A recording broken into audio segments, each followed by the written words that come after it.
Chapter 11.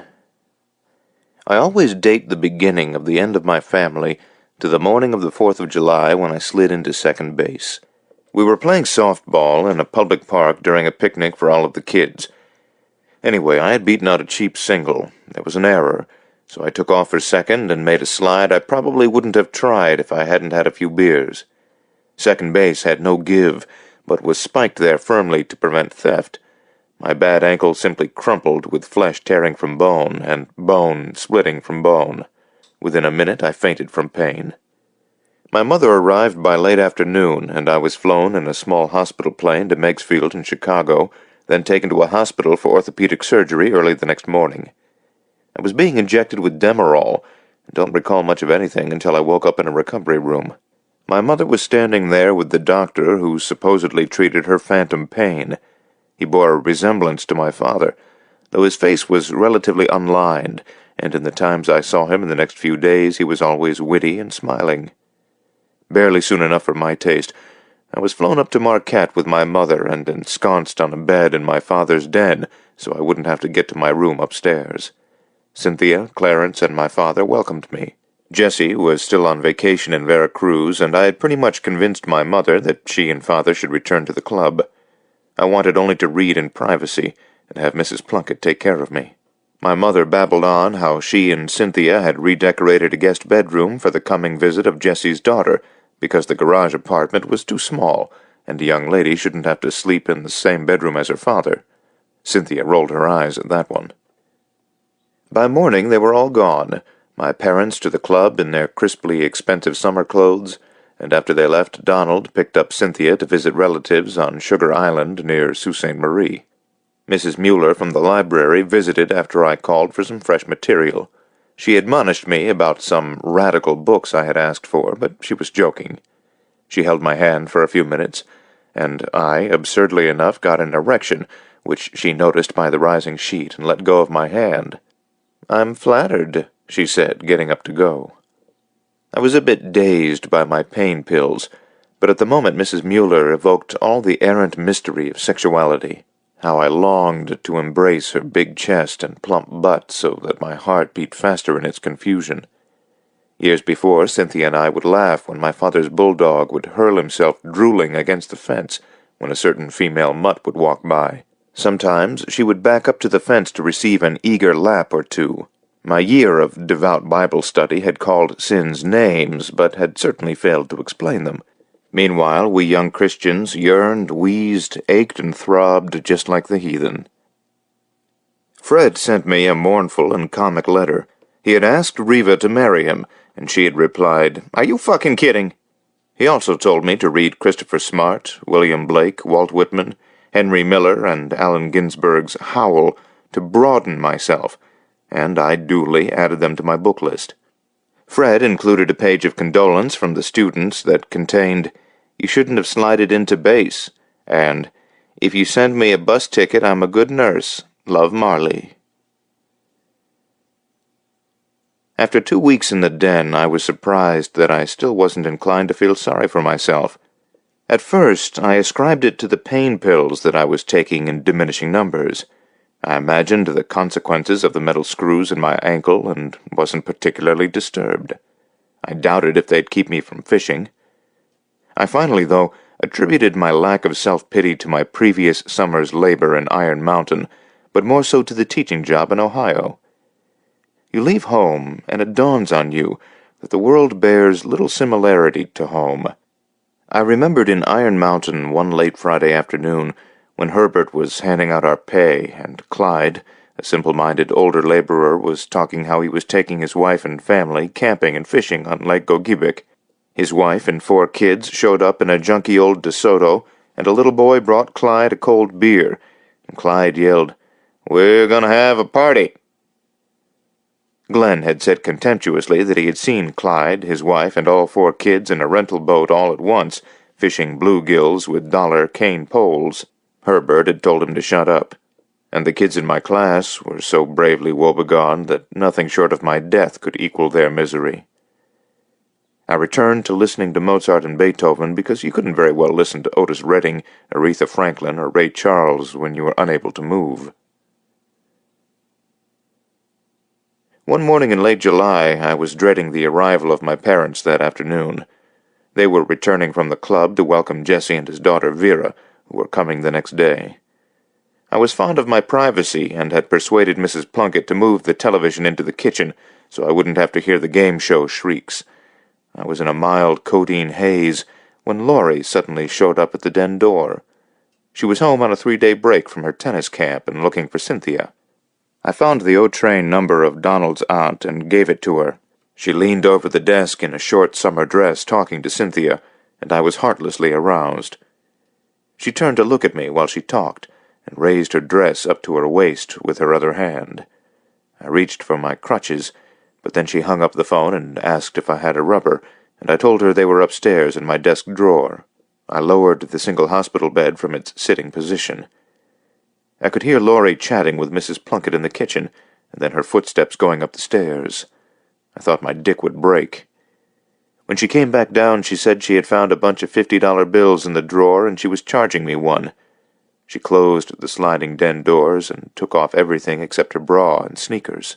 Her legs and arms were very tan, but her bottom and tummy and chest were white from her tennis dresses. She was careful of my cast, which went up to my knee and straddled me. It was over in moments, but she managed to get me up in 15 minutes or so, a biological feat reserved for young men. Her body was as hard as a muscular boy, and I wondered about the long-term effects of 8 hours of tennis a day. Afterward, we both fell asleep and were finally wakened by Cynthia opening the door and shrieking, "Sluts!" Jesse and Vera arrived the next morning, quite tired from taking the Mexico City to Chicago red-eye and the early connecting flight up to Marquette. My father, mother, and Cynthia stood there in the living room welcoming Jesse and Vera, while I sat on the sofa, crutches in hand. She was only a little over 5 feet, not as dark as Jesse, and had lovely, though irregular features, a high forehead and a slightly Roman nose. She wore a pale green dress, white anklets, and shiny patent leather black shoes. She curtsied and bowed during the introduction. She looked down at me slumped on the sofa and offered her hand, calling me Señor. She was 12 years old and smelled slightly of vanilla and cinnamon. She was obviously very tired, and my mother and Cynthia took her up to her room. My father and Jesse went out to the back porch to talk out of my earshot.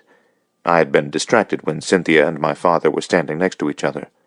She had become taller in the past year, perhaps 5'10", and though her features were much finer than his, she bore a strong resemblance to him. She's his flip side, I thought, smelling the cinnamon odor left on my hand by Vera, who I couldn't help hoping would be good for our family. We had a fine evening with only one sour note, and in the morning Jesse drove Mother and Father back up to the club. We had a good dinner with my father expertly grilling steaks. Vera had slept all afternoon and then become quite vivacious around dinner, speaking a limited pidgin English, with Cynthia helping out because she had had high school Spanish. I showed Vera a textbook Mrs. Mueller had gotten me that was especially directed at teaching Mexicans the American language. It was slangy and up-to-date rather than formal, and it seemed a good idea to start her on a level common with the culture. I felt nervous when flipping the pages of the book because Vera leaned into my shoulder, but supposed that she was only trying to be friendly. The unpleasant moment had come later in the evening. Cynthia had pushed aside some throw rugs, and she and Vera were teaching each other dance steps on the bare maple floor of the dining room, both of them in shorts and sleeveless shirts. I was reading in my bed in the den, and my father was reading and watching television in the living room. He was having the usual number of nightcaps, and I finally noted he hadn't turned a page in his book.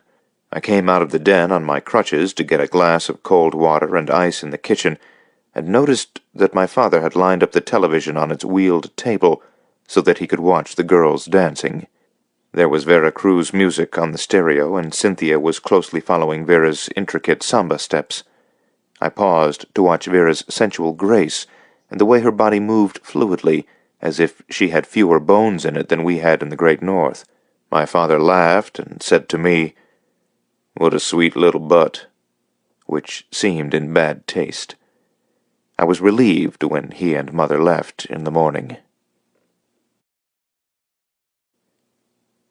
Chapter 12. Later, I figured out that we had exactly 21 beautiful days together that August. Cynthia and I would trade off teaching duties, an hour apiece each morning. Mrs. Plunkett would cook us lunch, and then the girls would go to the beach, and I would return to the den. One day my reading of one of Sprague's journals enraged me, and I moved back up to my room. I also was craving exercise, and went up and down the stairs on my crutches until I was sweating hard and no longer pissed off. One morning after 3 or 4 days of this routine, Vera insisted that I come along to the beach. We were in the middle of our once-in-a-summer heat wave, so that Donald's preseason football practice had been moved to early in the morning. I agreed, and Donald carried me from the car to the water's edge, where the girls spread a blanket and towels. It was very hard to walk in loose sand on crutches, but it was still embarrassing to be carried. I weighed about 175, but it was no problem for Donald. Vera's brief bikini was a little unnerving, but the fact that she was only 12 offered enough cold water to prevent any conscious lust beyond the occasional moment. Her tummy was still rounded, and her breast slightly conical, but other than that she had a woman's body. When other boys on the beach would stare or walk too closely, Donald would merely give them a baleful look, and they'd scatter. Once, when Donald and Cynthia were off walking, Vera got out of the water and stood over my dozing head, dripping water on me, and then sat down on my chest, uncomfortably close to my face. I resolved then that I would wait at least 4 years, and then travel to Veracruz to see what could be done. In our culture, certain sexual moves are forbidden, though less so in the cities in recent years. In Marquette at the time, a senior boy could go out with a sophomore girl, but a freshman girl was pushing the envelope. A man beyond high school years was gambling on legal problems if he fooled around with high school girls, though it was admissible for some of my female senior classmates to date college boys. A Lolita episode in Marquette would mean prison, but in the further reaches of the countryside it wasn't unheard of. By the end of the first week, I was uncomfortably and stupidly in love with Vera, but felt cool and collected about keeping it on a high level, say in the arena of what I had read about Dante and Beatrice. I was a teacher, and she was the sacred vessel of my learning, that sort of thing. She was a quick learner, and began to mimic Cynthia's lilting, playful patterns of speech. I struggled for a framework to put her in that was biblical in its isolation from so-called lower desires. A little sister came closest to working, though flat on her blanket on the beach, with her knees drawn up and a few hairs peeking out from a plump pubis, shielded by her bathing suit, exhausted the soul's finagling on the subject. One late afternoon, while Vera was dozing, sprawled on the sofa, Cynthia motioned me to follow her out to the back porch. She said that it was easy to tell that Vera was becoming infatuated with me, and I should try to be a little cool toward her. I readily agreed and stopped going to the beach. I became more distant and acted perplexed with the difficulty of my project. In the evening, except for a gin-rummy game with Mrs. Plunkett, I'd go into the den and close the door to baffle the music. One late afternoon, when I was about to enter my room, I heard a fire truck and went to the hall window. Vera came out of her room wrapped in a towel and stood beside me. When the fire truck passed, she turned and walked away with the towel not covering her bare bottom, turning at her door to smile. That night she and her father demonstrated some old-fashioned dances of Veracruz. Jesse was skillful and austere, showing us something he called danzón, a type of close dance performed a couple nights a week in the square of the city of Veracruz. Later, when we were cooling off on the screened back porch and Jesse had gone to bed in the garage apartment, Cynthia and Donald went off for a walk. I didn't want to be alone with Vera, so I started to get off the porch swing with the help of my crutches. Vera kissed me good night, and put her tongue as far as possible in my mouth. I paused for a moment too long before pushing her away. I made my way upstairs with my head ringing. Within minutes she knocked on my door, and I locked it. My parents came home the Wednesday evening before Labor Day weekend, nearly a full week before their usual return from the club. Jesse quickly disappeared after bringing in their luggage and carrying it up to the master bedroom. My father had a black eye and a fat lip, and my mother's eyes were red from crying. She went out to the back porch with a stiff drink, and my father followed her with a larger one, but not before giving me a manic grin and saying, "I got the best of the asshole." He also paused to watch Cynthia and Vera hurry upstairs as if he were judging a dog show. I went into the den, but through an open window I could hear them quarreling on the back porch. Their voices were muffled, but I deduced it was something about her refusal to loan him money for a margin call on the stock market. It must have been an emergency, because it had been one of Jesse's blue suit days, and when he had returned from downtown his face had been perceptibly grave. He hadn't changed his clothes before driving off north to pick up my parents. I turned on some music on the radio to drown out the ugly voices and my father's shouts of, "You goddamn bitch." I heard my mother come back into the house and go upstairs. I felt trapped in the den, but wasn't sure how to make my escape when my father came into the living room. I eased out the den door, but my father ignored me as he filled a water glass with brandy. I slipped on the first step of the stairs, and my father quickly pulled me up by the elbow, but it was as if he couldn't really see me. I couldn't sleep, and I struggled to read a ponderous Thomas Mann novel without getting the names straight. I took an unnecessary codeine and a hit from a bottle of schnapps I had in the desk drawer. At about 2 a.m., I heard a truly piercing scream from down the hall. I woke to discover I was sitting at my desk. There was another scream, and I grabbed my crutches and went out into the hall where Cynthia and my mother were already standing outside their bedroom doors.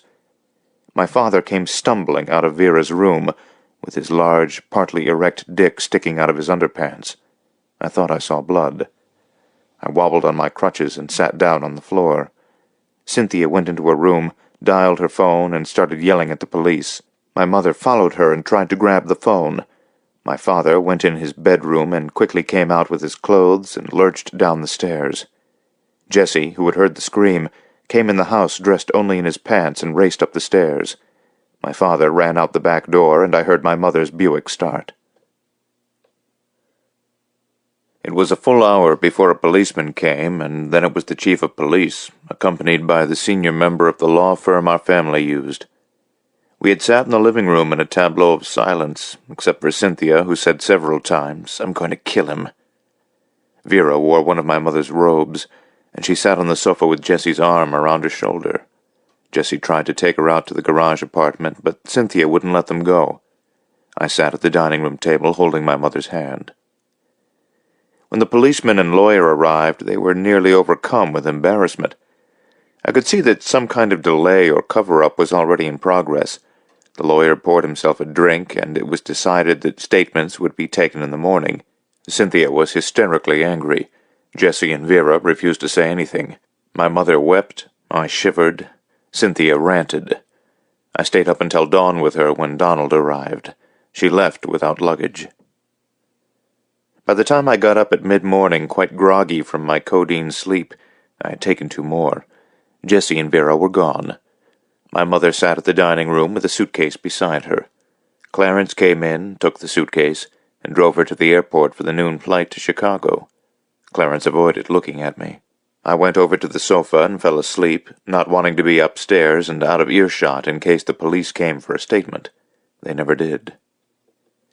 Before dinner time, I awoke and heard Clarence mowing the lawn, which didn't need it, and then he came and asked if he should call Mrs. Plunkett, and I said not for the time being. I knew that she was headed down to Kenosha for Labor Day weekend, and I didn't want to interrupt her vacation. We went to the diner, and I had a hamburger and potato soup. When Clarence dropped me off back at the house, I wondered if it wasn't like the house had burned down with all of us in it. No. We were still here, wherever they had gone, but it was likely we would never be all together again, which was just as well.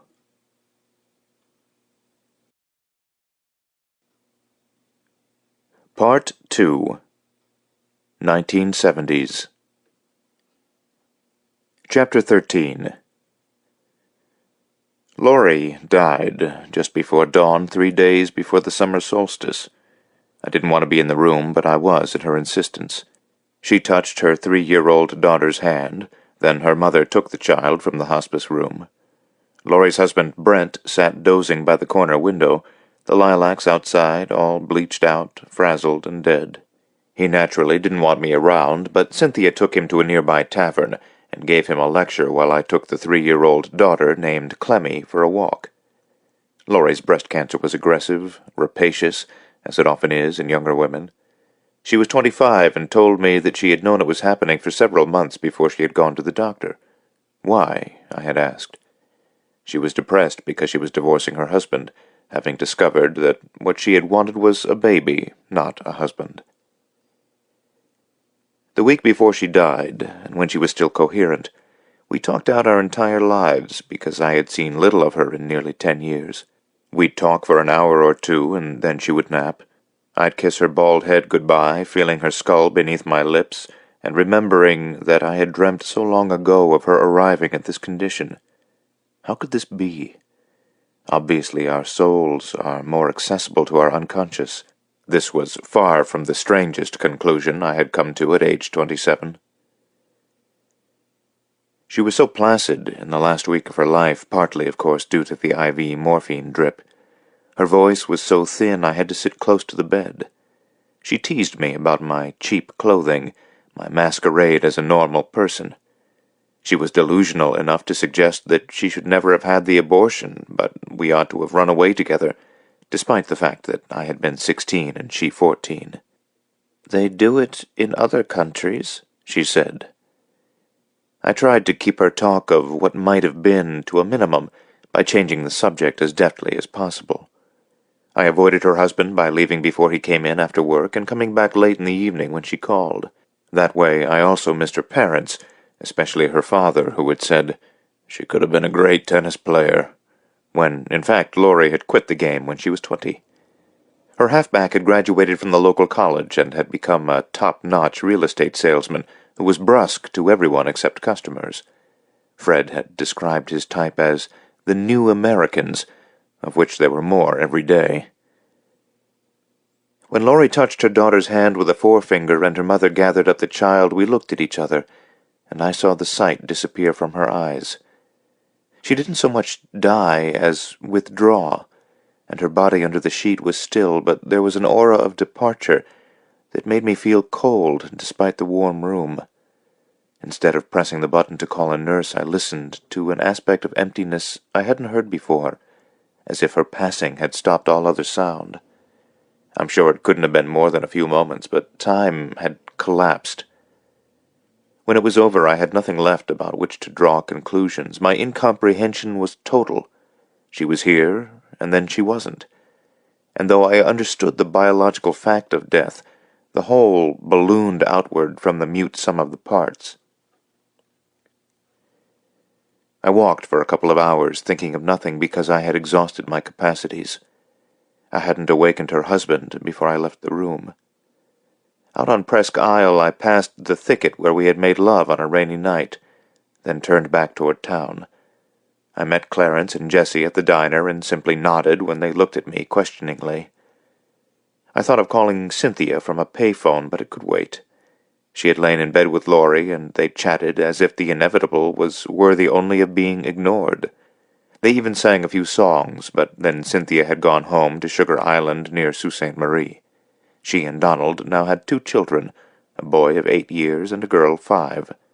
There was absolutely nothing in their small home on St. Mary's River to indicate her past, except a photo of Laurie and me in my rowboat, and one of Mother as a teenager. Clarence still took care of the yard, though I had doubts about what sort of paycheck he was drawing. I knew he was at least 65, though he didn't look it. After that night when the house had emptied out and there was only me left, Clarence had continued his job as if nothing had happened, whether mowing, gardening, raking leaves, shoveling snow before daylight, fixing the refrigerator or furnace, cleaning ice out of the eaves troughs. That winter of my senior year of high school, I was sure he was having an affair with Mrs. Plunkett, who was staying in the guest bedroom. One moonlit pre-dawn, I had seen her from my window, making her way back to the house from the work-shed. 6 days a week, Clarence arrived at around 5 a.m., and when it was cold, he'd start a fire in the wood stove in the work-shed. Having put in his 8 hours at our house, he'd leave early in the afternoon for the marina, when he worked as a handyman in the summer, and repaired boats in a big shed in the winter. When I was about 10, and beginning a strenuous effort to understand the world, I asked my father how Clarence could possibly work 16 hours a day. "He supports a lot of people," he said, as if Clarence's labor was nothing in particular. This was my first clue, well before my project started, that the alpha predators in the lineage from which we came didn't have contempt for the ordinary working man. They simply ignored him. Jesse was another matter altogether. Why he came back to work for my father after the rape of his daughter was utterly beyond me, and a horrid incident 5 years before, during the last months of my marriage to Polly, had taken a degree of warmth from our friendship that has never been restored. What happened is that I had just entered the seminary in Evanston at Seabury Western that fall, and by mid-October our marriage had disassembled. It was my fault, because I had admitted a month after we married, the year before, when I graduated from Michigan State and she was working on a master's in education, that I had no intention of ever fathering children. I actually lied and said I had a spermatic cord torsion, which was true, from an accident, but the lie was in not saying it was easily correctable. She let this slide for a while, but when we drove north to have Christmas with her parents, her father was very direct when he said how much he looked forward to having grandchildren. In married housing at Michigan State, we were surrounded by couples with children, and Polly was painfully envious. She maintained her good humor to protect my feelings, but then I finally admitted when we moved to Chicago the summer after graduation that my sterility was correctable. Our apartment was too small to say this kind of thing aloud. I insisted that the males in my family for the last 150 years didn't constitute the kind of bloodline that should be perpetuated. Since Cynthia already had given birth twice, Polly couldn't accept my refusal. Like many others, I'm somewhat doubtful on the matter of repressed memories, but then I certainly have no talent in the somewhat bruised arena of psychology. When I think of my 4 college years, it's never on purpose. For instance, if my feet become wet with slush on the streets of Marquette in March, I am effortlessly taken back to trying to negotiate the crowded sidewalks of Michigan State University's campus between class periods. The pallid beiges, grays, and greens peculiar to government building interiors sweep me back into the same institutional colors at the university, and you have to wonder what malign imaginations devised such ugliness, so in contrast with the beauty of the landscaping of the campus, influenced by its justly famous horticulture department. Visual ugliness seeps into the soul, and is banished only by an extraordinary teacher, of which I cherished only 3, possibly 4, or a few books discovered in the sepia anguish of the library. Not oddly, you fall back on your sexuality in desperation. One day I stooped before a bottom shelf in the library and removed a book which gave me a clear view of the other side, where a co-ed was sitting on the floor in a wool-plaid skirt raised a bit and her legs apart, so I could see her vulva packed tightly in white cotton panties.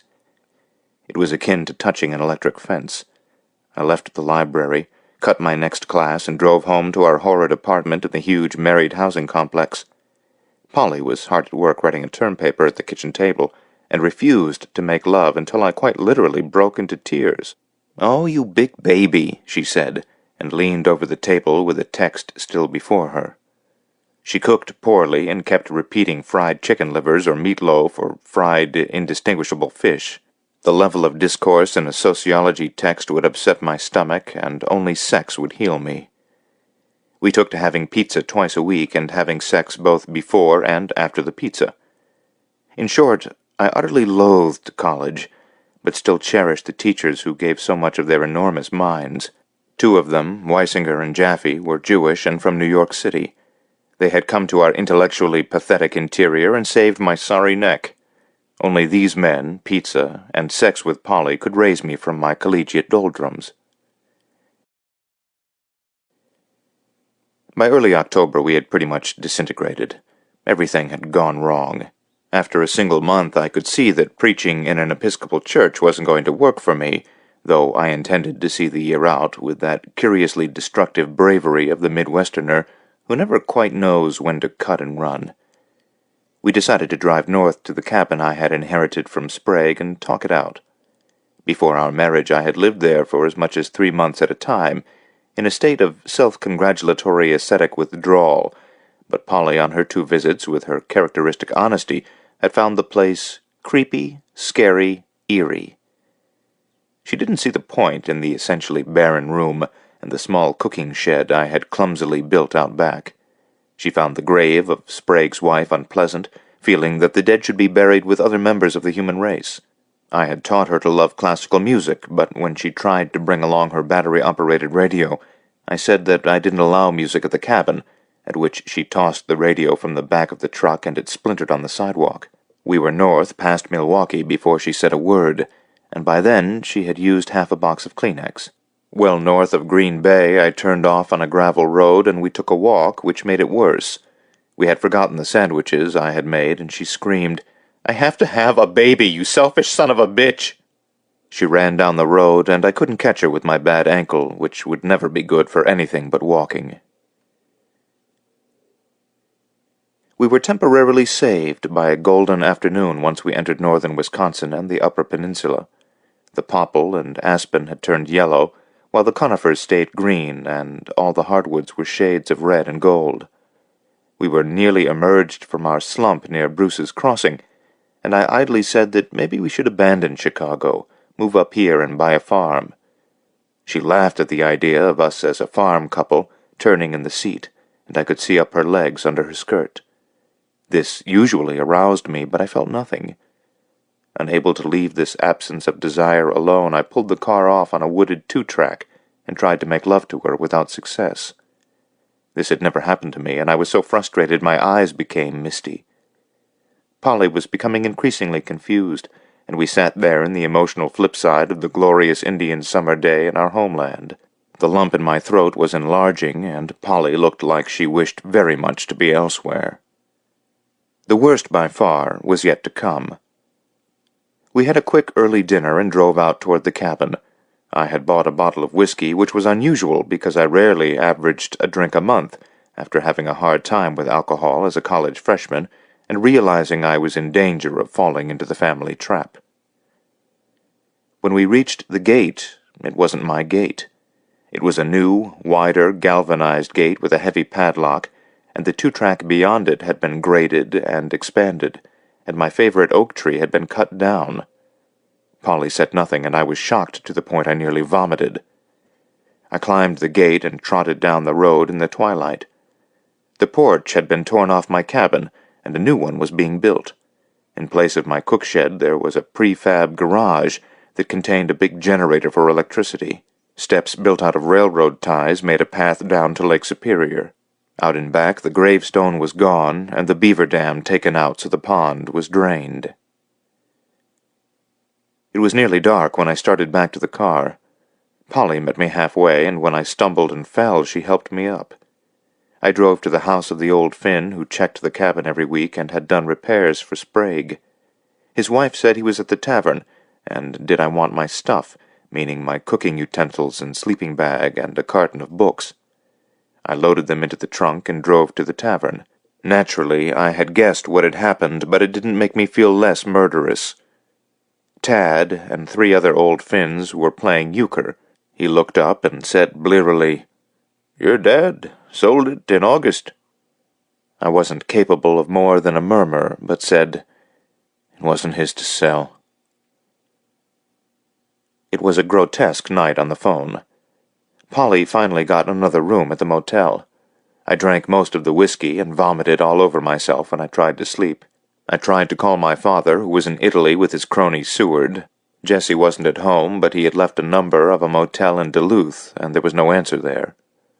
I called my mother in Evanston, who knew nothing of it, but said, "I'm so sorry." I called my father's main banker and the head of the law firm in Marquette, and neither of them admitted knowing anything. All of our family papers of any consequence, including my own, were stored at the bank and readily accessible to my father and Jesse, who also had power of attorney in most matters.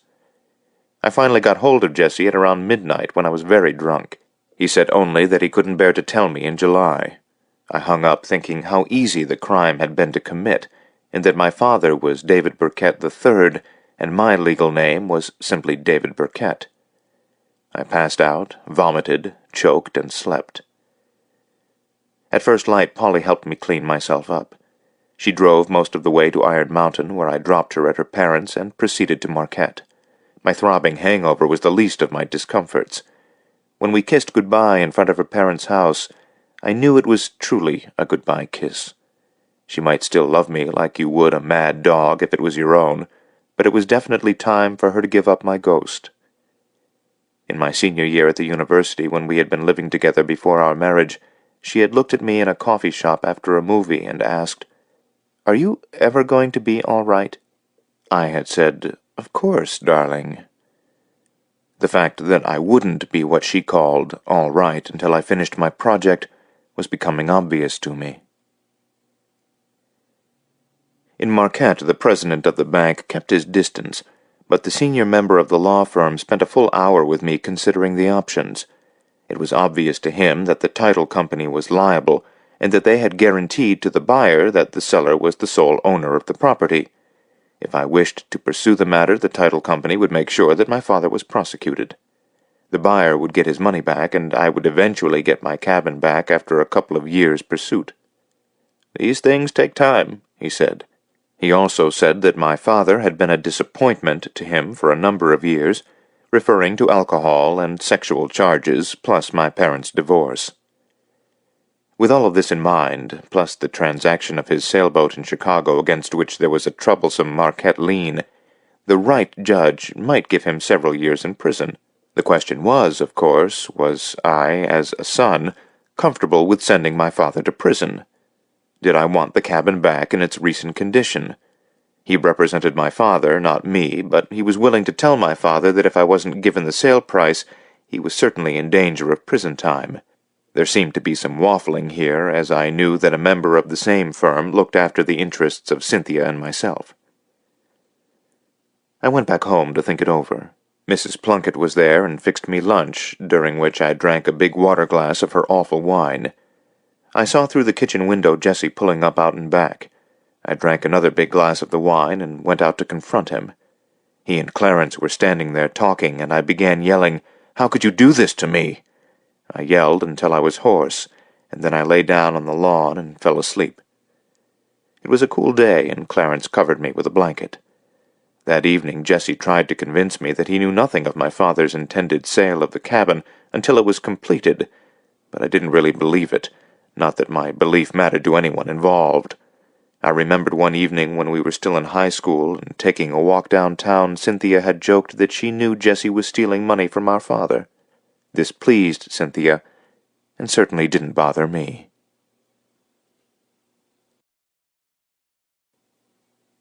Chapter 14. Now 5 years later, I returned back to the diner the morning Laurie died in June of 1975. I had been up all night and been sapped by the power of death. Both Clarence and Jesse had liked Laurie very much. I told them she had died peacefully, then suddenly put a hand on Jesse's hand. I wanted our friendship to be like it was before my father had sold the cabin. Clarence told me he had recaulked my rowboat and painted it dull blue so I could be further invisible. Jesse, like Laurie and Cynthia, asked me why my face was windburned. I had been camped out since the 1st of May, mostly in Chippewa and Mackinac counties, figuring out my ancestors' path of destruction. In courthouses, I would pretend I was writing a book on the glories of the logging days, which made clerks very cooperative. They would direct me to the ancient local men and women who could still remember the last days of big logging. The real treasure troves were at the local historical societies, where you could see photos, but the old people with their stories were essential. You needed the stories to put a human face on what had happened. Statistics and maps by themselves were suitable only to talented academics. To be frank, I had been periodically unstable ever since my divorce from Polly. Maybe the events of our marriage presaged its doom. Later on, I thought of myself as a parasite on the body of Polly's essential happiness. In a marriage, the melancholy and depression of one partner will often win out over the happiness of the other. Polly had been saving for college since she was 12, and then still had to take loans. My grandparents on my mother's side established a college fund for Cynthia and myself, which covered tuition and living expenses, plus $100 a week for miscellaneous. Not much, really, but enough, and a great deal in Polly's terms. What she thought of as easy money made her uncomfortable. I had always been a family joke because of my lack of interest in spending money, so I wasn't the direct source of Polly's unrest. At our small wedding in Iron Mountain, my mother, Clarence, Jessie, Cynthia, and Donald and their 2 small children attended, but my father wasn't invited. My mother adored Polly and gave her a 2-carat blue diamond ring she had inherited, plus a check for $25,000 that Polly was to manage to get us over what Mother called the bumps. This amount made Polly hysterically nervous, but I said that my mother thought of me as absent-minded about money, adding that Mother must spend that much money on clothing every year. This wasn't, of course, the sorest point in our marriage, but we could resolve it only by never talking about it. At Michigan State the year before our marriage, I had been notified that my father had spent the trusts in his care for Cynthia and me. It meant little to me, partly because I had guessed as much, and there was the good side of the absent money, distancing me further from my father's sins against the family.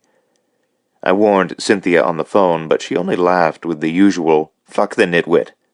She had taken a high school equivalency test and, despite caring for 2 young children, was going to college in Sault Ste. Marie, the Sioux they call it up here, to get a teaching degree for a promised job at the Bay Mills Reservation. The comic aspect of their elopement had been all the muttering and grief in Marquette over losing Donald as a quarterback. In my senior year of high school, after the family implosion, I had to hear about the school's loss of Donald nearly every day, as if I were partly at fault. My mother was crushed over the divorce. Polly continued teaching in a grubby South Side grade school in Chicago. She and my mother, in fact, became friends, however unlikely that seems. My mother insisted she keep the nest egg, which Polly tried to give back to me. Nothing could have meant less to me at the time. When Polly married a teacher the year after our divorce, my mother attended. I should add that within a year after my mother was away from my father, she had largely recovered through the efforts of an analyst. She had lost her taste for heavy drinking and pill-popping, and though she was still a little fragile mentally, she had become pleasantly human rather than one of those upper-class Judy Garlands. She lived in a nice old house in Evanston with a childhood friend, another divorcee. They were both what I called all-star docents at museums and libraries. She was appalled when I teased her about her doctor friend, thinking she had gotten away with her phantom pain and understandable deception. He was still her boyfriend, but she told me she had no intention of ever getting married again. It took a couple of years, but she and Cynthia finally developed a fairly warm mother-daughter relationship, mostly on the basis of the grandchildren. I had become their only shared problem. By spring, after my initial separation from Polly, I entered what is thought of as a clinical depression, though I viewed it only as being perplexed over the human race. Cynthia came down, and Fred arrived from Ohio after I slugged an alderman on Clark Street, who was leading his wife from a restaurant to their car by the ear. I probably shouldn't have interfered, but she was screaming. I admitted that I resisted arrest strenuously. If my mother's family hadn't been highly placed in the Chicago area, I would have been in real trouble. I had to do 6 weeks of in-house care at a psychiatric clinic north of the city. It all reminded me sadly of my father's plea bargaining, but then one night in the Cook County jail was more than enough. I got pretty badly beaten up at the scene of my crime, and my purple face helped with the judge. After I got out of the clinic, it was agreed that I should let Fred keep an eye on me for a while in Ohio.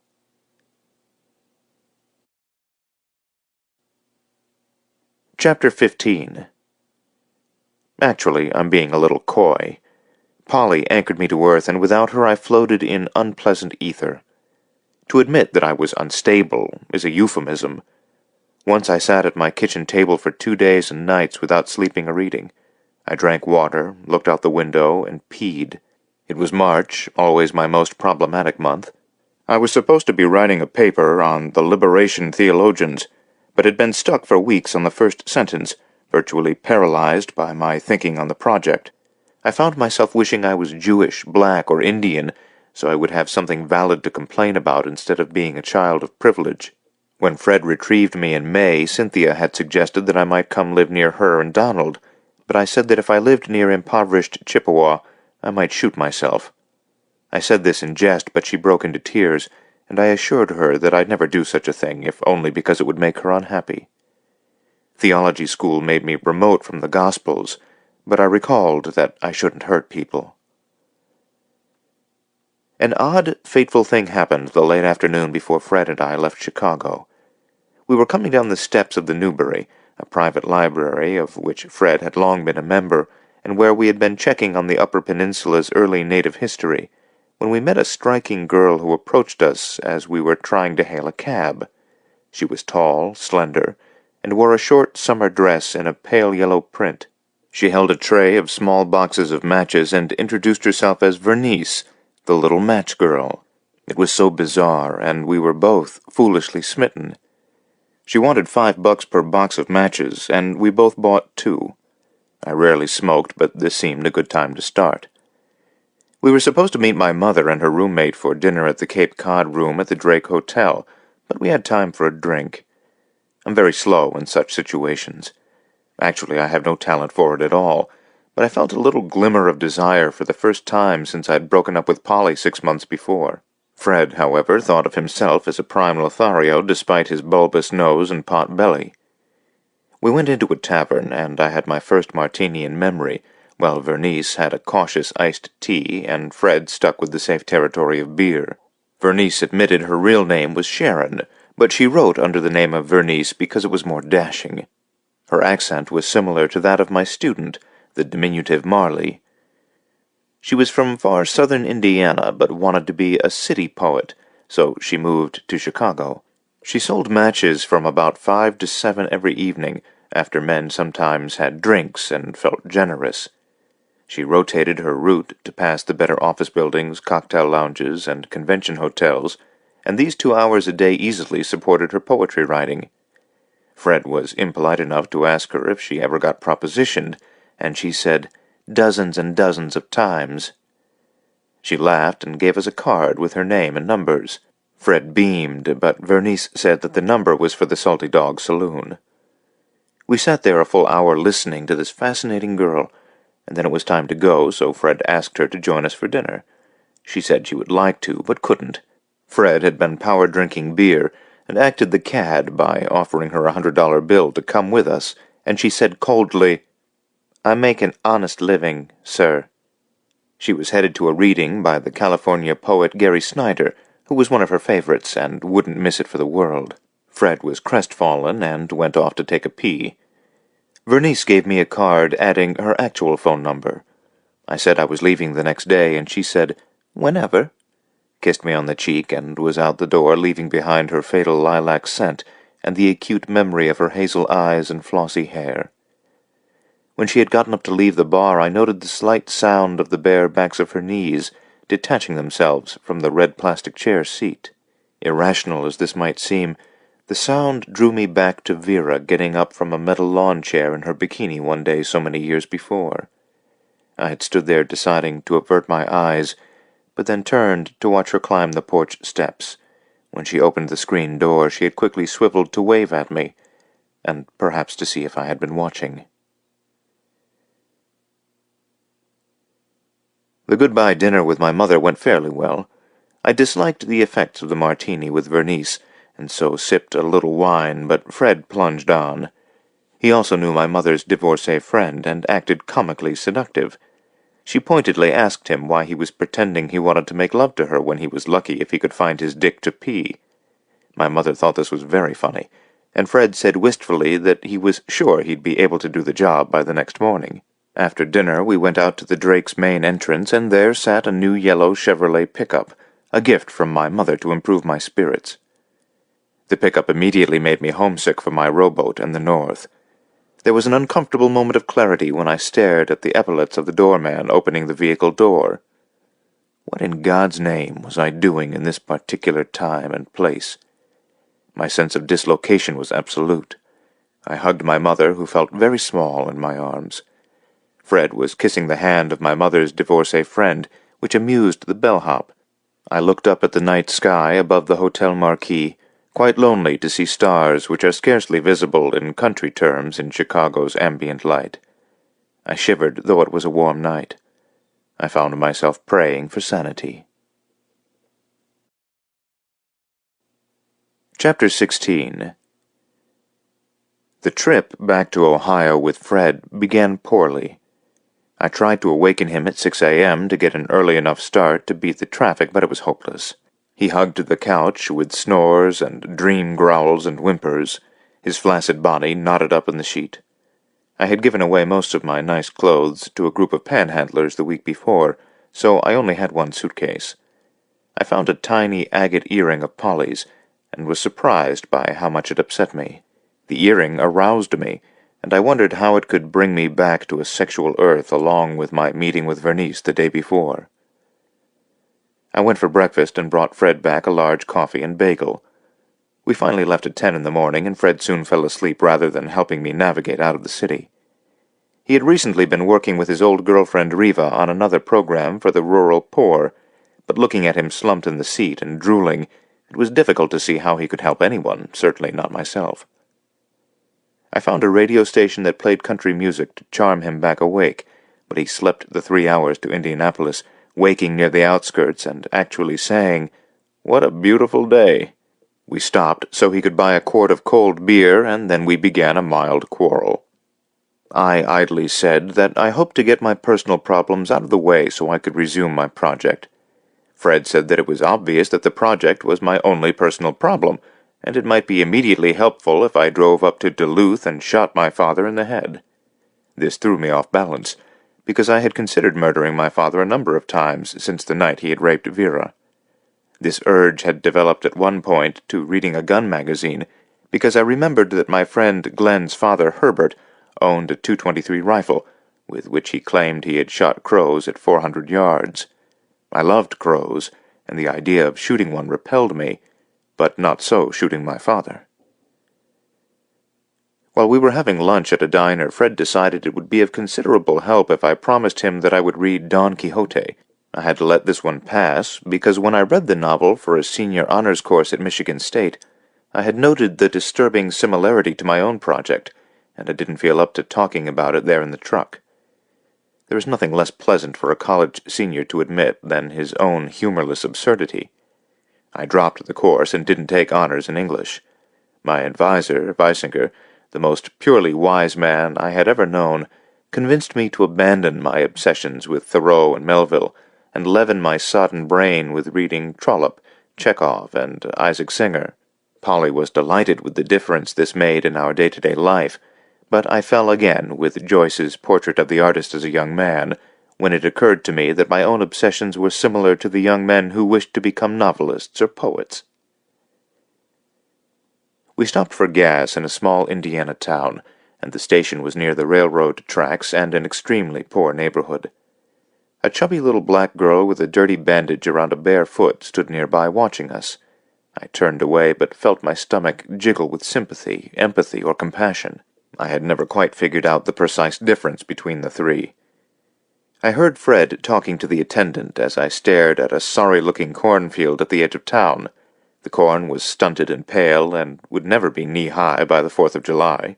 The little girl walked around the front of the pickup to where I leaned against the hood. She said, "My name is Lena," and curtsied. Her toes that peeked out of the bandage were swollen, and I felt nauseous. I had no idea what to do and called Fred over. She was the attendant's daughter and had stepped on a nail sticking out of a board. The attendant was embarrassed and said, "She'll be okay." Fred said that he was a secret agent for the FBI and handed the man a $50 bill telling him to take the kid to a doctor. We would be back the next morning to make sure he had done so. The man said, "Many thanks," and we left. It was a half-hour down the road before we said anything, but then Fred launched into what I first considered an attack on me, but then I understood his heart felt. He said that while it was true that my father's people were big-jawed predators who violated and denuded much of the Upper Peninsula, I knew the effects only abstractly. I should take a close look at the human race, which isn't fairly seen at Marquette High School, Michigan State University, and a year at theological school, which Fred called a fucking tea and sherry party. I lamely defended myself by saying that I had read a great deal and had talked to retired loggers and a few old miners. He drank the rest of his warm beer and laughed at that. He said I hadn't really noticed the after-effects of the depredations my family had made. The small junta of my family and other alpha predators encouraged the miners and loggers to mythologize themselves, including the thousands who had died in logging and mining accidents. At this point he became a little irrational, and repeated the story of how the Chicago police had murdered the black activist Fred Hampton. I tried to get him back on track by saying that every wealthy Upper Peninsula family didn't have a malignant past. Look at the Mathers, Peter White, the Cohodes, and many of the Long Years. Fred had become intent on ranting, and wanted to stop for more beer, but I refused. My mother had warned me that Fred had borderline high blood sugar, and had promised her that he was no longer sipping beer all day long.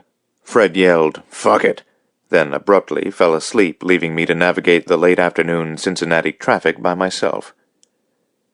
I was getting tired by the time I found Route 52, which ran southeast along the Ohio River.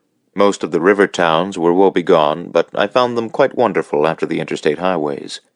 Rivers are decidedly female, and I began to think of what Vernice's body might look like, and got my first daylight hard-on in 6 months, my tunnel vision expanding to take in far more of the life around me that my mind had buried. Chapter 17. Looking back, it is easy to see that Riva saved my sorry ass, and Fred's too. The easily perceptible linear thread through our lives causes a basic misunderstanding when we tend to give the same weight to years, months, and days. The briefest moments can have an explosive power that overwhelms the time around them, including what preceded them. We had arrived at Fred's in the last of the twilight. Riva had fixed us ham hocks, butter beans, and turnip greens, knowing that I loved her kind of country fare. When we were still a half-hour out, I stopped so Fred could buy a six-pack. He also bought a pint of whiskey, and I dreaded the idea that the rest of the evening would become unpleasant when he chugged half the pint. I had a single beer, cautioned by the thought that this sort of power drinking occurred on both sides of my family. Riva was angry at Fred.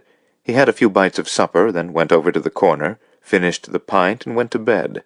She looked at me balefully and explained that Fred had passed out in a near-diabetic coma the month before, and had promised his doctor he would keep his drinking to 2 beers a day.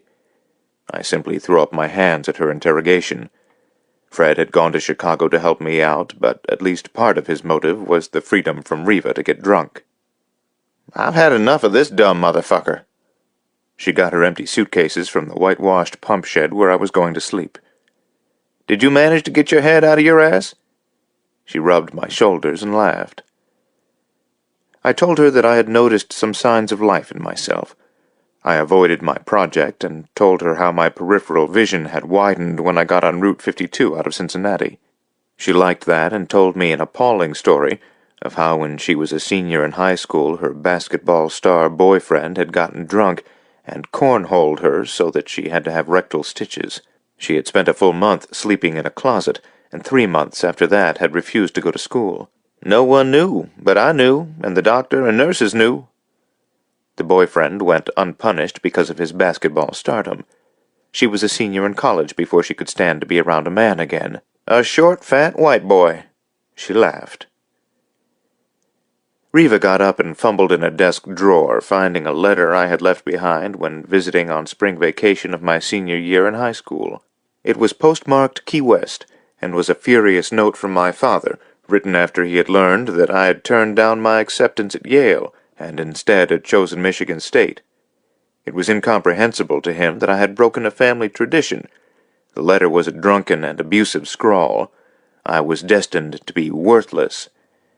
I suddenly found myself telling Riva the story of the night my father raped Vera, which I hadn't told Polly or anyone else. I didn't leave anything out, and included Jessie leaving with Vera the next morning, my father's escape to Duluth, Cynthia taking off with Donald, and my mother's departure to Chicago. I began weeping, stood up, and turned to the wall to try to control myself. On the wall, Fred had arranged a number of prints of Walker Evans's photos of the Great Depression in Alabama. My mind played a trick, and I imagined a photo of Vera, so I turned back to Riva, who was in a reverie over my story. She put in a Buddy Guy 8-track, and like any bright but confused white man, I envied his ability to turn terror into song. I struggled to get our conversation away from myself and asked if she was really going to leave Fred. She looked down at the suitcases on the floor and kicked one lightly. She said she had been with Fred for 6 years, and it wasn't getting any better.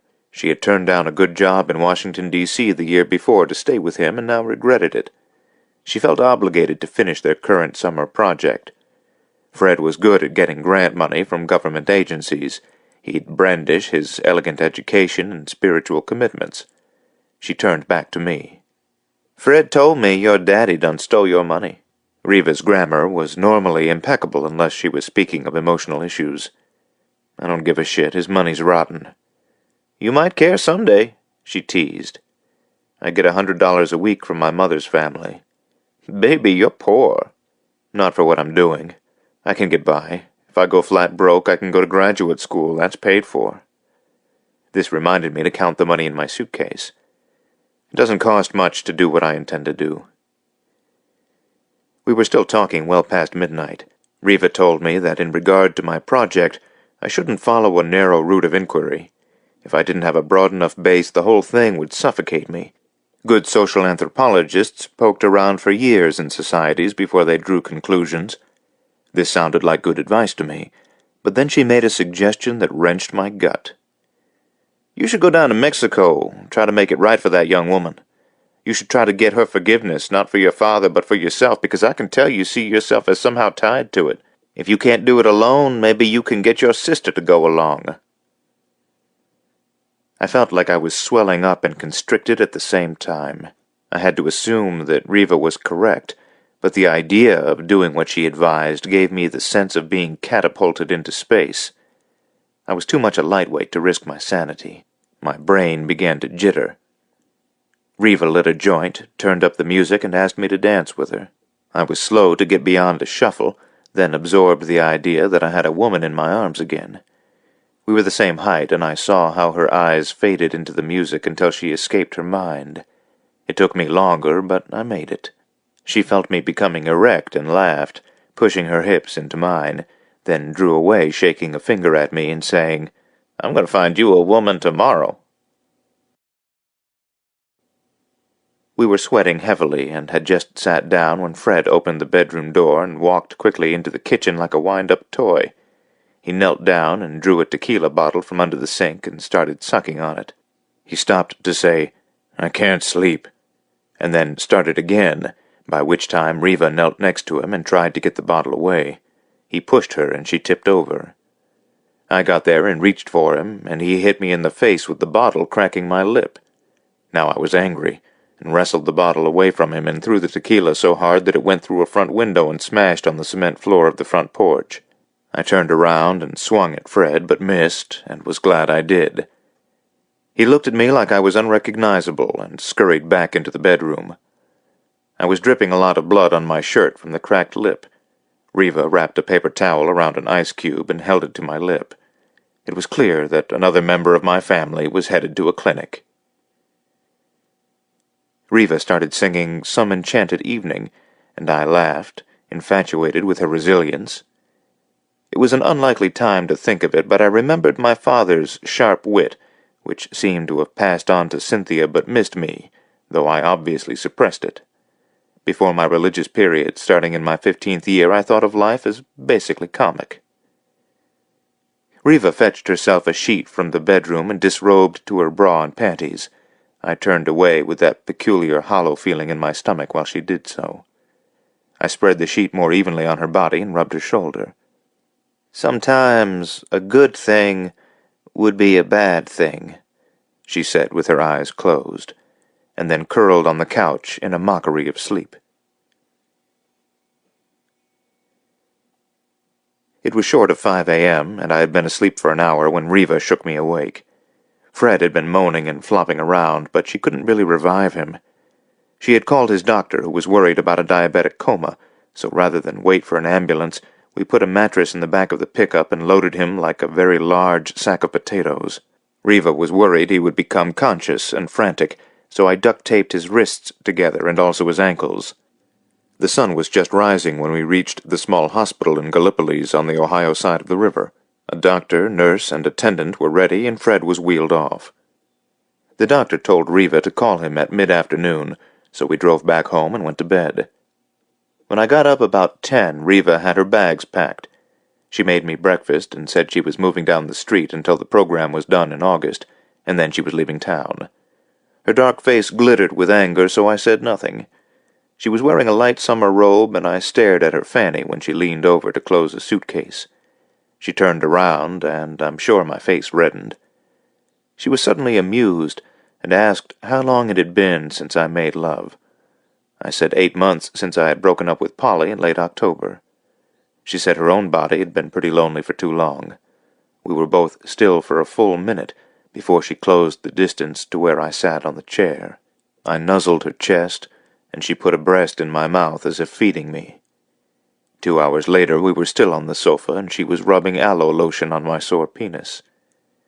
Sometimes a good thing can be a good thing. We deserved it, she said. I had that curious golden feeling I'd gotten when working behind a shovel in Iron Mountain. It may not be socially correct to say that black women are better than white women at making love, but Riva was, in my own modest experience. She heated up the leftover ham hocks and butter beans, while I called my mother, who suggested Hazelden up in Minnesota. She would cover her little brother's recovery tab.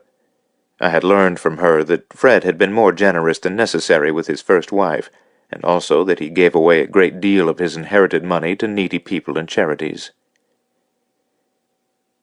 While lunch was getting warm, Riva talked about how alcohol easily becomes a culture's treat, but then without effort in excessive quantities falls into becoming a culture's hiding place. There's no physical place for most of us to hide, so booze is the next best thing. She naturally had sympathy for the dirt poor who drank too much, but not for people like Fred. She had never been able to determine the true character of what she called his heartache, or if it was merely a biochemical case, where he drank because he started drinking. I told her how my father thought of himself as a northern gentleman, to whom 3 martinis before dinner were nearly an obligation, and how after dinner he might brandy off, as he called it. That amount might have worked, but at least twice a month there were binges. Without thinking, I doused my food with a vinegar hot sauce, then groaned when it hit my cracked lip, and Riva applied another ice cube. I opened her robe for a look, and then she sat on my sore dick until we broke the chair and ended up finishing on the linoleum floor. She said that since she was 40 and I 24, we were a perfect match, but this was the last time. When we arrived at the hospital, the nurse told us that Fred had become conscious, and after a long conversation with the doctor had decided that he wished to live. Fred had talked to my mother, but had turned down Hazelden, opting for a clinic connected to a hospital up in Columbus. He would be voluntarily locked in for a minimum of 6 weeks. When we entered Fred's room, he looked awful, but was smiling. "I had a drug-induced dream that you two were fucking," he said. "Of course we were," Riva teased while I broke out with sweat. He had a tablet and was writing his goodbye to his first love, drinking. He had started at 10 years of age with sips in his parents' pantry. "I guess I got out of hand," he said. "I was supposed to help you," he said, clutching at my arm. Chapter 18. I drove north at dawn, feeling liberated enough in body and soul to begin my life in earnest. I knew this feeling would become tenuous occasionally, but for the time being I was going to ride it. I had exiled myself in a marriage that was punishing for Polly, and further betrayed myself with a return to religion in the form of a thin and abstract devotion. How soiled and tawdry poor Jesus was, compared to the theological school where the self-interest of the human intelligence smothered prayer, and the abstractions in the history of theology were a virtual fire extinguisher on the Gospels. I had envied my fellow students whose faith was profound, but whose minds were evidently orderly enough to make formal studies remote from this faith. There was a temptation to close my eyes while driving, and thank God for the gift of a skinny black woman who was far wiser than all but one professor in my life. But then it had often occurred to me that the possible wisdom of my teachers had always been strangled by the institution. Being at the university through the deaths of Robert Kennedy and Martin Luther King Jr., ending with the more recent Kent State butchery, had often made academic studies seem problematical and remote. How upsetting to see a professor break down in tears in your Chaucer class the day after King was murdered. My return to religion was a defense against the insanity of the time, a way to avoid standing there simply screaming like the girl in the famous Kent State photograph. I recalled the day when I was a junior at Michigan State, and Cynthia had called to say that she had heard our ex-paper boy had died in Vietnam. He was a poor kid, and never seemed dressed warmly enough in winter when below-zero winds blew in off Lake Superior. His name was Larry, and Cynthia slipped him extra change and also food. He was none too bright, but did well as a distance runner in high school track. I remembered seeing him standing in front of the pool hall when he came home from his Marine basic training. He put a face on an insane war. I knew that Cynthia had had a goofy girlhood crush on this boy, thinking it heroic the way he lugged his big canvas bag of newspapers up the snowy hill. I was absurdly happy when I entered Michigan just north of Toledo, though I was already lonely for Riva. She was going to stay the 2 more days Fred needed at the hospital, then drive him up for his hoped-for cure in Columbus. He had friends in the area who would visit him, especially a Zen adept named Claude, who had quit drinking after taking a particular vow, the name of which I've forgotten. I'd witnessed Claude and Fred in mild arguments over whether any religion could properly be removed and adapted away from its home ground, whether it was any of the forms of Buddhism or Christianity.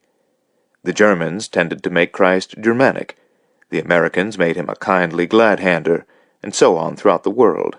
It wasn't a pretty picture when the Spanish killed everyone who wouldn't become Christians in the conquest of Mexico.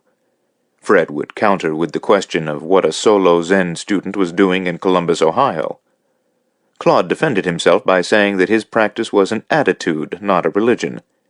Both his father and his brother had committed suicide, and he wished to avoid this family trait. Claude and Fred gave themselves headaches when they arrived at the obvious point that we were colonialists in America with a religion of Judaic source. We couldn't very well adopt a religion from any of the more than 500 American Indian tribes. Was religion without faith possible? It was a relief when they lapsed into their love lives in the manner of long-term cronies. This was years ago, but Fred had always said it was Riva who glued his life together more than his religion, and I wondered what he would do now that she was leaving. I knew I had to evolve my own private religion, or I'd be in danger of falling off the edge of the world. Fred and I both had been startled that afternoon in the Chicago tavern when Vernice said that as a poet she had discovered it was her own story that was true. I felt exhilarated in the early evening when I crossed the vast Mackinac Bridge into the Upper Peninsula. I made it to the Sioux just before dark, but missed the last Sugar Island ferry. I went to a tavern for a hamburger and beer, then parked near the ferry dock and slept in the truck. It was a cool night, and my sleeping bag was tucked safely away in Marquette, so I awoke several times to start the truck and heater. I was bothered by the idea that I had committed adultery with Riva, but finally let any guilt slide off into the night when I watched a huge ocean-bound freighter with a Duluth name heading down the lakes, then east toward the St. Lawrence Seaway. The guilt couldn't amount to much if it could be dispersed by a freighter. Chapter 19. I meant to stay a single night with Donald and Cynthia, but it extended into a fine week when I helped Donald dig up and retile their septic tank field. We'd fish for lake trout, whitefish, and perch early in the morning, and then be behind the shovel all day long. We also dug footings and hand-mixed cement to build new porch steps. It was tough going, but the exhaustion was wonderful. It was also fascinating to be around my nephew and niece. The boy was as gentle as Donald, and the girl impulsive and headstrong as her mother. I felt some regret that I had decided never to father children. Cynthia also had 3 dogs, mixed-breed mutts, to make up for their absence in our childhood. There was also a 7-week-old female pup left from a litter, a Labrador and sled dog mix that slept with me on the living room sofa. The little girl had named the pup Carla, and on my last day with them it was decided that I should own the pup. Naturally, I refused. This was at dinner, and the pup had a gift ribbon around its neck. "You're the loneliest asshole in the world. You need a dog," Cynthia said, closing the issue. Before dinner she had shown me a letter she had received from a lawyer in West Palm Beach, Florida, asking her to write a letter in support of our father's good character to be presented to a judge. She had called the lawyer out of curiosity, and was told that my father had made an understandable mistake, and had seduced a Cuban girl who was under the legal age. Under further questioning, the lawyer had argued that for a white man it was impossible to determine the age of a dark-skinned Cuban girl. Cynthia told the lawyer she needed the prosecutor's number to help him build his case, and the lawyer hung up on her. We stood there near the stove while she was cooking dinner with a wave of melancholy sweeping over us. It was then that I told her of Riva's insistence that we go to Mexico and apologize to Vera. Cynthia said that she and Vera still wrote to each other, and that we had a 7-year-old half-brother. At first I was unable to absorb this. Cynthia said that there was no reason for her to go, but I should if it would make me feel better, though I should think it over first. She then asked me if I wanted to see a photo of the boy Vera had sent, and I said no. I asked if our father knew of the child, and she said Jessie might have told him. I left Sugar Island and the Bay Mills Indian community with a pup named Carla and the knowledge of a half-brother I'd likely never see. I had called Riva the night before to see if she had an idea of what I should do, and she said that given the situation I might have to grow some balls before I went to Mexico. I also made a late call to Vernice after everyone had gone to bed. She was sweet and friendly on the phone, and I said that it occurred to me that she might like to come up to the Upper Peninsula for a vacation. "When?" she asked. "As soon as possible," I said, envisioning her lying on my green sleeping bag like a water lily on the surface of a northern lake. "I believe in words," she said. "Write me a letter and tell me who you actually are on Earth. I felt drawn to you in the bar, or I wouldn't have given you my phone number, but you must describe yourself and what your intentions are in life. The other day an attractive man offered to take me to Paris. I've always wanted to go to Paris, and I've probably read more about Paris than most Parisians. But I believe more in people than in places, and have learned not to bow to my whims. For instance, when I first met this man on Michigan Avenue, he was wearing a wedding band, and the next day when we had a drink the ring had disappeared. He blushed when I said that Winnetka was an odd place for a bachelor apartment. So no lies, please.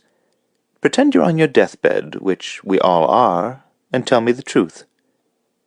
I said I'd write the letter, but had sweaty doubts that I'd come up with something attractive enough to get her on a plane. "Try," she said. End of conversation.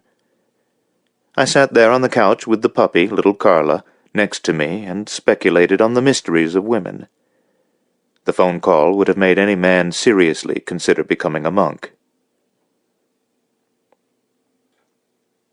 I was off in the morning after Cynthia cooked me some illegal venison for breakfast. Donald tried to pay me $100 for my week's digging, but I refused to take it. I certainly had never seen Cynthia so happy. She kissed me goodbye and handed me a baby blanket for Carla. The pup cried for a while, but I petted her tummy while driving, and she fell asleep. As I drove west toward Marquette, I felt firmed up with the green rumpled landscape appearing wider as it had begun to reveal itself outside of Cincinnati on the way down along the Ohio River. I began to question if I still believed in Christ's resurrection, and decided after 2 hours that I did. Anything was possible on an earth that creates for itself such a fabulous landscape of forest, swamps, and rivers. I tried to recall a German philosopher we discussed in theological school, who had said, in effect, "The miracle is that the world exists." Passing through the small town of Harvey on the outskirts of Marquette, I noticed a restaurant that specialized in turkey dishes and had a good memory of my father. When Cynthia and I were quite young, we liked turkey sandwiches. Late on Saturday mornings, when we were doubtless driving our mother crazy, my father would take us to the restaurant, and all puffy-eyed would drink some coffee and smoke cigarettes while we ate. Afterward, if it was summer, we'd go to the beach east of Harvey, toward O'Train, and my father would doze on the sand while we played. Once, despite being dressed nicely, Cynthia, who was about 5 at the time, walked out in the water up to her neck and wouldn't come back. My father said, "Do something about her," but I couldn't. One morning soon after that she poured out much of his liquor in the kitchen sink, and he spanked her. She disappeared, and by dinner-time the Marquette police and hundreds of citizens were looking for her. I actually knew where her hideout was, but didn't say anything, because I liked the idea of pouring the liquor into the sink. About a block from our house lived a woman who owned a nasty German shepherd, and Cynthia would often curl up in its doghouse. Just before dark I told my mother this, and the policeman who retrieved Cynthia got bit by the dog. When I reached the back of our house I developed an insufferable knot in my stomach. Jessie was kind enough to bring me the camping gear from my room. Clarence and I unloaded the rowboat. The next day Jessie had to fly down to Florida to bring my father a number of books and other items in jail. We didn't discuss the issue other than for me to say that I knew about it, and hoped that my mother didn't, but then Jessie said she had paid for his lawyer. Clarence became philosophical about how much trouble a man's brainless dick could cause. I knew that my father still owned a great deal of land down between Witch Lake and Amasa, and asked Jessie why he didn't sell it. He said it was because my father owned so much land jointly with his dead brother Richard, and he couldn't bear to sell land Richard had loved. He added that land was the last thing that you sold, which I viewed as ironical, what with my missing cabin. I felt both puzzled and sympathetic toward these two men who continued going through the precise motions of maintaining a family that had disappeared. Frank Lloyd Wright had said that the rich became janitors for their possessions, but it occurred to me that they mostly hired out that job. Fred liked to say that people who had nothing to do had nothing, that the long-range product of greed was emptiness. Chapter 20. I admit that when I left Marquette I felt as if I were fleeing the scene of a crime, but then the actual scene of the sequence of crimes was embedded in memory, so that there was nothing to be done with it. I couldn't write a proper letter to Vernice because if I were truthful I would probably scare her away. Instead, I would concoct an earnest description of my curiosity about what my family had done to what Henry Schoolcraft, an explorer early in the 19th century, had described as one of the most stunning, albeit foreboding, places on earth. Longfellow had never visited the Upper Peninsula when he wrote his Hiawatha. He had merely cribbed from Schoolcraft and the descriptions of Louis Agassiz. Vernice might be interested because it was concerned with poetry, though I, in fact, loathed the poem.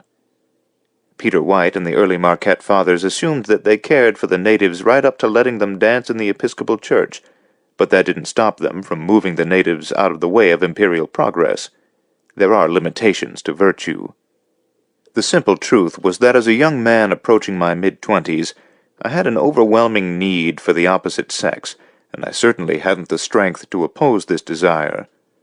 What I could oppose, with whatever remnant of Christianity in my soul, was picking on a lovely vulnerable creature like Polly, whom my melancholy obsessions had nearly devoured. Vernice was unlikely to be susceptible.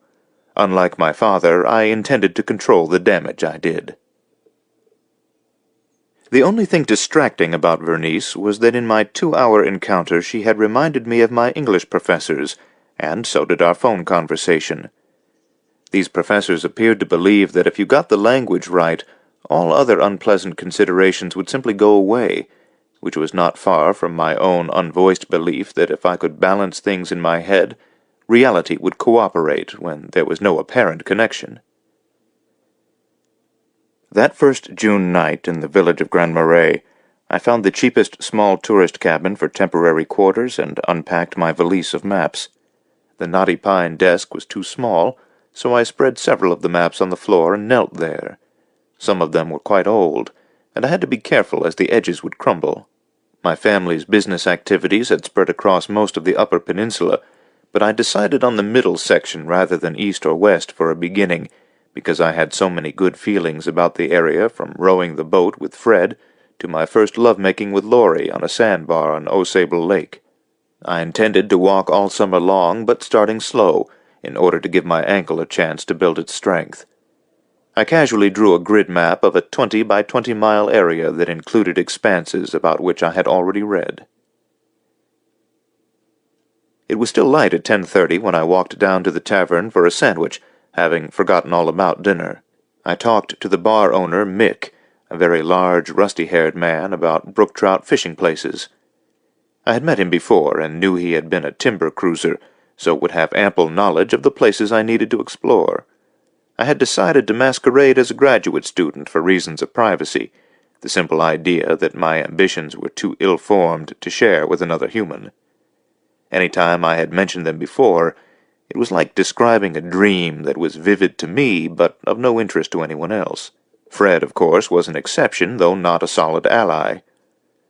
After my Chicago fight with the police and my enforced therapy, I had been quite angry at a psychiatrist for talking about my obsessive-compulsive tendencies.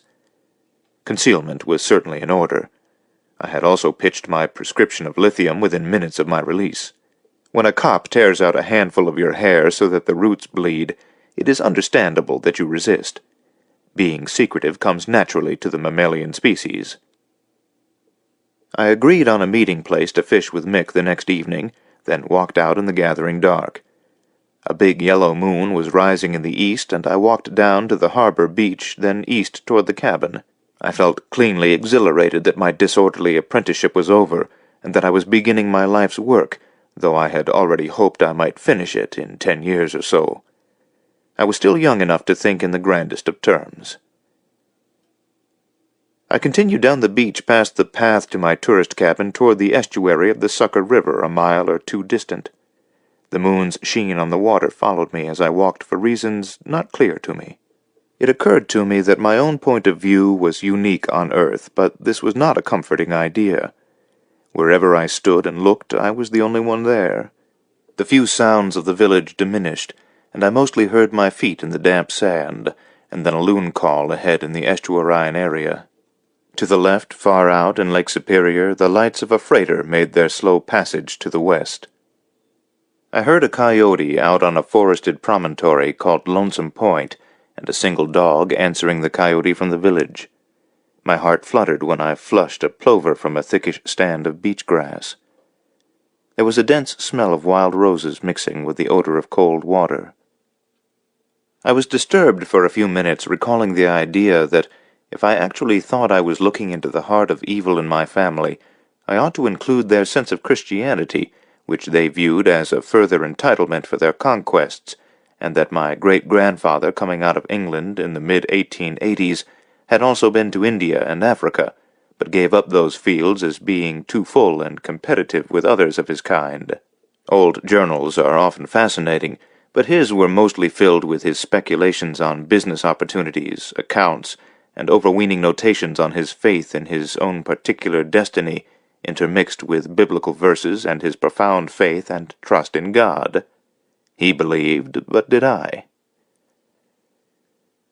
Luckily, the tingling thought of Vernice and the presence of the moon overcame the arrogant old bastard. I would try to write her early in the morning before I set off in search of a camping spot. I'd also have to count what money I had in my duffel bag, a repellent process. A month ago, a Chicago psychiatrist asked what I hated, aside from the obvious police. The left side of my face was still blue, and I errantly said money, and when he tried to track this back into my life, I stopped talking. When Jesse had asked me how I expected to live on $100 a week, he was apologetic about my bilked trust. If my father ever tried to sell land, there was a court order to the effect that he had to return to me the sum for which my cabin had been sold. This had been engineered by the embarrassed title company, who confused David III with just plain David. And in a private moment at dinner at the Drake, my mother was concerned with her usual, "I'm always there for you." But I escaped by saying that I was thinking of going back to Michigan State for graduate school in history, thus providing me with funds to live, albeit simply, as long as I was enrolled, even if I stayed at the university until I died. It was also squalid with the ready assumption that I deserved to live without lifting a finger in my own support. It made me think of hard-working Clarence as St. Clarence, but Jesse less so, as he was involved as a messenger in my father's financial shenanigans and non-response to Vera's rape. Frankly, I wanted to be useful in this life, and that could be defined only by work, not good intentions. My immediate downfall was the moon. I lay back and stared at it for an hour, consciously trying to avoid one of my daffy trances. I knew what the moon was, but not what it was for, any more than I understood a bird or bear. There was a frightening image of my mother's face as a yellow moon. It was before a costume party, their Midsummer Night's Gala up at the club, and my mother was in her bedroom with us, dressing up with her face as the moon, out of which emerged fiery spangles. I was just out of kindergarten, so Cynthia wasn't quite 4. Cynthia cried and tried to tear away the moon mask. Mother pushed her away, and Cynthia's head bumped against the corner of the bedstead. Mother's red lipsticked lips emerged from the yellow moon face, smelling of piney gin. Her robe was thin and white, with her sizable breasts perking out. Cynthia screamed, "Shitty! Shitty! Shitty!" And Mother rushed out, and Father came in dressed as the Lone Ranger, which didn't frighten us because we knew the Lone Ranger. This did not stop Cynthia from continuing to scream, "Shitty!" and my father said to me, "Take care of her," though there was a nanny who drank and chewed dentine with sharp snaps to cover the smell. Grandfather's cabin was large, with at least 12 bedrooms, with fireplaces and a motorized conveyor belt to carry wood into the basement, and a small man who couldn't talk to carry wood to the rooms when there were many guests from Chicago. Cynthia led me to a room where we could watch the party out in the yard, where ugly pink tents were set up. I told Cynthia to stop saying shitty, so she said pissy. We heard Mother walking from room to room, calling out, "Good night, children," but we didn't answer because we didn't want to see her. We played Crazy Eights by the window, hearing that Glenn Miller kind of music, while hundreds of costumed people danced and drank. The nanny brought up hamburgers, and Cynthia threw hers out the window onto people on the lawn below us. "What's that?" a woman yelled. Later we heard steps in the hall and hid in a closet. A man in pioneer leather clothes and a raccoon hat quickly screwed a woman dressed as Little Bo Peep on the bed. When they left, I was upset, but Cynthia jumped up and down, clapping her hands and laughing. I think I was upset because the woman was the mother of a boy I knew, and the pioneer guy wasn't her husband. Cynthia came to my room to sleep and locked the door with one of many keys she carried in a small red purse. One morning she had put an earthworm in Mother's coffee. I had a gold railroad pocket watch that read 3 a.m. when we heard Mother stumbling outside, rattling the door to come in and tuck us in, but we didn't answer. It was the same summer at storytelling time when a college kid hired for that purpose had us seated in a pergola, maybe 24 kids, and told us that we all had an animal who lived within us and told us what to do. It was this animal who controlled and dictated our bad behavior. It was hard work to get rid of this animal, and that was why we had to obey our parents and go to church. It was meant to be a scary story, and the narrative was couched along a line wherein a naughty little boy's animal grew so large it devoured him. Sitting there on the beach in the motherly moonlight, I realized that I had never reached a point where I actually disbelieved in the existence of this animal. It was probably still there, wrapped around my spine. This way lies madness, I thought, listening to the rush of the river over gravel as it braided itself out into the bay. I also never asked my mother a half-dozen critical questions that had frequently absorbed me.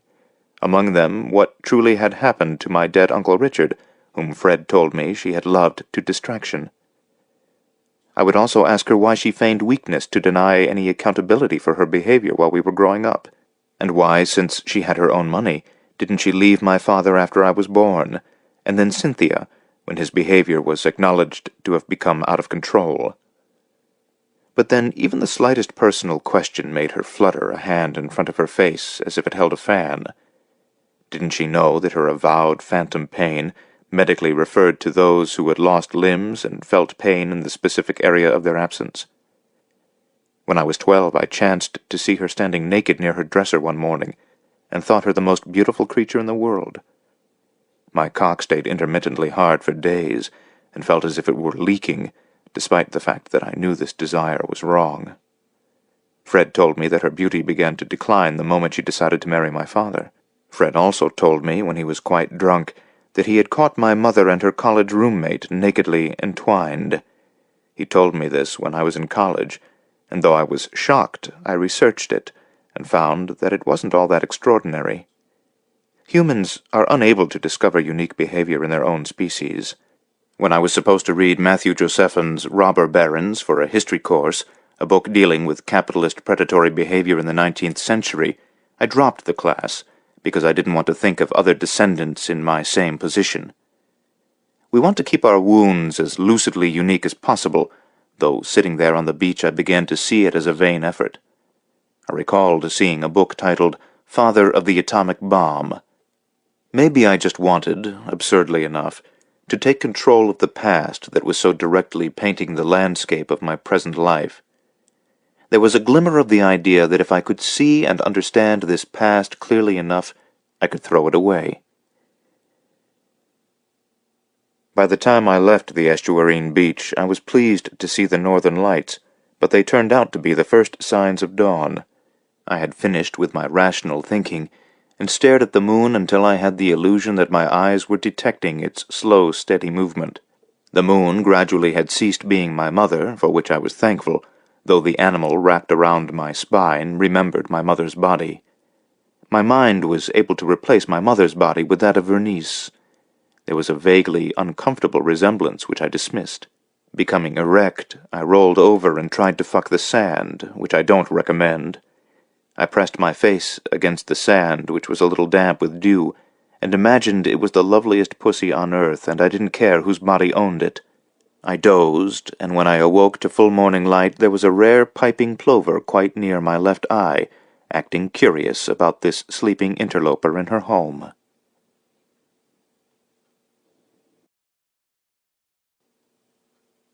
Chapter 21. I was ashamed about forgetting Carla, whom I had put in the truck before I walked down to the tavern the evening before. Clarence and Jessie, after admiring the pup, had found a small sky kennel to put her in while I slept, and then had given me a few dog-raising tips I hadn't listened to. She bolted into my arms when I opened the pickup door. For lack of food, she had chewed on the upholstery of the new truck, and shit and peed all over the seat. Rather than write my intended letter to Vernice, I fed Carla puppy chow with warm milk and then cleaned up the mess. Carla was still irritated at me for leaving her alone all night, so I held her while I drank coffee and studied a local map. I felt drowsy from my night on the beach, but was more eager to get started than for a nap.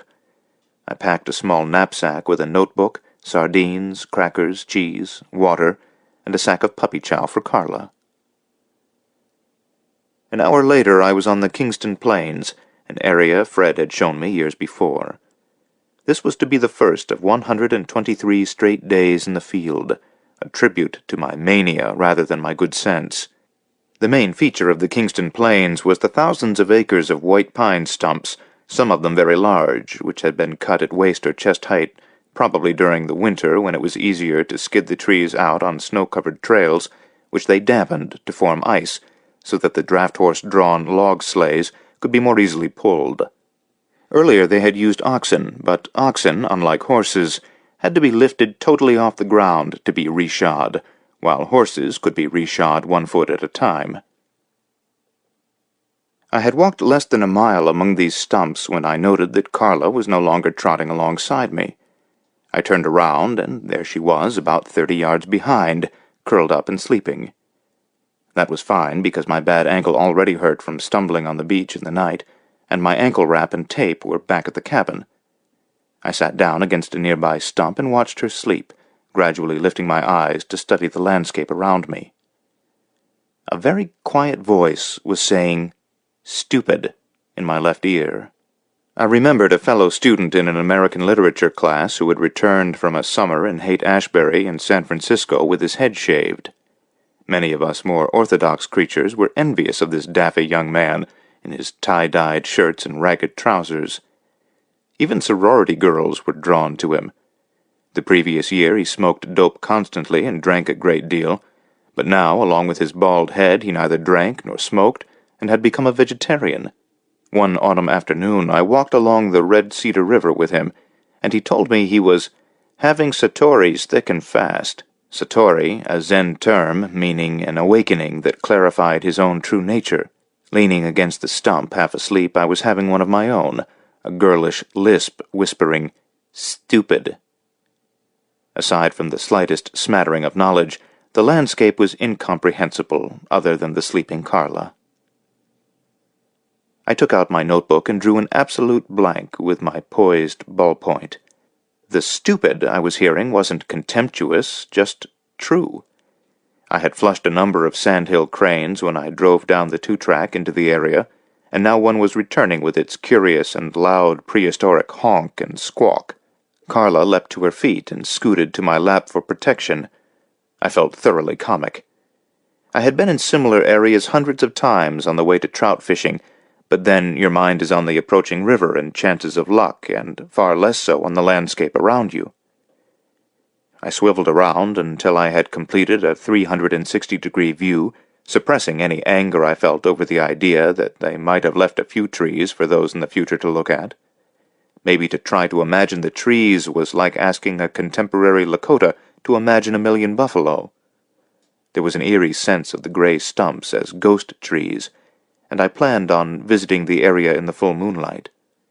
There is a beauty in desolation, because that's all we have, I thought, the land shorn of its native self, with the soil far too depleted to reenact its former glories. Despite these melancholy thoughts, I was relieved of myself, and my head felt lighter than I could remember. I flopped over on my side at the same moment the sandhill crane squawked again, and Carla buried her nose in my neck with her butt aimed at the air, her little tail curled downward in fear. I felt no less stupid than minutes before, but it had occurred to me that this could be corrected by study. I had read 100 books about God, and couldn't remember a single thing of import. But the heart of nature and greed were far more accessible. I remembered coming home from college and Clarence asking what I was studying, and when I said English, he said, "I thought everybody knows English." It helped when I added literature, though I said stories, because Clarence was quite a storyteller, though he could neither read nor write. Being a mixed blood, he knew hundreds of both Chippewa and Finnish stories that were so long they exasperated Jessie, whose tales of love and death from the province of Veracruz tended to be terse, though poetic.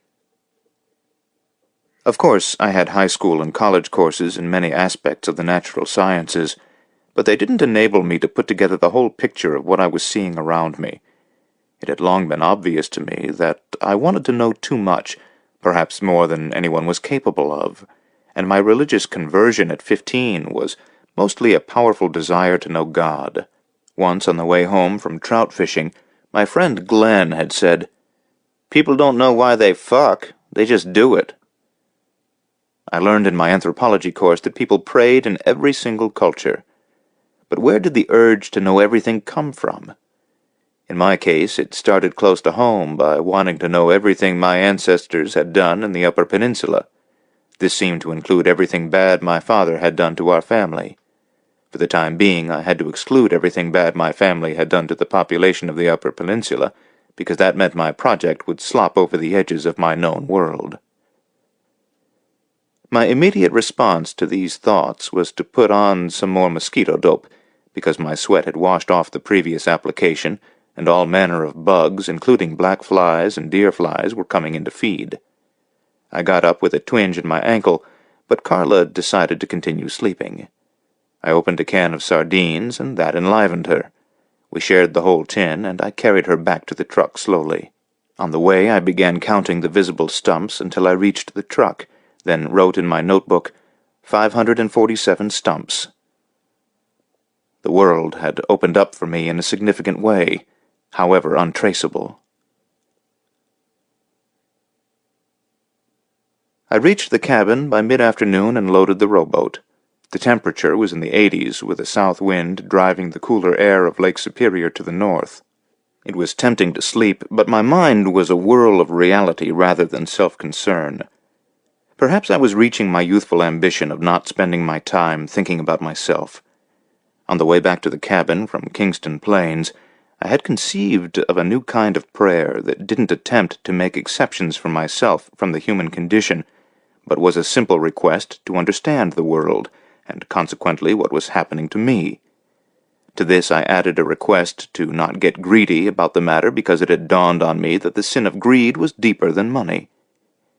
At the end of the prayer, when I was turning into the cabin's driveway, I was startled by a teenage girl walking toward the village in the shortest of shorts. My modest speech to the creator of the universe was interrupted by a butt in blue shorts. So it goes. She turned and smiled, then came back and gave Carla a pat on the head before continuing on. She smelled like ivory soap. At Osable Lake, Carla was upset when I launched the rowboat and then went swimming. It was clear she didn't understand what a lake was. Cynthia had likely kept her away from the dangerous St. Mary's River. I caught her with some difficulty, and off we went in the rowboat with Carla heading under my seat. After a half-hour she emerged and stood with her paws on the gunwale watching the oars and the passing water. I thought that she probably felt in cognitive disarray, as I had on my first trip to downtown Chicago. We usually landed at O'Hare, and then were picked up to go to my father's mother's house in Lake Forest. But when I was 7, we landed in a private plane at Meigs Field, and drove through the heart of the city, which tightened my stomach and put a lump in my throat. Naturally, Cynthia was delighted by it all. Back at the cabin, I took out stationery and began my letter to Vernice, partly to keep my mind off the girl who had walked past a couple of hours before. Dear Vernice, I know that the odds on this aren't good, what with our having spent only 2 hours together, but I think of you often. I can't begin to answer all of the questions you posed on the phone when I was over at my sister's on Sugar Island near Sault Ste. Marie. If I did so, I would have to write a relatively eventless autobiography. As a poet, you depend on the vicissitudes of your consciousness, your self-awareness, and the infinite variances of your perceptions, while I'm mainly occupied with studying the social and economic history of the Upper Peninsula. This may very well not sound interesting to you, but it ties in with an ancestor who came over from England 4 generations ago, and he still seems to have a profound effect on my life. It's hard to look for skeletons in the family closet, because they are all skeletons now. There was certain questionable economic behavior on my father's side, while my mother's family was involved in the Great Lakes shipping industry, in transporting iron ore to Cleveland, and also the steel mills of Gary, Indiana. I sensed you were interested in me, and I in you, or you wouldn't have gambled on your phone number. Should you care to get out of the heat of Chicago, this is a beautiful area. You might also like the puppy my sister Cynthia gave me. I like blues music and jazz much better than rock and roll. I don't cook well, but I can catch trout for you to eat. I'm not too knowledgeable about your profession, but at Michigan State I liked Wordsworth's Prelude, Walt Whitman, and Allen Ginsberg's Howl. My only real contribution to the world of poetry is to send you money for a ticket. Yours truly, David. What stilted, underwhelming bullshit! Stored in my brain cells was the sound of her thighs detaching themselves from the plastic-seated chair in the Chicago tavern. This actually made my dick hard, sitting there in the overwarm cabin. I took 3 $100 bills for her ticket from the stack in my duffel, and put Carla in the sky kennel, which made her break out weeping. I made the post office minutes before closing and sent my letter special delivery, then walked down to the tavern for a hamburger. It occurred to me that I could save a lot of money if I learned how to cook beyond the UP basics of frying this or that. It had been disappointing to discover in restaurants that no one cooked as well as Mrs. Plunkett. Besides my being hungry, every female on the street or in the tavern between the ages of 14 and 70 looked somewhat desirable. The girl who stopped to pet Carla was playing partner's pool with 3 friends, and a dozen men lined up along the bar watched while pretending it was of no particular interest. Her friends called her Shirley, and when she bent over in her tight blue shorts and brown legs, a young logger yelled, "Bullseye!" and she turned around and gave him the finger. When the game was finished, she came over to me to say hello and ask how Carla was doing. My mouth went dry, and I swallowed a bite of food with difficulty. She said she worked nights in the bar, but would be glad to babysit Carla sometime if I wished. Mick came up from the basement with dirty hands from fixing a coolant pump. Shirley left to play another game, and Mick said we had better hurry with our fishing because a big front was coming in from the west. We packed our gear in his rickety old Jeep because he said the road was too narrow and brambly for my pretty pickup. The Jeep had the interesting feature of a hole in the floor, so that you could see the road passing down near your feet. Before we headed to the river, we drove down to the pier to see if the front was visible. Lake Superior was fairly peaceful, but far to the west there was a rumpled black line, and Mick figured we had about an hour and a half or two to fish before the shit hit the fan. It is utterly soothing to fly fish for trout. All other considerations or worries drift away, and you couldn't keep them close if you wanted. Perhaps it's standing thigh-deep in a river with the water passing at the exact but varying speed of life. You easily recognize this mortality, and it dissipates into the landscape. If there are flying insects and trout are feeding on them, you fish with dry flies. If there's no surface activity, you fish with streamers, which imitate minnows, or with nymphs, which imitate the insect larvae that emerge from the stream bed and float along with the current. We were well down in a semi-gorge with steep clay and sand banks sprinkled with cedars. I had felt a moment's hesitation, wondering if I could climb back up with my bad ankle, but there was a succession of deep pools below made by deadfalls which formed log jams. In a riffle corner below one, I could see brook trout feeding, and I couldn't resist. It was very warm and still in the gorge, and there were clouds of mosquitoes around my head. After an hour or so, I heard the wind far above me, and saw branches swaying. Mick waded toward me from downstream with a nice rainbow of about 3 pounds, which would normally have made its way back to Lake Superior well before late June. I kept 2 brook trout, enough for supper. On the half-hour drive through the woods to the river, I called out the names of trees and got about 75% right, what is contemptibly called a gentleman's C. I intended to ask Jessie to send my largely unopened field guide books my mother bought for me when I was wearing out the Bible. Despite her evident imbalances, she often sensed my own tangents and tried to correct them. With tree varieties, maple, also beech, birch, oak, and hemlock were easy, while white and red pine, jack pine, spruce, and fir were dicey, and so were the bushes, such as sugar plum, dogwood, and chokecherry. When I put on my hip boots, I thought for the first time that it was a little strange that we choose not to know all the ingredients of where we live. Mick hauled me the last 20 feet up and over the edge of the bank when my ankle turned rubbery. By then, the sky was dark, an hour before sunset, and the wind gusting to 50 knots. A deadfall had come down, and we stopped while Mick took a chainsaw out of the back of the Jeep and cut the 2-track clear. When we came out into an open marsh, we saw lightning hit a tamarack and burst into flames, and we sat there watching the sheets of rain douse the fire. We had talked about my intention of camping all summer, which he described as bullshit. Camping was for pleasure, he said, and if I was going to get any work done, I needed something better. By then, we were drinking out of a schnapps bottle he'd drawn from under the seat, and I had become more voluble. We detoured for a mile, and he showed me a tar-papered deer cabin I could stay in, owned by friends of his from downstate, if I would re-roof it and shore up the foundation. How to do so was beyond me, but he said he would tell me how. A couple of more gulps of the schnapps, and I confessed my long-range intentions of being there, and he said, "Get at it, do it, forget it." Otherwise I'd eat myself up with my resentments. He sounded like Riva. Chapter 22. It was my second strange night in a row. I fed Carla, then fell asleep with her on the bed, waking about 3 a.m. to a high, solid roar, which it took me a minute to recognize as Lake Superior. Now the cabin was cold, and I turned on the electric heater, then fried the brook trout and heated a can of beans. Carla loved the crisp brown skin of the trout. It was clear to her that I was her substitute mother. I took out my notebook and was pleased at the single entry of the stumps I had counted. What a stroke! This number could very well rise to hundreds of thousands. I felt entirely ordinary in terms of mental temperature, say like someone who had graduated from the university and had their first day on a career job. Nothing had any particular focus, but I was doing what I was supposed to do.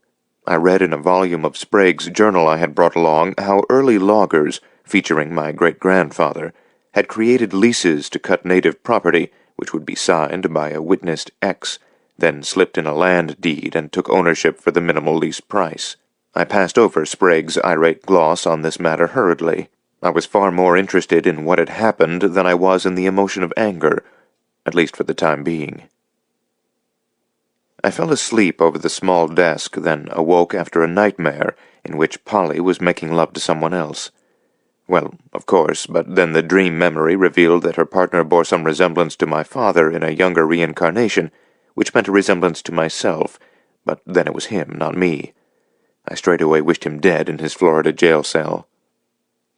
I took Carla out to pee and to shake the dream out of my head. There was a strong, cool wind out of the northwest, and in the moonlight I could see huge waves breaking over the pier, and questioned whether the village was a bleak outpost or a paradise. The timber was gone by the First World War, and then overfishing and the lamprey had wiped out the large commercial fishery for lake trout by the 1950s. Now the village survived on tourism and by pulp logging of second and third growth timber for the paper mills. Maybe it wasn't as bad as I thought, because the real money always went elsewhere in an extractive economy. There was an image of my father being strangled in jail by poor white trash or an angry black. Once in a sober moment, Fred had told me that I was unable to have compassion for my father to the degree that I was unable to have compassion for myself. Of course, this made me angry. What did it mean that he would get drunk and fuck girls that were too young among various other crimes and misdemeanors?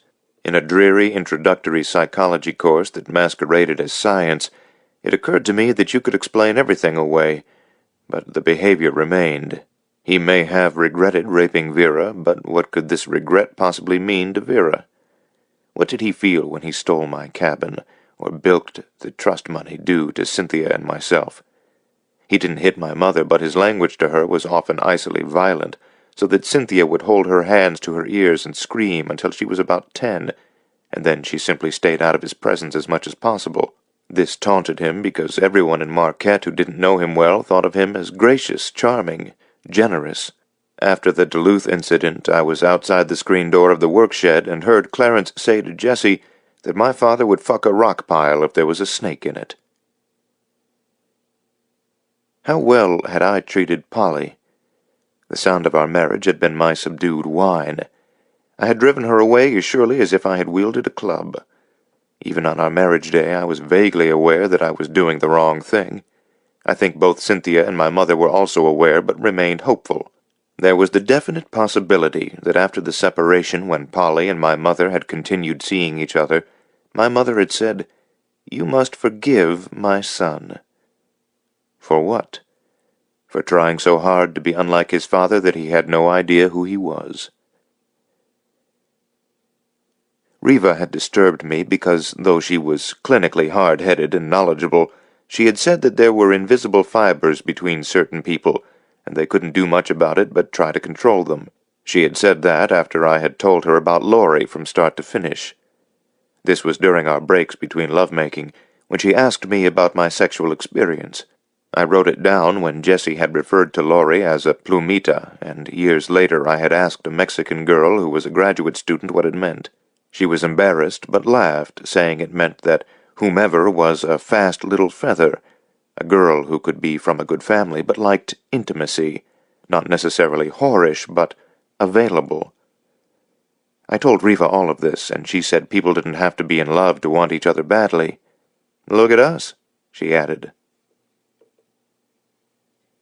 I was shivering on the porch, listening to the implacable roar of the waves, so impersonally hostile that I hugged Carla to my chest. After all, I was her parent. I was straining for the first sign of light in the eastern sky so that I could go out to my tar-paper cabin, clean it up, and make a list of needed supplies. I could feel the thump of Carla's heart against my own. I was her parent, and the night before I had forgotten her and was repaid with torn upholstery. On a certain level, perhaps the same as my own, She was trying to explain the world to herself. Luckily, she lacked the crippling ideals that suffocated my marriage to Polly. Certain of these ideals blinded me to the fact that I was as self-referential as my father, who, as a tertiary alcoholic, saw all existence only in terms that related to him, right down to the weather forecast. On the way out to the cabin, I stopped the truck abruptly and said, "When I'm preaching to myself, who am I preaching to?" Carla looked around alarmed to see if I was talking to someone else. I continued on, distracted, taking a few wrong trails until I found the cabin. I pumped a few pails of water and heated them on a propane stove to mop out the place. I stopped Carla from eating porcupine shit several times. It startled me when a large garter snake near the woodpile struck at Carla, who was barking and grabbing at it. I caught the snake and pitched it in the river. I washed some of the dusty dishes, suddenly glad to be there. The cabin lacked the pure grace of the one Sprague had given me, but it was more than serviceable for my minimalist intentions. There were 3 kerosene lamps to light my journal writing, and a Coleman lantern to walk with to the outside toilet, with the usual quarter moon cut in the privy door. I would buy a couple of extra flashlights, as I had a habit of misplacing them. There was a tattered cookbook called Camp Grub that included hearty dishes for hunters, the kind where you mix a can of beans with a can of corn, with a can of tomatoes, with a chopped onion and a pound of ground beef, and add Worcestershire sauce, hot sauce, and a teaspoon of garlic salt. I'd called Jessie to have him send over some of my mother's cookbooks and an Italian one Mrs. Plunkett had given me when I went away to college. Under a coffee table next to a bunk bed there was a large stack of girly magazines, of the most basic sort, with a couple of them outright pornography. One of the latter was packed with photos of men ejaculating on the upturned, eager faces of women. This seemed to be a male delusion. I saw only one woman truly attractive to me in half a dozen of the magazines, and wondered about the specialization of sexual taste. Looking around the cabin, there were places for 8 to sleep, including a small, rickety loft. My father used to go to a fancier camp over south of Munising. He didn't really deer hunt, but he had all the equipment. I know my mother had a strong suspicion that their hunting trips were up to no good, especially when he met his old Yale pal Seward from Duluth, a saturnine man who oozed privilege and bad behavior. I suppose that some men needed these camps to return to what they thought of as their birthright. I heard a shrill barking in the distance and rushed to the cabin. I had neglected Carla, and now she was yelping back in the woods to the east. I found her in a grove of popples with 2 quills in her nose and a young porcupine halfway up a tree in front of her. I snipped off the base of the quills, having read somewhere that the process lets air out and they are easier to pull. The quills weren't deep in her nose, but when I jerked them, Carla howled and snapped at me. I lay down with her and comforted her, then dozed off for a little while, thinking I should go to bed at a set time if I intended to do a full day's work. I had been inattentive, and when I awoke I wasn't sure in what direction the cabin lay. I had always been careful about directions when trout fishing in near wilderness, because there was always the possibility of becoming fatally lost in the upper peninsula, though this mostly happened during an especially cold deer season in November, or to snowmobilers who ran out of gas. I wasn't fearful when I struck out in what turned out to be the wrong direction, but I knew there could be the possibility of discomfort. My jacket with a compass was back at the cabin, and I only had a jackknife and no matches. Even my pocket watch was in the jacket pocket. You can keep a fairly steady heading with a watch if the sun is visible. It was a coolish June mid-morning, but I had a good 12 hours of daylight in front of me at this latitude. I looked in vain in the immediate area for any ferns I may have broken when I came to retrieve Carla, but found none. The biggest problem for those lost in the UP is the density of the foliage in some areas. You are literally without a point of view, except that offered by the sun, which you must remember is moving. After an hour it had become unpleasant. My bug dope was also back at the cabin in my jacket pocket. Carla was tired, so I had to carry her. She couldn't have weighed more than 20 pounds, but she was ungainly. She may also have sensed my worry and wiggled a lot. I couldn't seem to get out of a low, boggy area which made the mosquitoes and blackflies worse. I put Carla down and climbed a pine tree for a vantage point, and she wept, thinking I abandoned her. I couldn't get high enough to see above the tops of neighboring trees. I tried to maintain a straight line north, knowing that there was a county road within 5 miles. At the beginning, I had tried to move too swiftly, and that made me thirsty and my ankle sore. I finally broke through to a clearing of about 20 acres. I was so relieved to escape the claustrophobic density of the woods that my eyes teared and I flopped down against a stump. Carla was also relieved and fell fast asleep. After a few minutes, my worried mind and eyes cleared to the degree that I could see that I was sitting on the edge of the grandest collection of white pine stumps I had ever seen. They were simply immense, with several so large that 3 men with hands joined couldn't have encircled them. I had inadvertently discovered a stump shrine. I counted 30. The soil must have been perfect for white pine, and one could only imagine them rising a couple of 100 feet toward the sky. My skin tingled, though my heart and mind felt sore. After a half-hour's rest, I picked up Carla, who consented after walking a mere 50 yards or so. On the far side of the clearing there was a gully that seemed to lead in a more westerly direction. I knew that the sun was farthest north, this close to the solstice, and the gully pointed to a downward drainage, so that it had to finally lead toward a creek or the river from which I had departed. I turned around and stood there a full 10 minutes, my enervation and fatigue gone now, until I could imagine what this patch of forest had looked like. I can't say how, but the massive stumps now seemed alive, and reassured me that my work had a great deal of meaning. My ankle still hurt, but the ache seemed as insignificant as a mosquito bite. Scarcely 100 yards down the slow pitch of the gully, I came upon a stunning surprise. There before me was the largest of all white pine stumps, the great mother of stumps, straddling the gully like a 10-ton spider, supported by roots so massive I couldn't get my arms around them. I had put Carla down, and she had scurried around to the other side, sniffing the ground. Suddenly she was inside the stump, and I was looking down at her through an opening between 2 contorted roots. There was a slice of sunlight shining down on her face, and she regarded me gravely. I scrambled around to the other side, and there was an opening large enough to crawl in, and I joined Carla. It was sufficiently high enough for me to sit up straight, and there was light to see the ground, which was a mixture of cool sand and gravel. Carla was shivering in fear, but I knew it was the scats on the ground left probably by bobcat and coyotes, and a larger piece of dried fecal matter that was likely from a bear.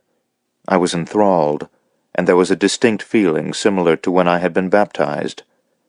I thought that this was as close as I could come to finding a church for myself in our time.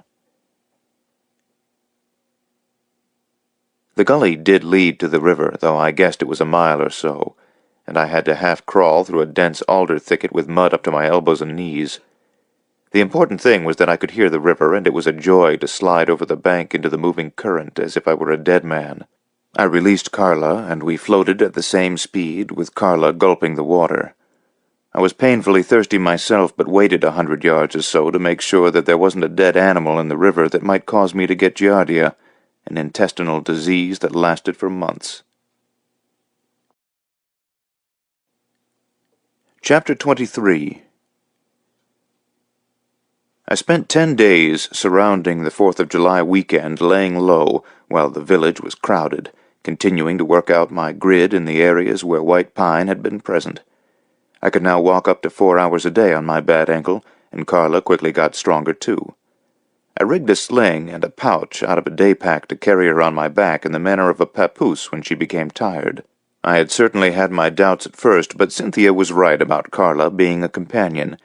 Every mid-afternoon, when it became too warm for comfortable walking, we would drive over to Osable Lake to bathe and row a couple of hours before making dinner. Jessie had sent along my mother's joy of cooking, but I soon found out that it would take a while for cooking to become a joy. I was distressed by my ineptitude, and my first so-called triumph was an elementary dish of scalloped potatoes.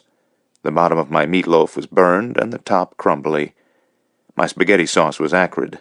Mick helped when he brought out roofing supplies and suggested that my oven temperature was off. I bought a baking thermometer and found that the propane was over 50 degrees higher than the dial read. I had also discovered on the day we were lost and so happily waded and swam downstream that Carla couldn't handle a whole large tin of sardines. We were on our way to town for a drink when she gave me a curious look, and her bowels loosened on the front seat. I reminded myself to buy paper towels. I checked the post office every day and had received a letter each from my mother and Cynthia. In my mother's there was a $100 bill and a P.S. saying, "Have a nice dinner." For that amount I could eat at the tavern 20 times. I kept away from the tavern in the evening to avoid getting involved with a local girl despite my imponderable horniness. I wanted to put in a solid month's work before I frantically sought diversion. I still had hopes for Vernice, but my thoughts kept returning to Laurie, whom I knew was married, and Riva, who had left Fred. I got a letter from Fred in his Columbus, Ohio clinic that said, "Riva has left me in the hour of my need. I can't say I blame her."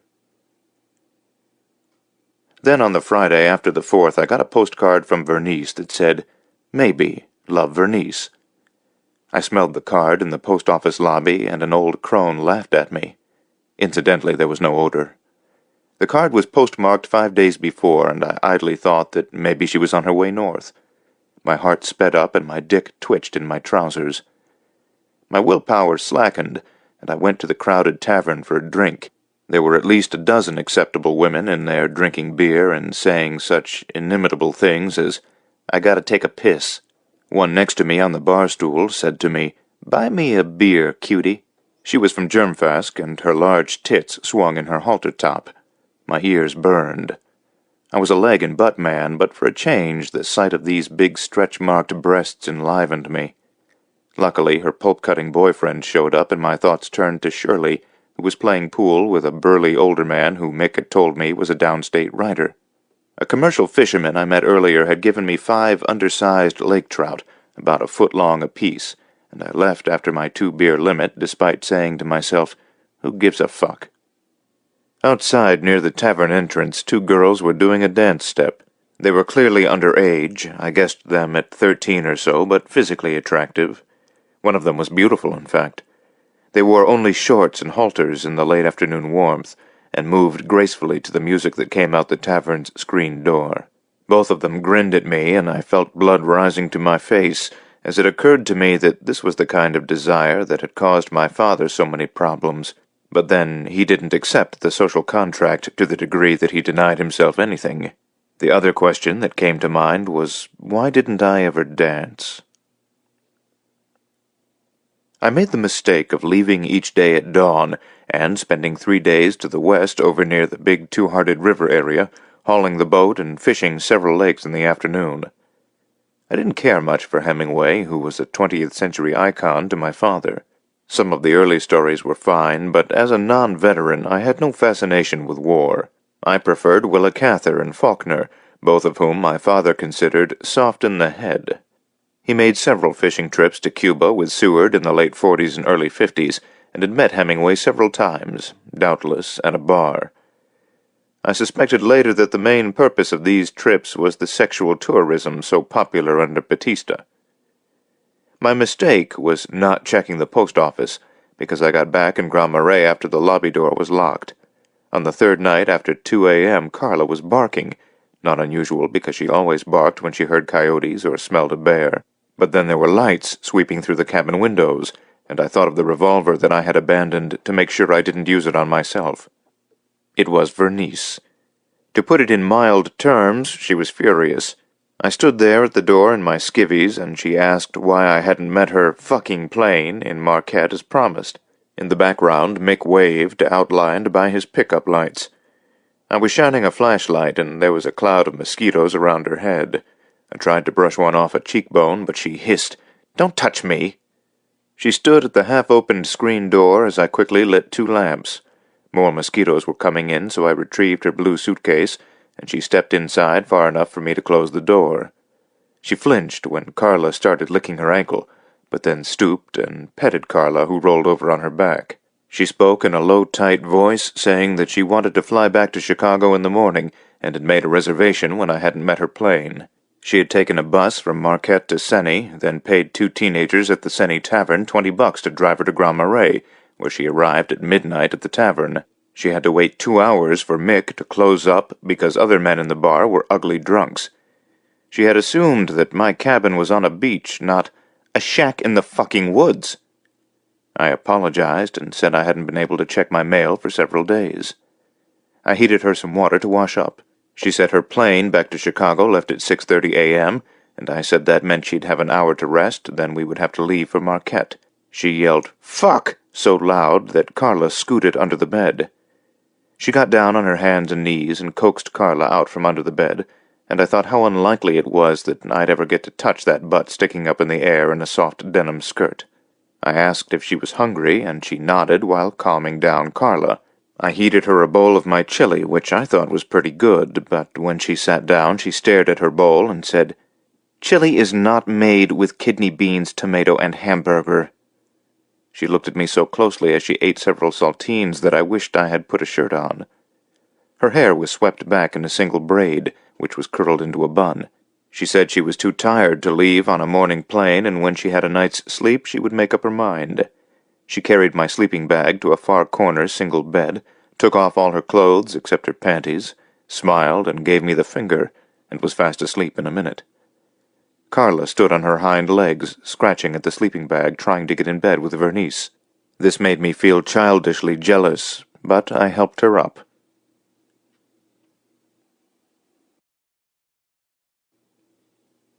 Chapter 24. I had 8 days with Vernice that rattled and bruised my world. The damage was permanent, in fact. The effect was unintentional in that she had no streak of the missionary. In accepted terms, she wasn't a very nice person, but neither was she unkind. Except for Cynthia, she was simply who she was, more so than anyone I had ever met, including Riva or Clarence. She tied me in knots, neglecting to untie the more difficult ones. Late on our first day together, I had this somewhat spooky science fiction notion that we did not live on the same Earth, or how could we live upon the same Earth when our perceptions were so radically different? Her world was a procession of aesthetic perceptions and considerations. She knew the contents of my kind of world fairly well, but had rejected them as insufficient to maintain life. Of the 100 or so poets, novelists, painters, and composers she mentioned in the 8 days, I had heard of only 4 or 5, and then in passing. She said that I was a trapezoid, while she was a vulnerable and inclusive circle. She bet that I had done especially well in geometry, which was true. I defended myself, saying that I had been an excellent student of history, but to Vernice, history was only an integral part of what she called the big lie. While we ate tuna fish sandwiches the first day, she quoted a sentence in French, then translated it, "Everything we are taught is false." This was a difficult position from which to begin an affair. I didn't fall asleep until first light. She smoked cigarettes, and I smelled the leftover smoke in the dark air, but also that nearly undetectable scent that Polly left in the bedroom when she undressed at night. It was so captivating that I was restless and got up to smoke one of her cigarettes, my first since surviving flu during college. At one point she whimpered, and Carla made a similar noise. I thought of opening one of 3 bottles of my father's wine Jesse had packed along for my duffel when he retrieved my camping gear from the house I no longer wanted to enter.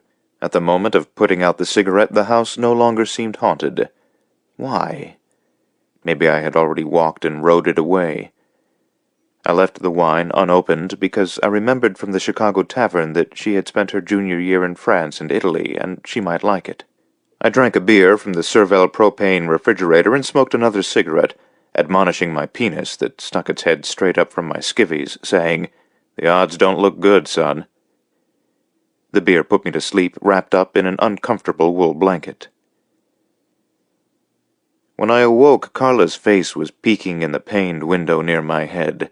Impossible because there was a downward slope on that side of the cabin, but Vernice was holding Carla up.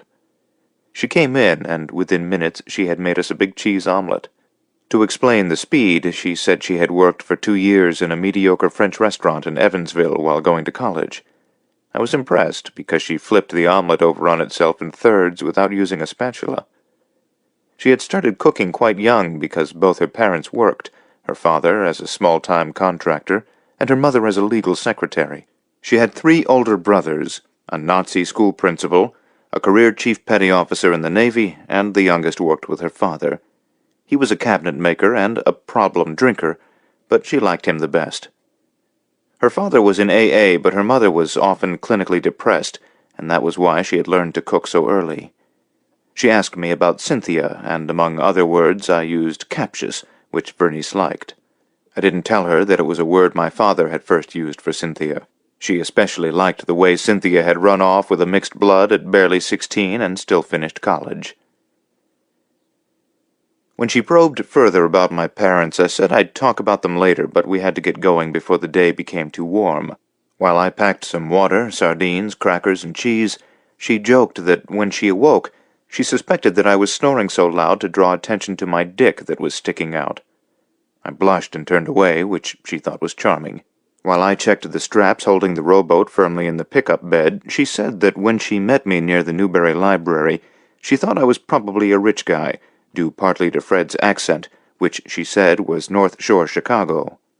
I wasn't aware of this kind of thing, but then she was a poet. She added that I also seemed like a pleasant prig, and I said, "Oh, fuck you," as we headed down the 2-track. "In your dreams," she responded, and a lump formed in my throat. I had developed a trace of optimism when she hadn't mentioned flying back to Chicago. I had also told her it was okay to wear shorts instead of the jeans she should have worn because of the insects, as I wanted a clearer view of her legs and fanny.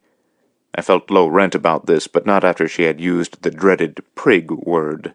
Throughout the day she used words as rare as epistemology, phylogeny, and odios, but in the same sentences did not hesitate to inelegantly tell me I was full of shit. I never lost the feeling of being caught off guard.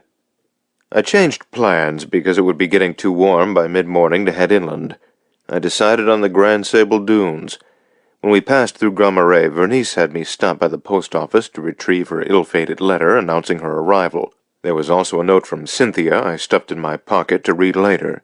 Meanwhile, Bernice was talking about the suicide of Cesare Pavese, then a poem of Valerie when she saw the lovely harbor in the daylight, and when we came out the west side of town it was the poets Ponge and Corbière. I memorized the names for when I might be in a good library in the late fall. When we parked near the dunes, she was launched into a regretful spiel about how she had missed being in San Francisco in the mid-50s, because she was only 5 years old at the time. Off she went with Carla up the steepest part of the dunes, after shrieking, "Fucking beautiful!" I was peevish because I couldn't keep up and took a slower trail, and because neither of them looked back. Her legs were smooth, but obviously well-muscled under the deceptive appearance.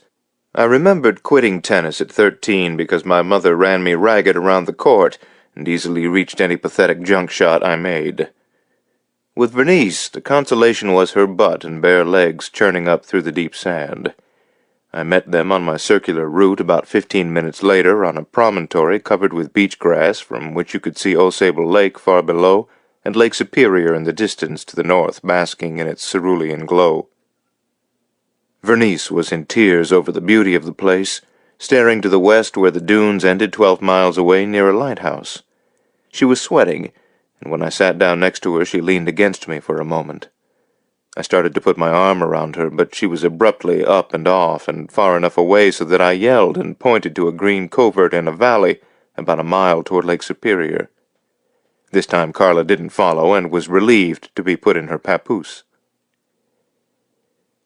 When I reached the covert, about an acre of thick aspen and white birch, Bernice was hiding, so I put Carla down, and she quickly found Bernice leaning against a birch tree eating wild strawberries with one hand and holding a coyote skull in the other. It's amazing how long people in their mid-20s can keep up a bantering quarrel. It was nearly noon, and we were to continue well past midnight. Sample. "Your body is so stiff you might break. You're herky-jerky." "I am? I haven't broke," I lied. "Haven't you read the Tao Te Ching?" "I don't think so." "If you had, you'd remember. In the Tao it says you must become supple and pliant. Whatever your obsessions might be, they're making you stiff as a board." "And your obsessions don't?" I gave Carla a wild strawberry, which she spit out as if it offended. "Poetry isn't an obsession, it's a calling. It's a river you jump into when you're called, and you spend your life floating along immersed in it." "Until you float to poetry heaven?" "You're fucking right." "How about the rest of us?" "You do what you feel called to do, if anything. Poetry doesn't assume virtue. I'm no better than that group of crows way over toward the lake." "They're ravens." They're following a bear that is doubtless eating beach pea and wild strawberries. Are they dangerous? Not if you leave them alone. They're ironically less contentious than you are. With 3 older brothers, I had to fight for my territory. They even tried to screw me. Your brothers? I never thought of Cynthia that way. You repressed it successfully, which is what you're supposed to do. My parents were terminally disappointed in life when we were young. No guidance. You should do some reading in the area of incest. For some reason, perhaps a plea for sympathy which might lead to the act of love, I confessed my life in an abbreviated form, though I included the worst material. It took a half-hour, and I sweated profusely, though the covert was shaded and cool. I finished with the whys and wherefores of my project. "You can't do that!" she fairly exploded. "What?" I was startled by her vehemence. "You can't spend your life writing a family history when there's no one who will want to read it. You can't spend your life in a reaction to your family, mostly your father, because that means you're still his wounded little boy. You say you're essentially Christian, but you're hanging out in the Old Testament when you should be in the New. He rose up and slew his father with the jawbone of the ass, that sort of shit. What a stupid way to lead your life. Do you think you'll have a number of lives, or what?" I rolled over on my face and watched infinitesimal insects walking to and fro. "Why stay if you're going to be such a hard bitch?" I asked the live green grass and the dead brown leaves, also the insects. "We're sort of attracted to each other. I'm thirsty." She took off at top speed. I loaded Carla in the papoose, wondering at the improbable demands that desire can put a man through. My brain felt peeled. Was I a wounded little boy? Partly, but my head ached with anger to admit it. The storytelling hour from the club returned. Maybe the miniature bad animal wrapped around my spine was my father. We swam at the launch site, and then I rowed down the lake, and in order to keep what we were missing in her mind, I showed her the sandbar where I had lost my virginity with Laurie. She was amused, but then told me a melancholy story about losing her virginity to her first love when she was in the 10th grade, and he was 2 years older.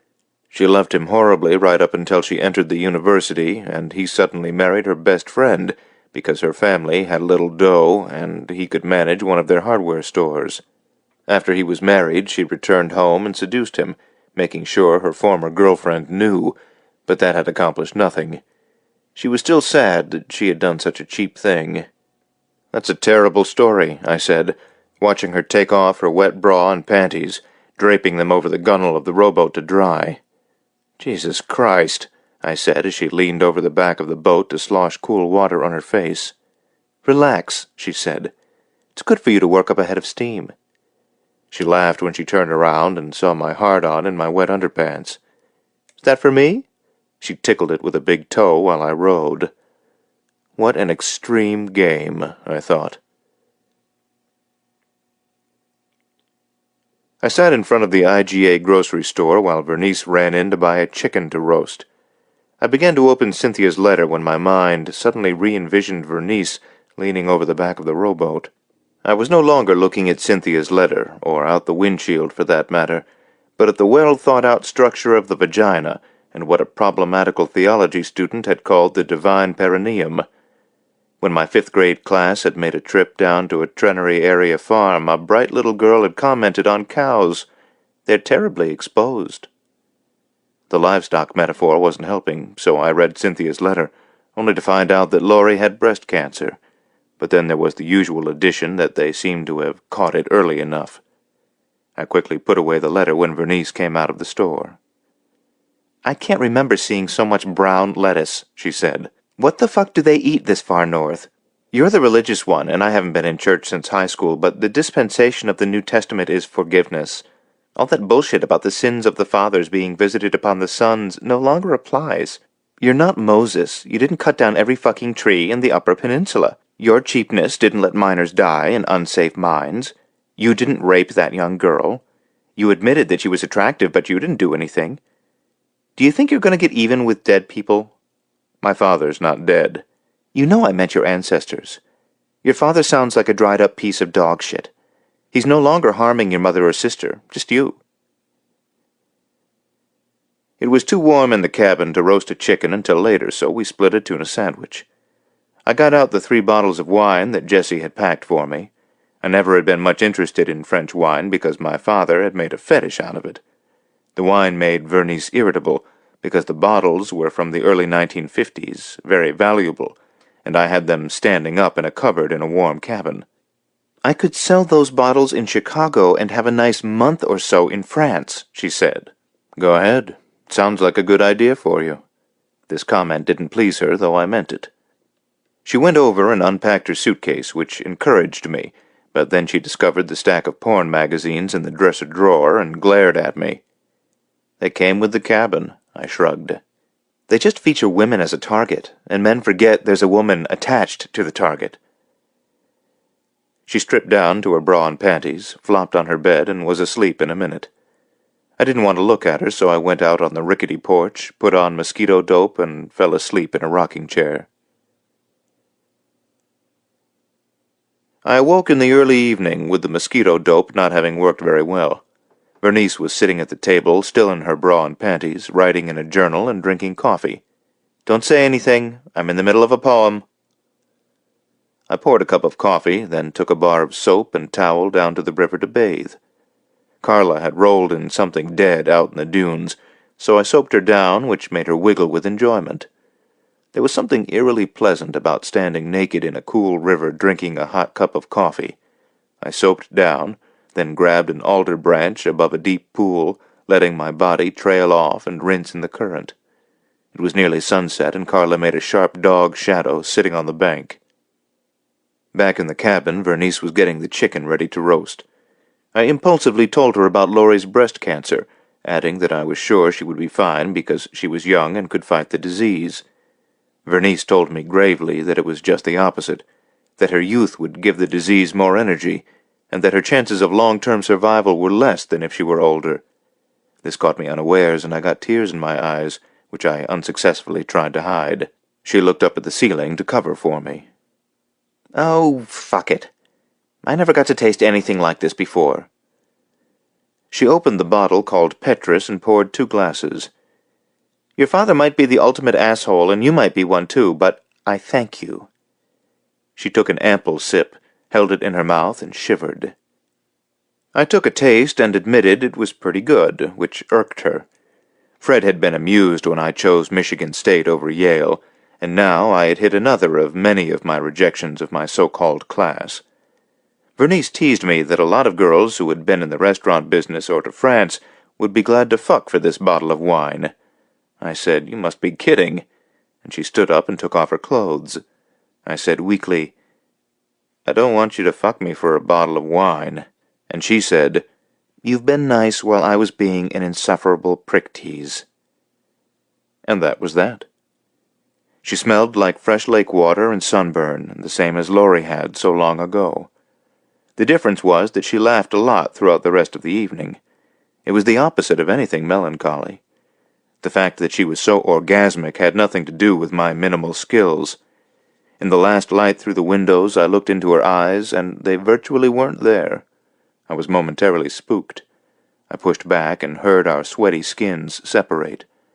When I pushed away, she nearly saw me, but when I came back close, she disappeared into herself again, and I had to assume that her self at that point included me, so that the first time in my life while making love I experienced total union with another.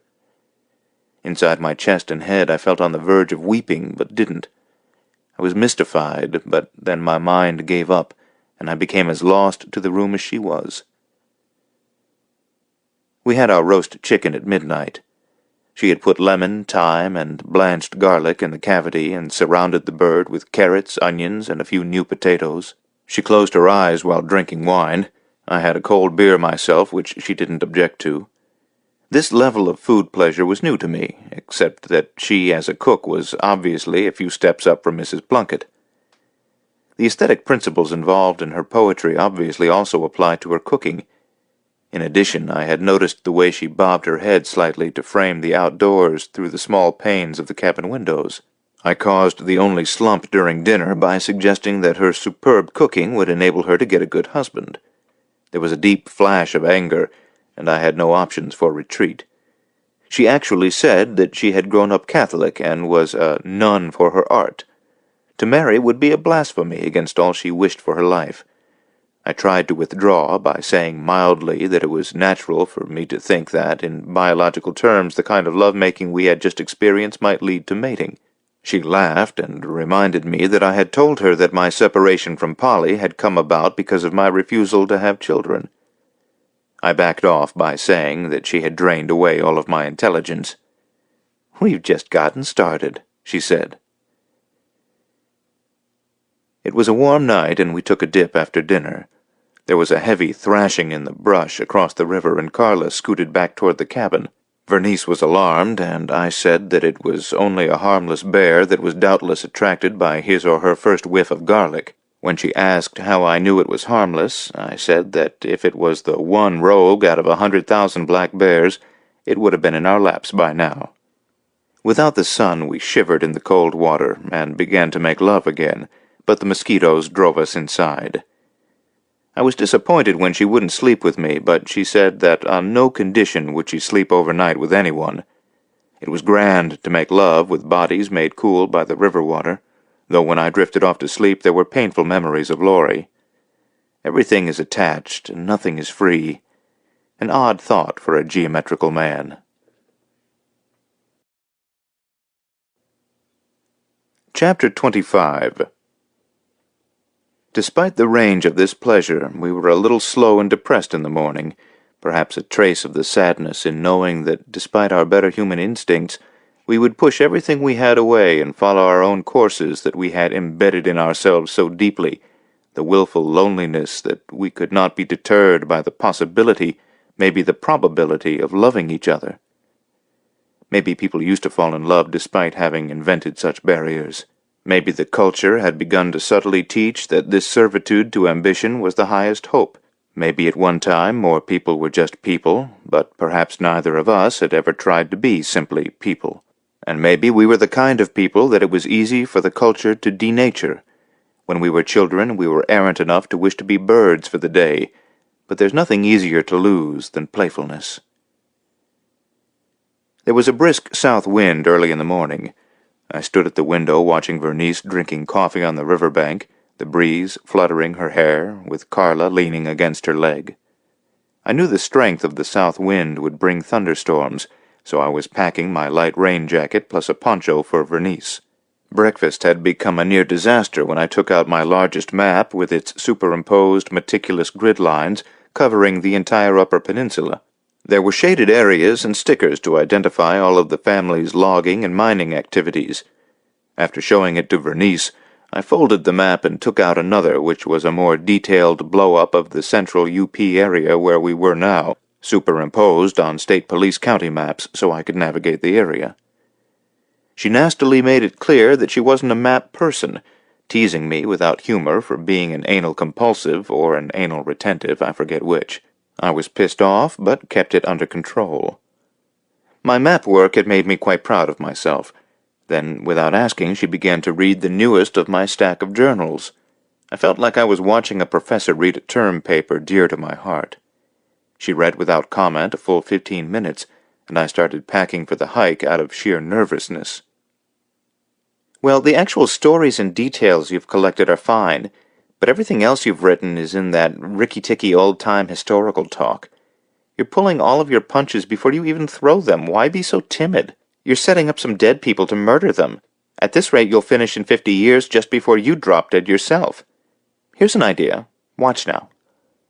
She drew a lateral line through the center of adjoining grids which were partly based on townships, many of them totally unoccupied. Her forefinger followed log roads as much as possible. "Everything you've done so far meanders or vaguely resembles concentric circles. You'd be better off for effect just counting stumps and adding severed limbs and crushed bodies from the stories. $30 a month and 1 day off to burn out the grease in the closest tavern? That's a nifty detail. Why the fuck call whorehouses houses of ill repute?" "May I read your poetry?" I asked petulantly, but immediately regretted it.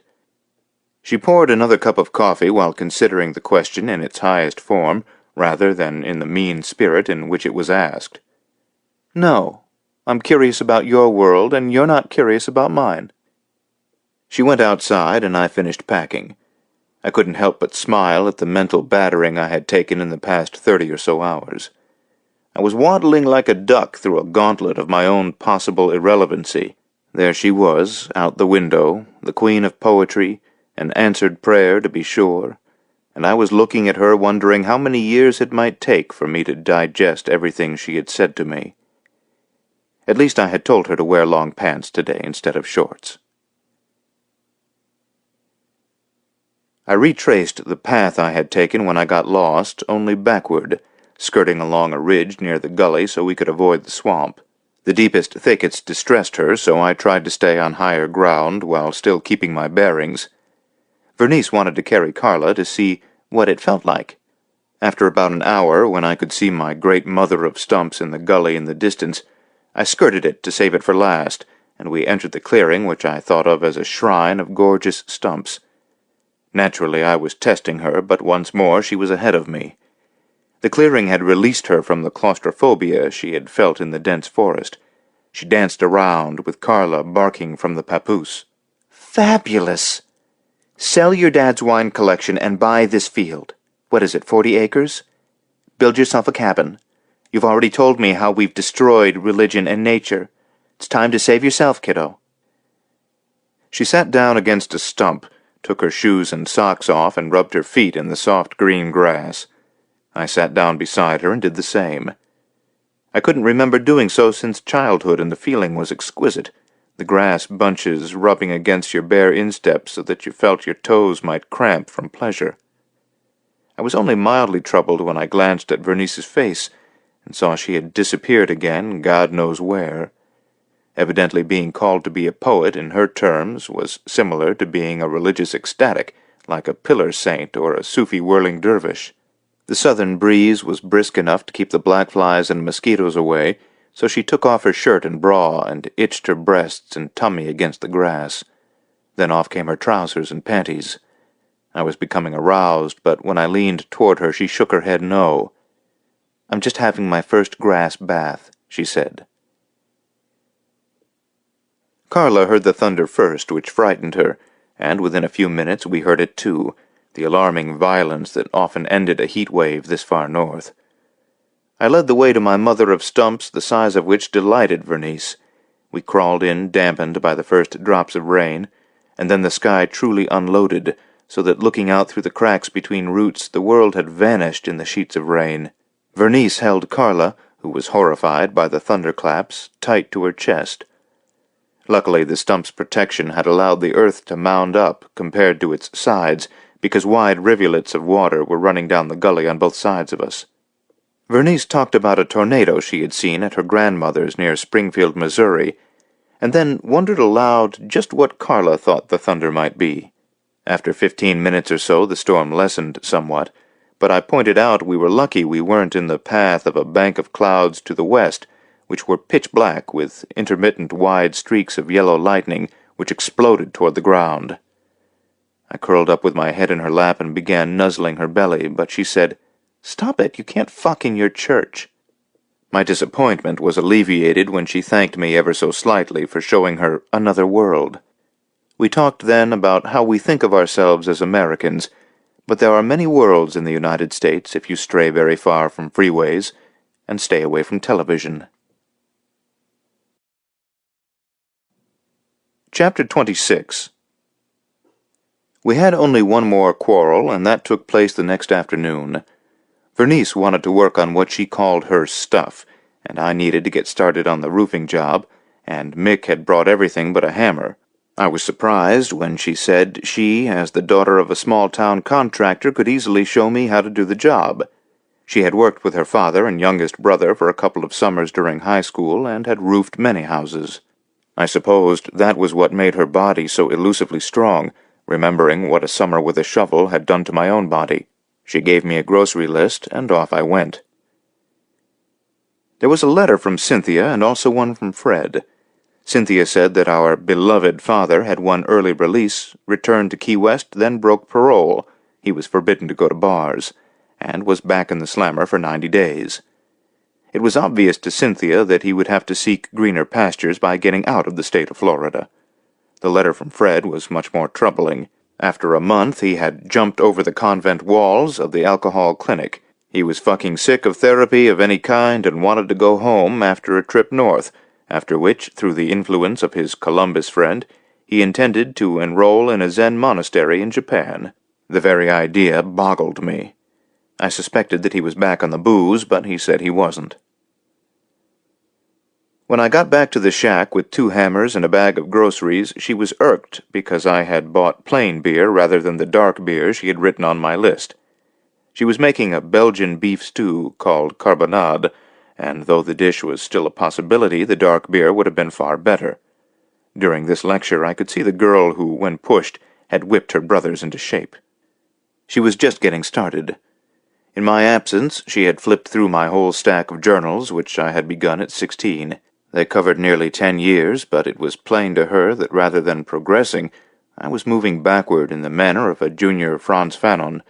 I was obviously too dry behind the ears to be dealing with such large material. I was preaching a half-baked sententious sermon to myself as if I wasn't quite convinced. I sounded like I was writing about Cortez's invasion of Mexico.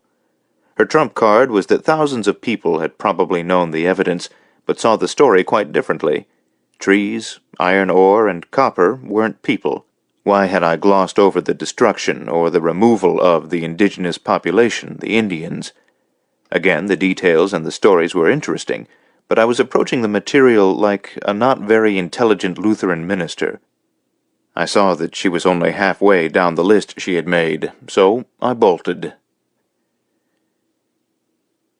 I fulfilled my genetic promise by getting drunk at the tavern and falling asleep down on the beach, where some locals were having a bonfire and party. I tried to make love to Shirley, but I had had too much to drink.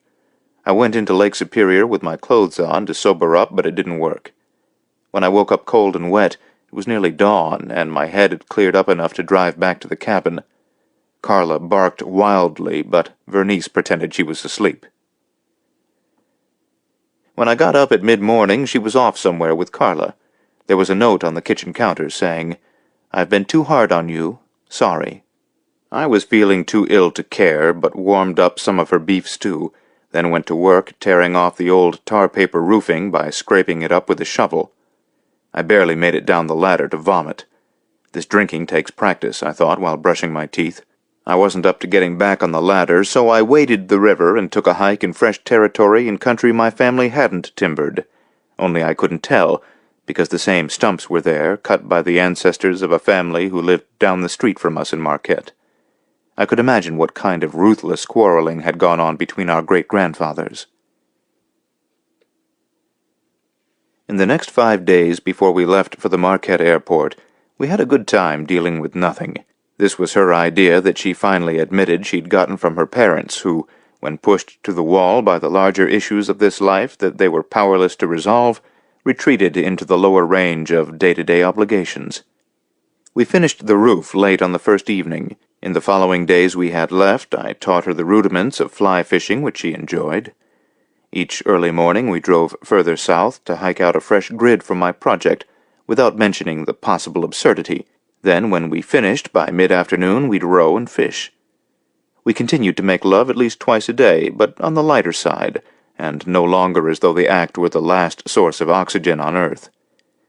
At my insistence, she gave me a short reading list that might help me connect with what she was all about.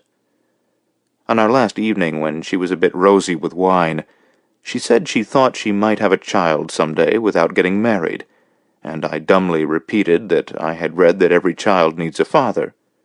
She didn't say, "like you," but we sat there in silence for a full minute before we started laughing. She said that a more ill-suited couple than we were couldn't be invented. I pretended that I agreed, but I didn't. I now thought that I loved her far more than during our first wilder days. I thought it was unlikely I'd ever again meet a woman who was so totally alive, and I wanted to hold on, though I could see that she was more than ready to go. By chance, Fred showed up late the next morning, only an hour before we had to leave for the airport. He looked frail, but appeared quite happy. When Vernice came around the corner of the cabin, Fred acted for a moment like he was seeing a ghost, then looked at me as if I had pulled a fast one, though he was pleased when she hugged him. "Your nephew is a fine young man, except that he wants to fuck all the time," she teased. "How ugly. You must visit me in the monastery. Free trip to Hawaii." Since the letter, Fred had changed plans, deciding to study with a Roshi named Aitken in Hawaii. If he decided to change his mind, Japan would be too far away. He said that he was permanently fatigued with religion but wanted to achieve consciousness before he died. After the virago, Vernice said she had read that many Zen people were in favor of Japanese conquest during World War II. "I don't expect more from any form of religion than I expect from people. Grandeur, wallowing in smut." Vernice took out her notebook and wrote this down. I realized it wasn't so much that Fred had become frail, but that his face had lost weight, except for his bulbous nose. "Riva said she'd come back to me if I were dry for a year, but then on, into eternity. I thought of camping on Everest, but the permits were too expensive." "Should I take the beer in the refrigerator?" Naturally, I was concerned. "No, I carry a full bottle of whiskey just to remind me of my past. It's to be drunk if my plane starts falling from the sky, that sort of thing. By the way, have you finished your history of America?" Not quite. It dawned on me that I was being traded male abrasiveness for female. I stood there staring across the river at a birch tree with a peculiar shape. I had found a woman who could gracefully handle what I was, but then I wasn't enough for her. At that moment I lost several degrees of my inner temperature, as if my brain were beating a retreat back to my life before Vernice. I didn't have to look far for what was lacking in me, because she had been so explicit. The sudden question of to what extent was I a correctable item froze me in place, until Vernice waved a hand in front of me to bring me back to earth. Halfway to Marquette, I had developed full-blown jitters, a jumping stomach, a lump beneath my breastbone, a mind fixed on the idea that you don't really know what you have until it starts to go away. Vernice was revising my reading list with the shoe off her left foot, diddling the radio dials with her toes. She was wearing the light floral summer skirt that I had met her in, and it had fallen up her thigh to the degree that I kept my eyes on the road to avoid a collision. We had left early because Vernice wanted to see my father's wine cellar. I felt no urge to talk early in the 2-hour drive, but it irritated me that she was writing in her notebook rather than speaking to me. "What are you writing?" "Piths, gists, images, speculations on the nature of nature. I wish we hadn't left Carla with Fred. I already miss her." I couldn't think of a single appropriate thing to say. When we pulled up in the alley behind our home, Clarence was tending the flower bed. The peonies were lavish. "I didn't think it would be this fucking ritzy." Vernice bounded out and shook Clarence's hand. "You're a beautiful woman," said Clarence in his flat, even voice. She was a little taken aback, as many were, by his directness. He said Jessie had gone back to Veracruz early. She was slightly nervous in the house, identifying certain pieces of furniture and early American landscapes I had always ignored. I would never have known where the key to the wine cellar was located, except that Cynthia had shown me where she had found it when she was about 12, though she told me her boyfriends had complained that French wine wasn't sweet enough. The key was kept on a tiny hook behind my father's framed Yale diploma. Magna cum laude, indeed. She was impressed by the wine cellar to the point that it embarrassed me. There were a number of cases of brandies and ports from before World War I that my grandfather had left, also wine from that era that Vernice thought might have gone bad. I admitted that I hadn't been here since childhood. Once more, her interest in something well outside myself irked me. I suggested that I ship the whole collection to her in Chicago, where she could sell it and we'd split the money, and then she would go live in France for a year or so, which was her avowed intention. "Actually several years, but it's not yours to sell, it's your dad's." I reminded her that I had told her about how my cabin near Ontonagon had been stolen out from under me, adding that much of the money from a trust for Cynthia and me was also missing. I didn't want to say the large amount. "How much?" she asked, wiping off a label with a tissue from her purse so she could read it. "The last I heard, about $3 million is down to a few $100,000. It was to be split with Cynthia when I reached 30. What were you going to do with it?"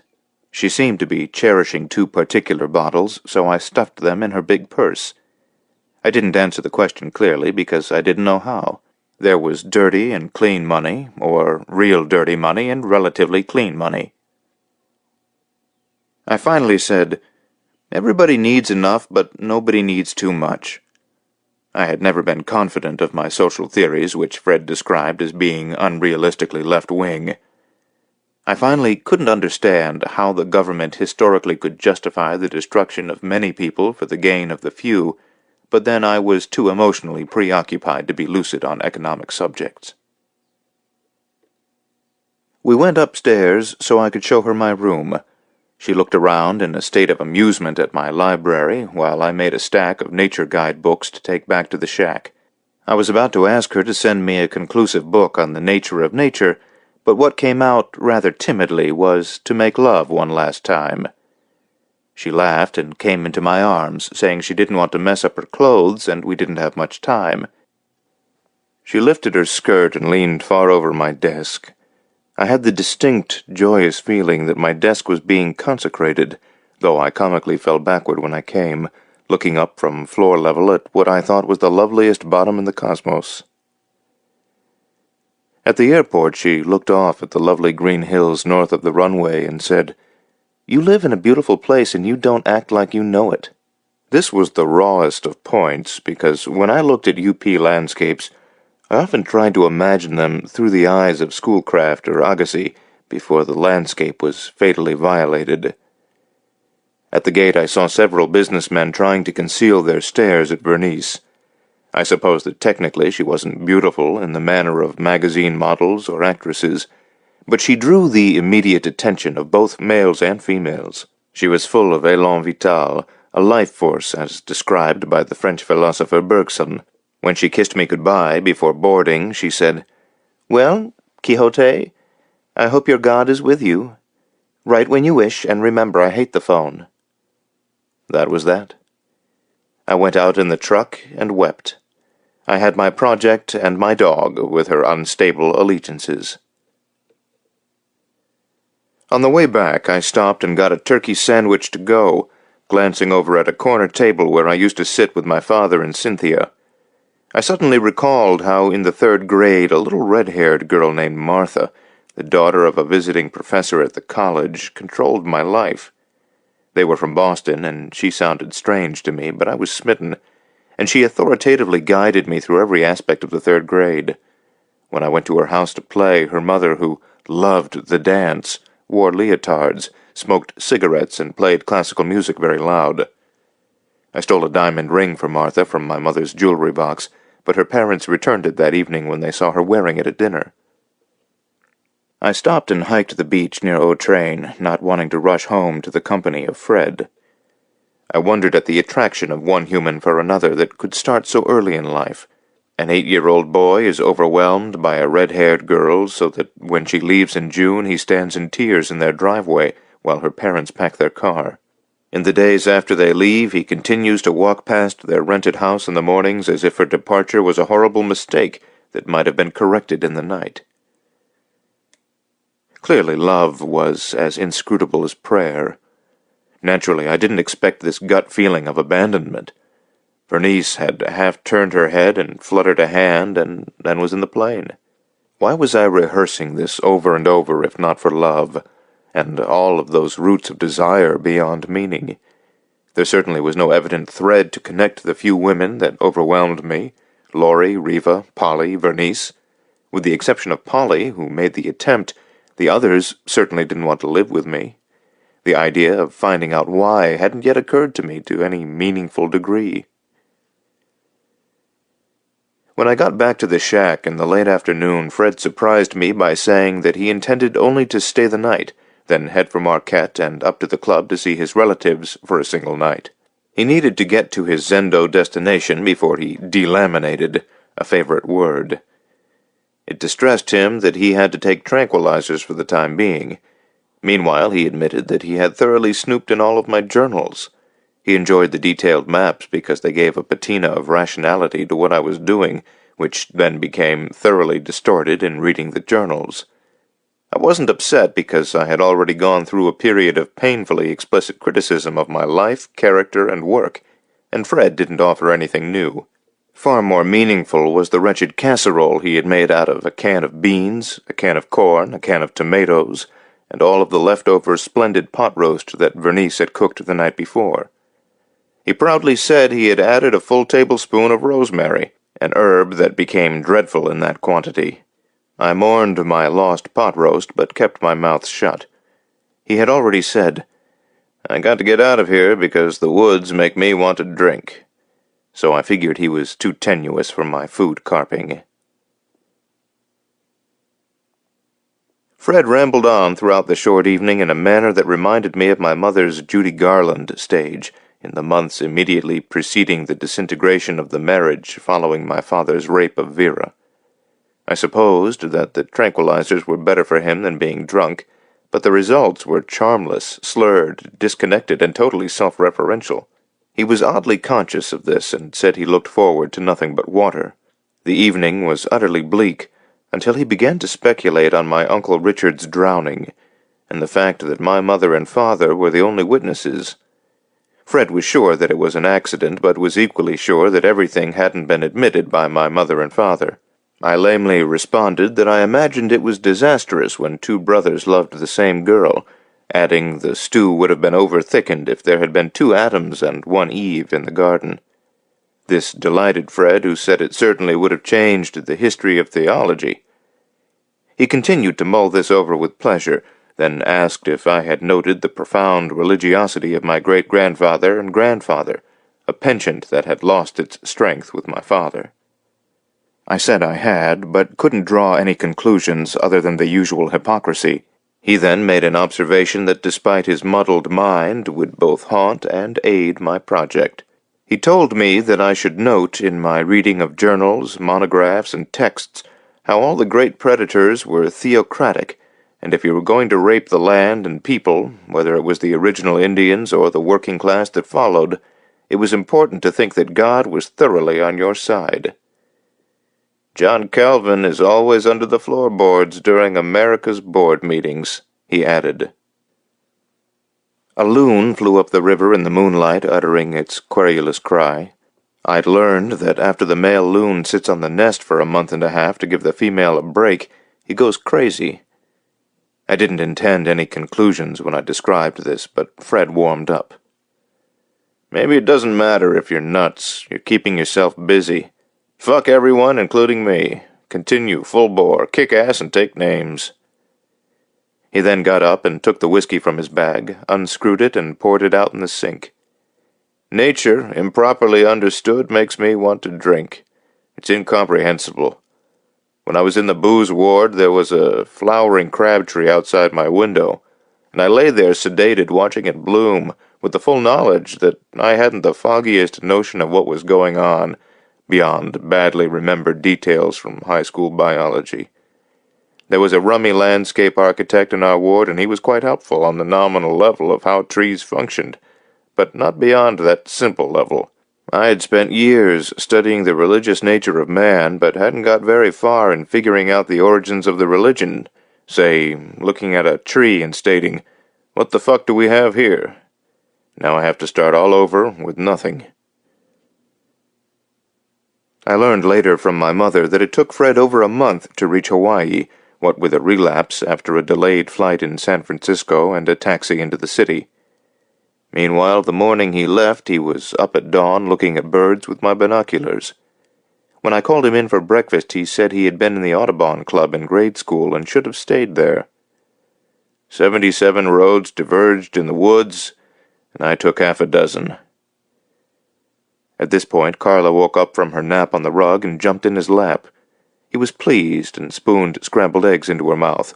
"You must learn to eat like a proper young lady." Chapter 27.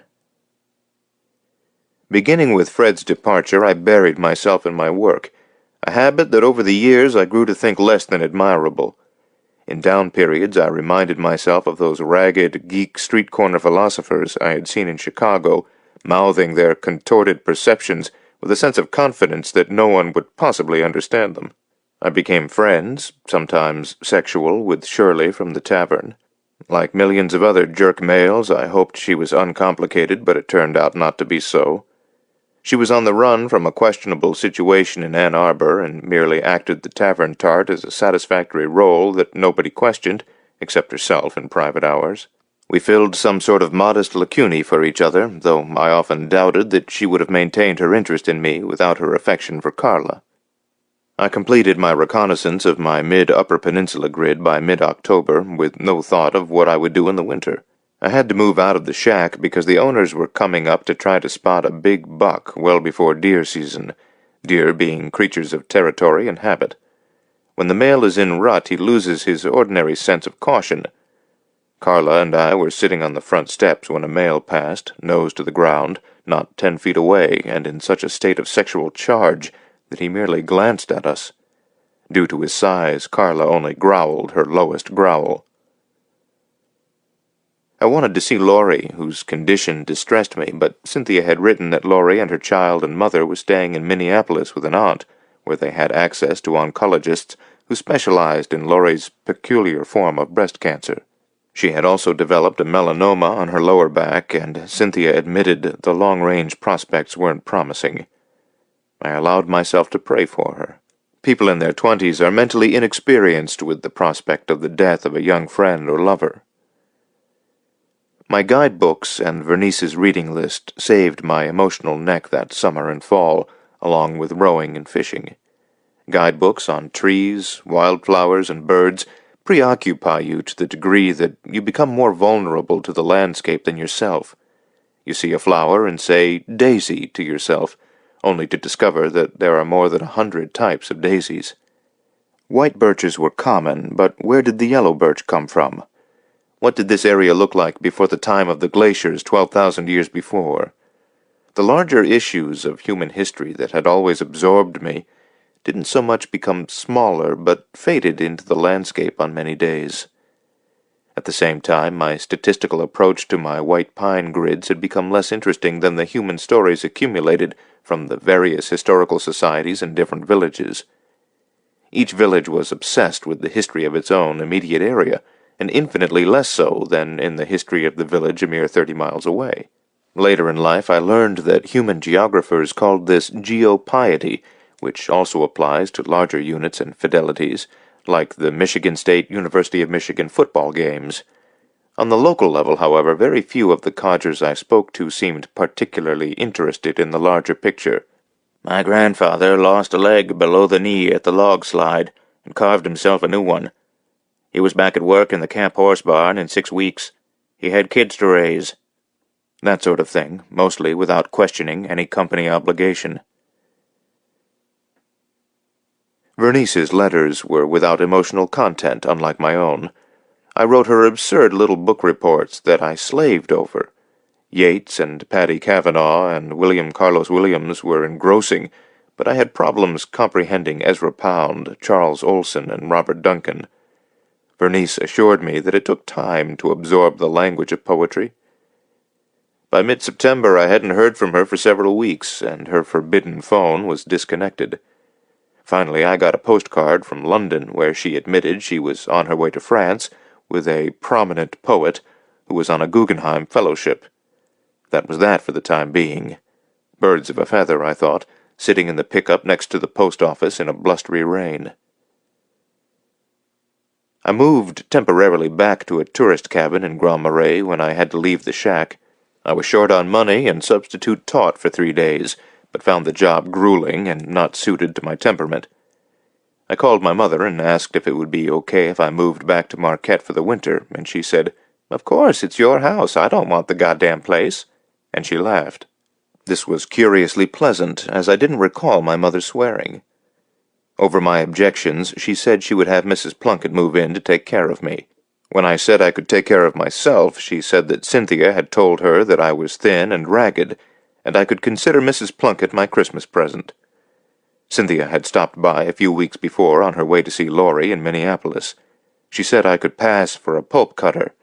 I said the closest clothing store was 60 miles away, and that's why I had learned to sew up tears in my clothes. She stayed for only a couple of hours. She cried about Laurie, and after she heard the story, said that Vernice was the best thing that could have happened to me. She asked to what degree I'd ever joined the human community. Back in Marquette, Jessie and Clarence were glad to see me, though both asked about my health. I had barely reached the alley before a late October snowstorm hit, and we sat in the work shed before the wood stove, sipping glasses of whiskey. I told them I had lost weight from cooking for myself and walking several hundred miles or so. It was then that Jessie said that my mother had given me the house, though she continued to take care of the bills. She had paid off my father in a deal that involved her taking care of his legal bills. They both liked Carla. Jessie followed me into the house to help me with my duffel and cartons of journals and books. I idly said that I hoped one day to visit Vera in Mexico and apologize for my father, and he simply said, "Nothing is your fault. You can't apologize for your father." I didn't know how to pursue the subject, so let it drop, though I wondered how he had continued to work for him. Fred had told me rather ominously that Latinos have long memories. I managed to spring some additional education funds by driving to East Lansing and agreeing to do some work for a history professor in researching logging folktale sources, and for an anthropologist named Cleland on early native settlements in the western UP. This would enable me to buy snowshoes and the short, wide cross-country skis I would need in winter, also to stay in motels when I wandered, because I scarcely wanted to camp in winter when 40 below zero wasn't unheard of. My father showed up just before Thanksgiving. I had been at the Marquette Historical Society and Peter White Library, and come home in the near dark at 5 to find Jessie and Clarence helping a man load the contents of the wine cellar in a large truck. Jessie rolled his eyes, and when I walked into the house my father was just finishing packing up what he wanted from his den. My mother had told me on the phone that this was going to happen, but not when, and I had hoped to be away. He was in his northern gentleman mode, and shook my hand with a smile. He had gained a good deal of weight, but carried it fairly well. He refilled his whiskey glass and asked if I'd have a drink with him. After 10 years without seeing him, I didn't have the heart to refuse. I was overwhelmed by the nothingness I felt. It suddenly occurred to me that I was taller than he was. He told me he admired Carla, and that it was sad that we hadn't had a bunch of dogs, and that he would never see his grandchildren because Cynthia was so unforgiving.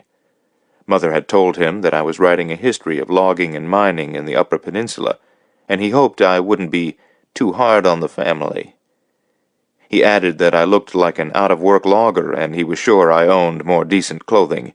I found myself unable to say anything until he said he was sorry to hear about my divorce, and I said that I was sorry about his own. My brother Richard was a good person. I'm not. Nearly everything I've touched in my life has turned to shit except your mother, Cynthia, and you. I congratulate you on your survival. And that was that. I knew he wanted to hug goodbye, but that was out of the question. I watched him walk down our front sidewalk and slip, but Jessie caught him by the elbow.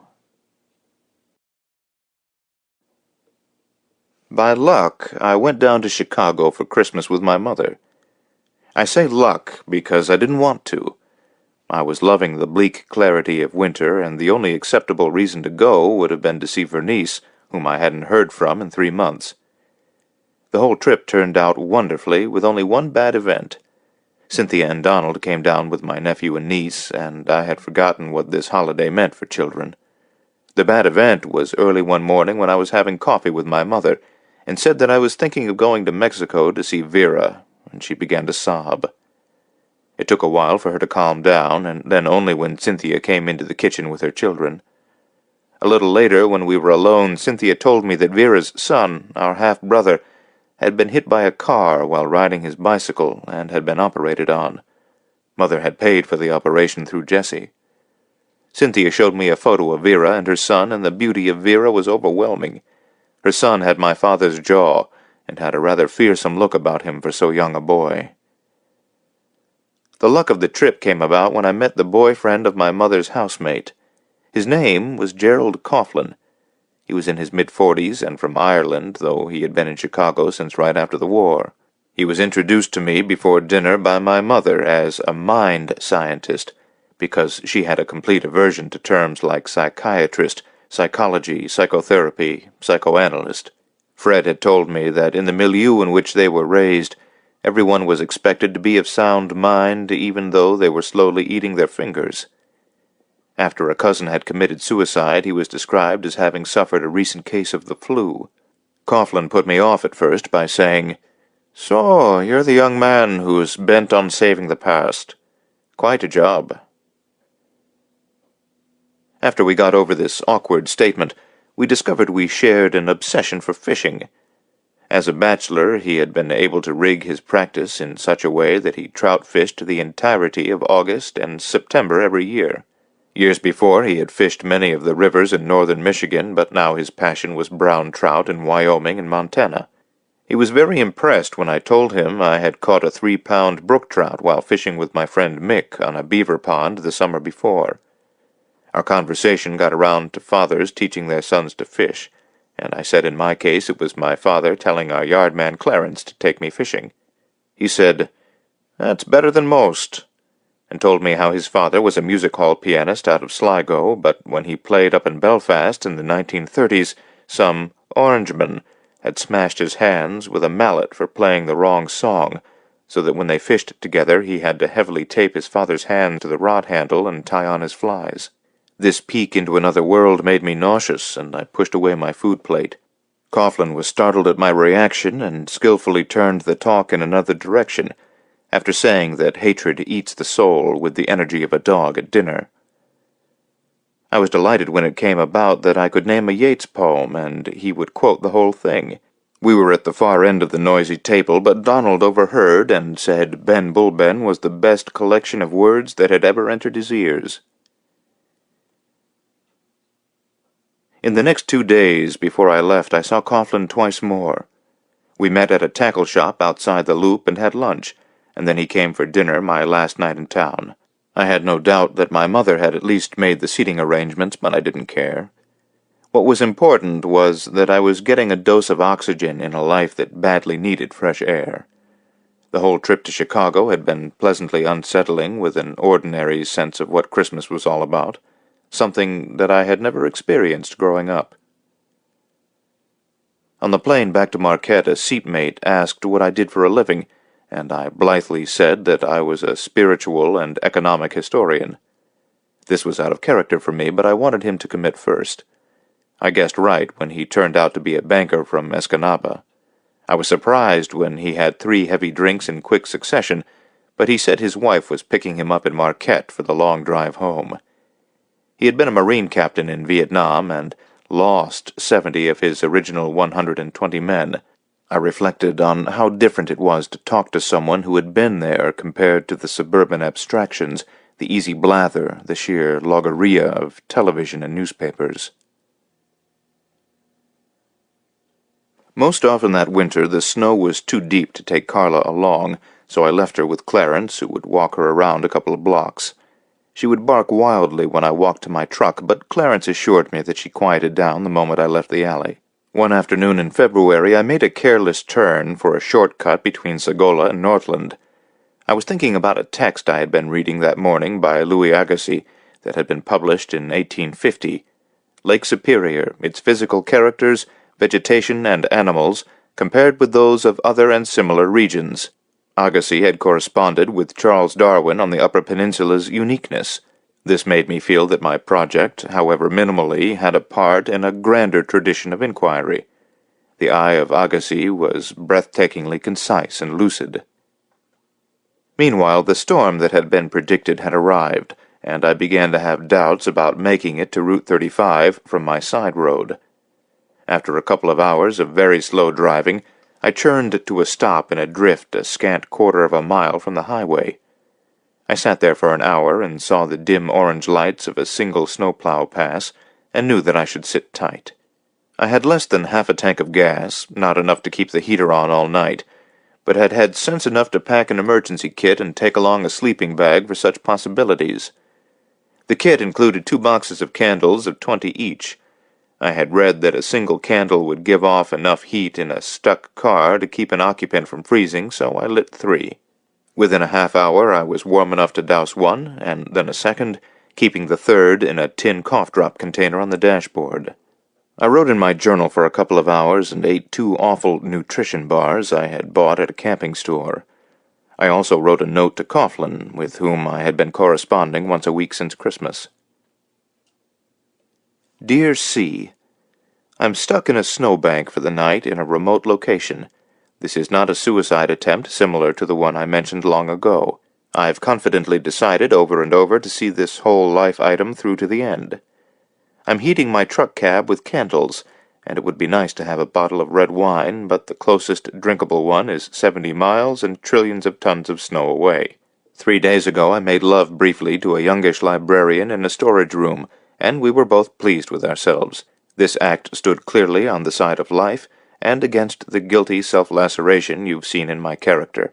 To be sure, I'm stuck in a truck all night in a 0-degree blizzard, but not making more of the situation than simply being stuck in a truck in a 0-degree blizzard. Yours, Jack London. Coughlin had told me that as a boy in Ireland he had read all of Zane Grey and Jack London, and couldn't decide whether he wanted to fight Indians or be a hunter and trapper in the wilderness. Becoming a psychoanalyst in Chicago had presented a different sort of wilderness, and less visceral but equally daunting challenges. Now he wished simply to become a master at untying human knots. That spring and early summer it became clear that Laurie was dying. Her husband even glared at me at the funeral. When I walked down the hill to Gertz's to buy some clothes, they told me I hadn't been in the store in a decade, and I had shrunk a bit.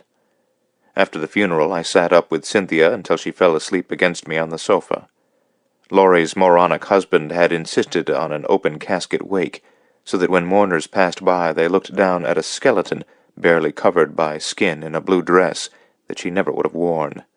Walking past was walking in the darkest air possible, despite the bright June sun coming through the stained glass windows. A single fly circulated above the casket like a miniature bird. The organ droned. The flowers wilted.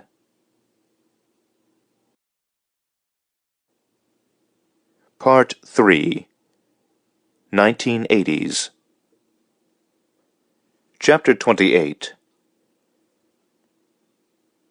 I'm in the den, and it reminds me of a huge pack rat nest I helped a biologist dismantle in the desert in the southwest last winter. There are 13 labeled cartons of papers along the south wall and 1,000 or so books on the north wall, all of which will be trucked over to northern Michigan, now a full-fledged university, in a few days, ridding me of all the material of my nearly endless project, my skirmish with the unknowable that intermittently seemed so obvious. All I'll have left, save my memories, are 70 or so of my own journals, and a few of Sprague's, in which there are many items of a personal nature. Above all, what I've discovered is that certainties aren't appropriate to the evidence. I've been sitting here since before dawn, when Cynthia called from Chicago to say that Mother had died of a pulmonary embolism. Not really a bad thing, because she had a severe kidney disease, nephrosis, that required daily dialysis, and when I visited her a week ago she could not envision continuing to live in this manner. She was matter-of-fact and accepting rather than unhappy. Not ever having been that ill, I couldn't understand her mood, her quiet state of suspension behind which there must have been all sorts of mental activity she was unwilling or unable to share, though Cynthia told me that after Mother had emerged from a semi-coma of several days' duration, she had told Cynthia that during the entire time she had actually been sitting on a big boulder in midsummer up near the Huron River Point, and that she had been 10 years old again. She had also seen the most spectacular northern lights of her lifetime. I immediately read a copy of Kubler-Ross Cynthia had given me and learned that this near-death state was frequently quite forgiving, except for those left behind. I've closed the den door, but in the kitchen I can hear Mrs. Plunkett making breakfast at mid-morning for Polly's daughter Rachel, who is 13 and has been staying in Cynthia's room for 3 days because of a quarrel with her mother. Rachel stayed out late with her boyfriend after the ceremony in which he was a graduating senior. I can't really follow the lingua franca of these mother-daughter quarrels, so have been carefully non-committal, though 13 seems radically young to have a boyfriend. La-ti fucking da. You can tell that little bitch I'm not loaning her my favorite blouse. Rachel is as brash on the phone as Cynthia used to be. I hear Mrs. Plunkett say, "Your language, young lady," and Rachel say, "Sorry." Polly lives down the hill a few blocks west of the old Coast Guard station. Last month, when she came back north, I prepared a special dinner for her with the help of Mrs. Plunkett, and popped the question, as they say locally. She laughed and said that she wouldn't remarry me at gunpoint. I was more startled than hurt. We're lovers, and she insists that I'm far better off as her boyfriend. Perhaps that's so. Her daughter Rachel is beyond my capabilities, but I've been helpful raising her son Kenneth, who is 9. I take him fishing whenever he wants, maybe twice a week, and buy him things he thinks he needs that are a bit beyond Polly's teacher's salary, the most recent being an expensive racing bicycle that alarms me and Polly too, who fears that his penchant for speed is the same as his father's, who died on a motorcycle outing in Wisconsin. He was in all respects a good husband and teacher, but on Saturdays, when the weather was good, he and his friends, all Vietnam veterans, would take off on their motorcycles and blow off steam. I'm not trying in any way to replace Kenneth's dead father, but was amused when Polly said he was sent home from a scout meeting for fighting with a friend who had referred to me as a high-class fuck-up. I had called Donald over in the Sioux for advice on Kenneth, but Donald only said, "Make sure he likes you so that when he needs advice he'll ask you." I impulsively bought him a dog, but with the kids busy figuring out Marquette and Polly teaching summer school, the dog, who was named Sally, mostly stays with me. She is a yellow Labrador, the kind of dog I wanted as a kid. She has been enough of a problem so that I have fenced in the entire backyard, where she has dug large holes in Clarence's once peerless lawn and flower gardens. Clarence died 2 years ago at the age of 70 or so when a boat hoist strap broke and the sailboat crushed him. I own a small landscape company that employs 2 of Clarence's nephews full-time. In the winter, the nephews plow out driveways. Jesse retired this late winter and returned to Veracruz after suffering a slight stroke. Before he left, I asked him how long it had been since he had received a regular paycheck from my father. He said he had always been able to take care of himself, and had recently sold 3 small apartment houses he owned up near the college, having bought them many years before at a bargain. Had he kept them a secret, or had I failed to notice? He also owned a combination auto wash and gas station and a self-service laundry. I began to wonder to what extent his exile had been a true exile, but then my rationality in regard to Jesse had been totally corrupted by my father's rape of Vera. A few days before he left for good, I asked him about the coffee plantation land he had purchased with my father when I was in the 9th grade. He was pleasantly noncommittal and said there had never been enough capital to properly develop it.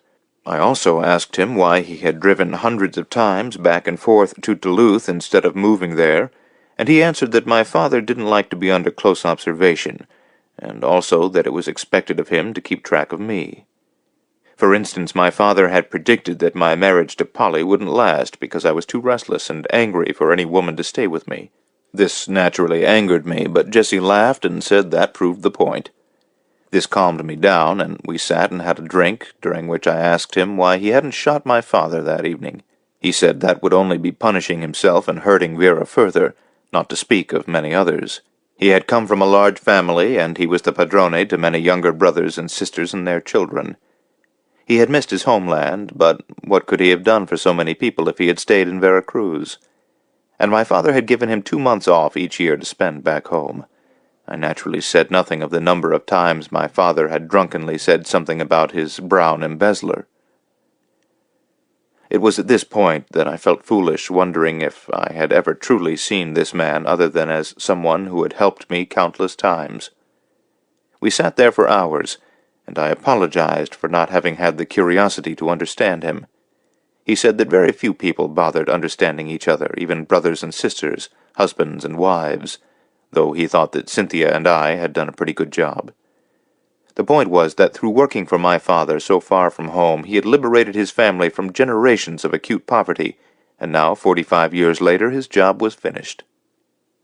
He withdrew a bit when I asked him about World War II and the immediate aftermath, but then threw up his hands as if to say, why not tell me everything? My father didn't enter the service until 1941, when he graduated from Yale. He was Jesse's immediate officer, and right away Jesse could tell that here was a man who wished to die and needed someone to watch his back. They became uncommon friends, and the night before they shipped out of San Francisco they had become quite drunk, and my father had told him why he didn't care if he died. The summer before, he had had an argument with his brother Richard about a woman, and Richard had committed suicide by jumping off a cliff in the wrong place. There was only one good place to jump, and knowing this, Richard had intentionally jumped off the cliff into the water. My father had liked the young woman, but Richard had loved her.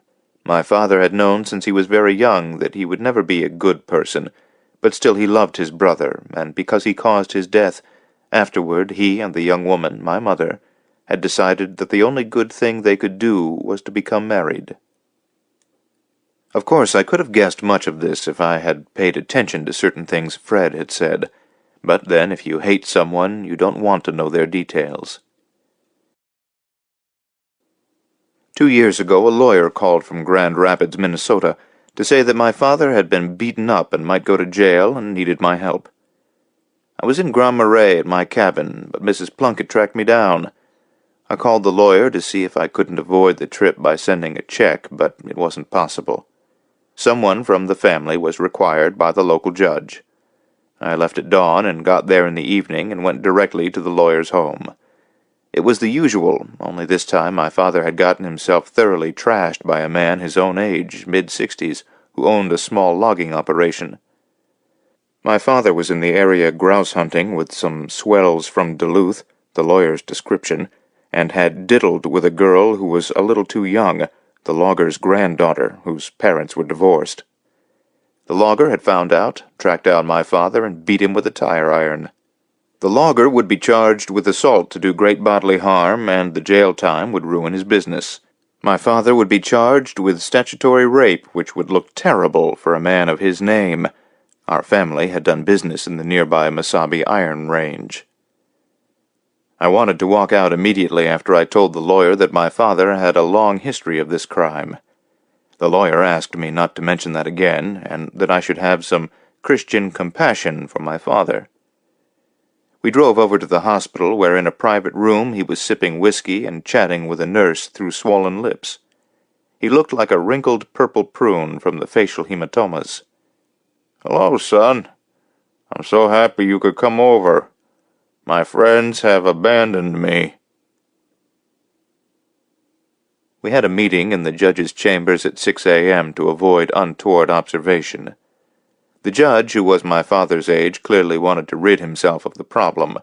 The sheriff, a mammoth Swede, said nothing at all. The logger grandfather glowered and righteously puffed. The judge actually congratulated my father on his distinguished armed services record and our family's record of having brought so much employment to the area. The mother, who was brassy in her Sunday best, wept throughout the 15 minutes it took. My father sat there in his expensive sporting clothes, a vicuna shirt and pressed chinos, as if everything had been a regrettable mistake. The potential charges, which had not yet been filed, were dropped. It cost me $2,000 for the lawyer, who also orchestrated the $5,000 I gave on the side to the girl's mother. The mission was accomplished, a minor foray into the banality of evil.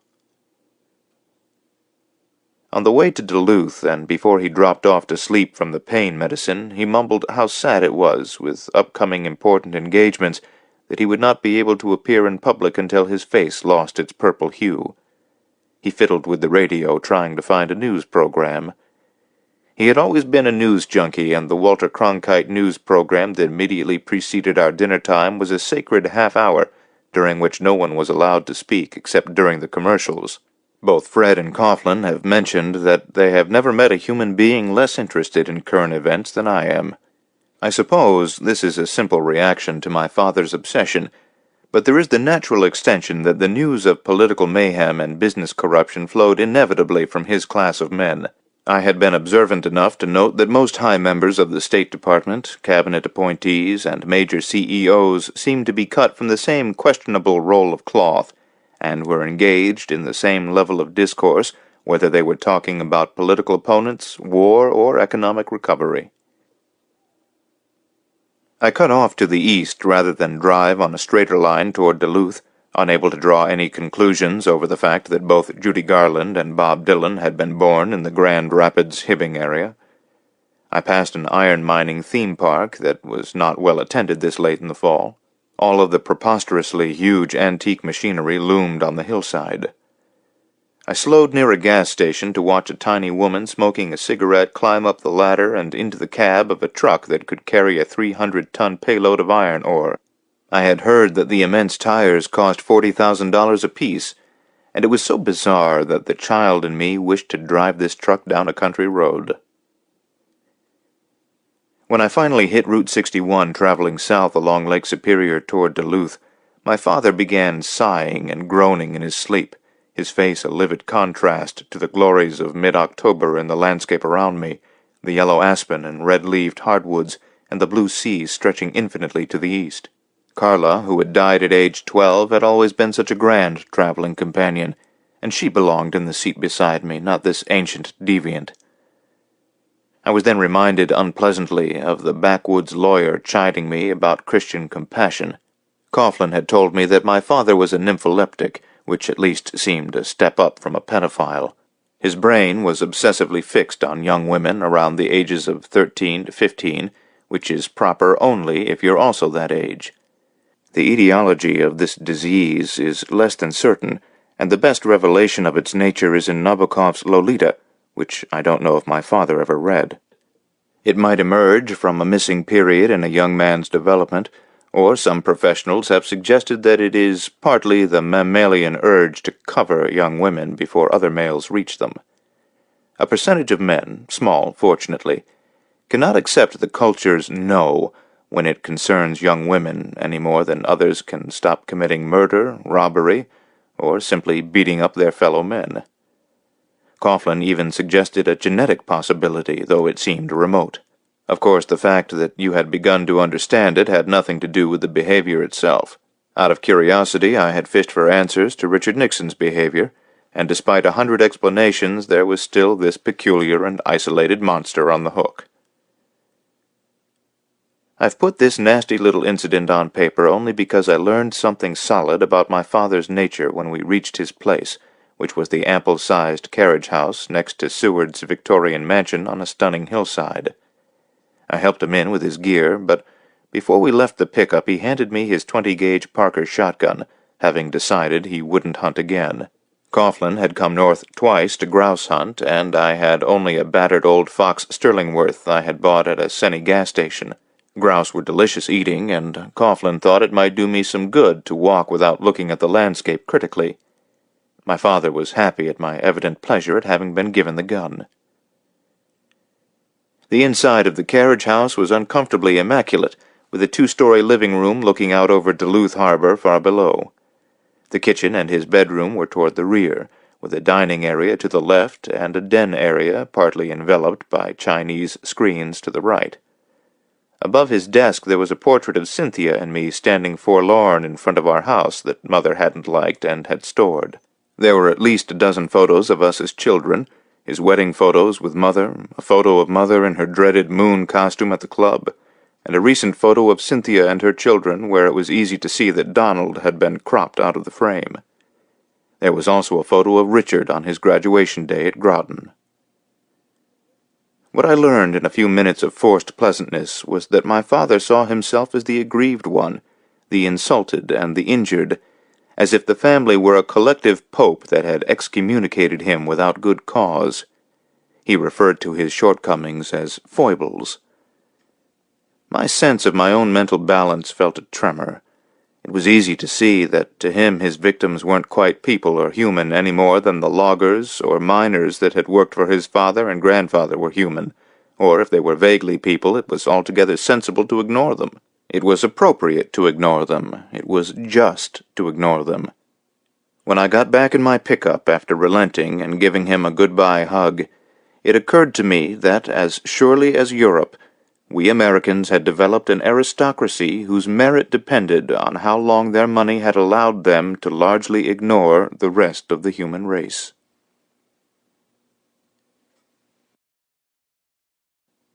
Chapter 29. Now, standing in the den at midday, I'm eating my favorite Plunkett sandwich, aged provolone and mortadella on a hard roll. In a day and a half, I'll go to Chicago for my mother's memorial service, returning with her ashes to distribute these bits of bone and vertebra near the Huron River Point, her semi-coma dreamscape. I have always wished that Laurie had been cremated.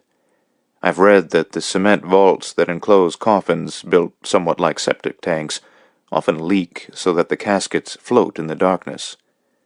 I've never researched why so many people resist the idea of cremation. Anyone who has come upon a dead animal in the woods on successive days has noted the alarming rate that we deliquesce. Fred had written in one of his not very interesting Zen Buddhist notes that ashes don't return to wood. With Mother cremated, I would remember how she truly was, but my occasionally berserk imagination will still see Laurie's remains in the vault after a decade. Cremation liberates those left behind, but at the point I made up my mind on the subject I admitted it seemed natural that Clarence had been buried in a plain pine coffin, without benefit of a vault in a Chippewa graveyard. In the following November I had attended a ghost supper for Clarence, with Donald and Cynthia and perhaps 100 relatives and friends. There were several roasted turkeys and a big kettle of corn and venison stew that was delicious on a cold, clear afternoon. In front of Clarence's old shack there was a big bonfire, and you dropped tobacco into the fire in order to release the souls of your loved ones who had died. Without the desire of your grief holding on to them, they were able then to travel to another world. It was easy to release dear Clarence by crumbling the tobacco into the flames, but when I did so with the multifoliate images of Laurie, I began to weep.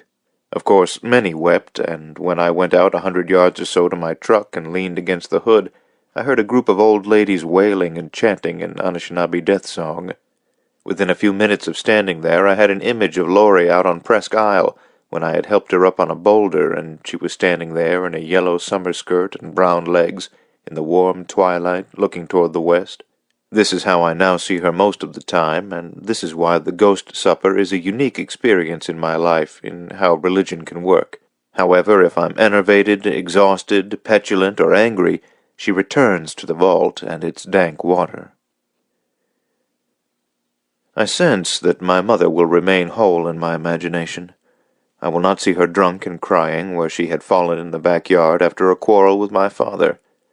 I was hiding with Cynthia in the grove of lilacs along the alley, and peeking out while Cynthia was arranging her collection of keys from her red purse. Probably every child in the world is hidden from their parents. Once she had left her mad-dog husband, my mother said she only gradually could focus on her children, and felt panic that it was too late to be of any use to them. I said it hadn't been too late, but it was, though there is a question of how much parents can do to change the behavior of their children once the teens have been reached. Once Coughlin got to know Cynthia, he remarked that she had been able to use the improbable willfulness of her family all to her own good purposes. Her doubts in this direction about me gathered around the iron hand in which I had established my life's work at age 16, because most of what had forced my decision was against something, a reaction to the incomprehensible, rather than for some possible life force. My father had closed the windows to the world, and I was spending my life struggling to open them. The question was whether I should have taken a club to the glass, jumped out, and burned the house down, which is what Cynthia had metaphorically been able to do. And that's what my mother had been able to do, albeit late, so that one evening in Chicago, when she seemed unable to overcome her sense of having failed me, I answered that with a question. How much could you do when you were trying to save your own life and the prospects didn't look good? This was about a year after Laurie died, and I had become a full-time hermit. Mother wanted me to start a professional relationship with Coughlin, which was difficult because we were gradually becoming friends, having fished together for 3 weeks in Wyoming and Montana the September before. Coughlin thought it would be awkward and unorthodox, but was willing to give it a try. I resisted because I valued the idea of a friend more than a human confessional. That winter I suspected that my mother was using Mrs. Plunkett as a virtual spy, but when I finally found out it was true while we were drinking too much wine and playing double solitaire, I thought, who gives a shit? My mother's worries were well-founded and well-intentioned, so why should I care if Mrs. Plunkett made daily reports? The compromise by spring was that I agreed to write a letter a week to Coughlin about my mental state, but by that time the storm was nearly over. The idea of the term depression had always seemed an inept psychologism to me, and that by the time you recognize this state in which all oxygen had left your life, the oxygen begins to re-enter. My downfall began in November, when I received a manila envelope with Vernice's first book of poems without a return address, a letter, or even an inscription. Just the book published by a university press with a sepia photo of a stump on the cover. Not a grand stump, but an ordinary stump. I eagerly read the book looking for a sign of myself, which I didn't find. On the back of the book there was a blurb by a man I took to be her prominent poet-lover, saying that this volume would establish Vernice as one of the leading young poets of her time. Her stump poem led the volume, and I readily admitted that it was fascinating and elegant. An obviously lonely girl wanders in the forest of the north, and finds an immense stump straddling a gully under which she crawls, sits up, and redreams the world. I had been banished from her work, though once my anger subsided I assumed it was an aesthetic decision she was privileged to take. She couldn't very well say that there was a lover under the stump trying to go down on her. What goaded me was that another man had brought her life into bloom. It was sheer, raw jealousy. There was no way for me to viably respond, though I did write a letter in care of the university press, to which there was no response that entire winter. Was she with this man because he was a better lover, a better companion, or, in short, a better man? Did she send the book as a knife, or an offhand announcement to me along with copies to dozens of other friends? I tried to console myself with the obvious idea that she had taken up with this man merely because he could facilitate her ambition, but I knew perfectly well it wasn't that simple. People rarely do things for singular reasons. Our motives are clumsily multiple. With Vernice, she had pursued and seduced a man who could directly help her, and this man wasn't me. It wasn't an appropriate conclusion, but it was at this point I began to doubt if I could do my project by myself, with only my mountains of books and monographs, and a few chats with a waning supply of old loggers for company. My fishing friend and tavern owner in Grand Marais, Michigan, had helped me outside of the books, and so had Vernice's abusive clarity, not to speak of Cynthia's sisterly prodding and the gift of Carla. The trouble was that it took so long for me to take advantage of what they had freely given, and now I had Coughlin to help steer me if I had the sense to listen. The September before, when we were camped on the Yellowstone River near Big Timber, Montana, Coughlin had said that it was altogether sensible to separate oneself from the human community in order to get my particular kind of work done, but that was assuming you knew the human community in the first place. You couldn't simply be an inexperienced dog, he was kind enough not to say pup, in the manger peeking out between the barn slats of the world. That winter words failed me. I should say scholarly words failed me. I came upon a sentence in a treatise that reported, "In 1923, Michigan realized it had to deal with 10 million acres of stumps." I threw the book against the far wall of the den, and the sleeping Carla barked wildly. What the fuck could this sentence possibly mean? The West had to deal with the absence of 75 million buffalo would be another version. For months after this incident, all scholarship seemed a moronically skewed version of the reality of history. The words dropped like turds in an outhouse. I could read early environmentalists like Ernest Thompson Seton, James Oliver Curwood, Thoreau, Sigurd Olson, or Aldo Leopold, but any material that wore the veil of scholarship became egregious plotting. It had no nurture. It was dead as a canned sardine. I was completely numb for a few weeks in January, where all I did was snowshoe out portions of Dickinson and Baraga counties, with the firm sense that I was full to the gills with bullshit. I wrote Coughlin about my dismay and continued snowshoeing in the daylight hours until the winter landscape drew off my poison. By early February, my world had considerably lightened because I spent all day seeing rather than reading or thinking, the latter of which comprised mostly of short-sighted rehearsals of questionable conclusions. This all could easily be allowed to dissipate into the landscape because I was exhausted by the fraudulence of my hard work. In early February there was the delight of a 3-day thaw, and when it turned cold again I was able to take Carla along. She loved running on the snow's thick hard crust rather than floundering in softer snow, which made me leave her behind with Clarence. For a break from physical exertion I'd stop in villages and small towns, and it was easy to find someone who had a collection of what they would call old-timey photographs of the early days of logging and mining. Since I was so vastly overloaded with background information, it was wonderful simply to look at the photographs and people my abstractions with human faces. A camera held while men are at work draws forth the tender absurdities of pride. When Cynthia was about 10, she used to wander around Marquette on summer evenings with a Brownie camera, taking pictures of people walking their dogs. Dog owners were happy to pose with their mutts. Even my father was fascinated with Cynthia's scrapbook of these photos. On a Friday in mid-February I had a stroke of luck which carried on for 24 hours, and which helped me to radically change directions. I got home by dark after a bright, glistening day with Carla snowshoeing the McCormick Tract, a large area of old-growth timber over west of Champion.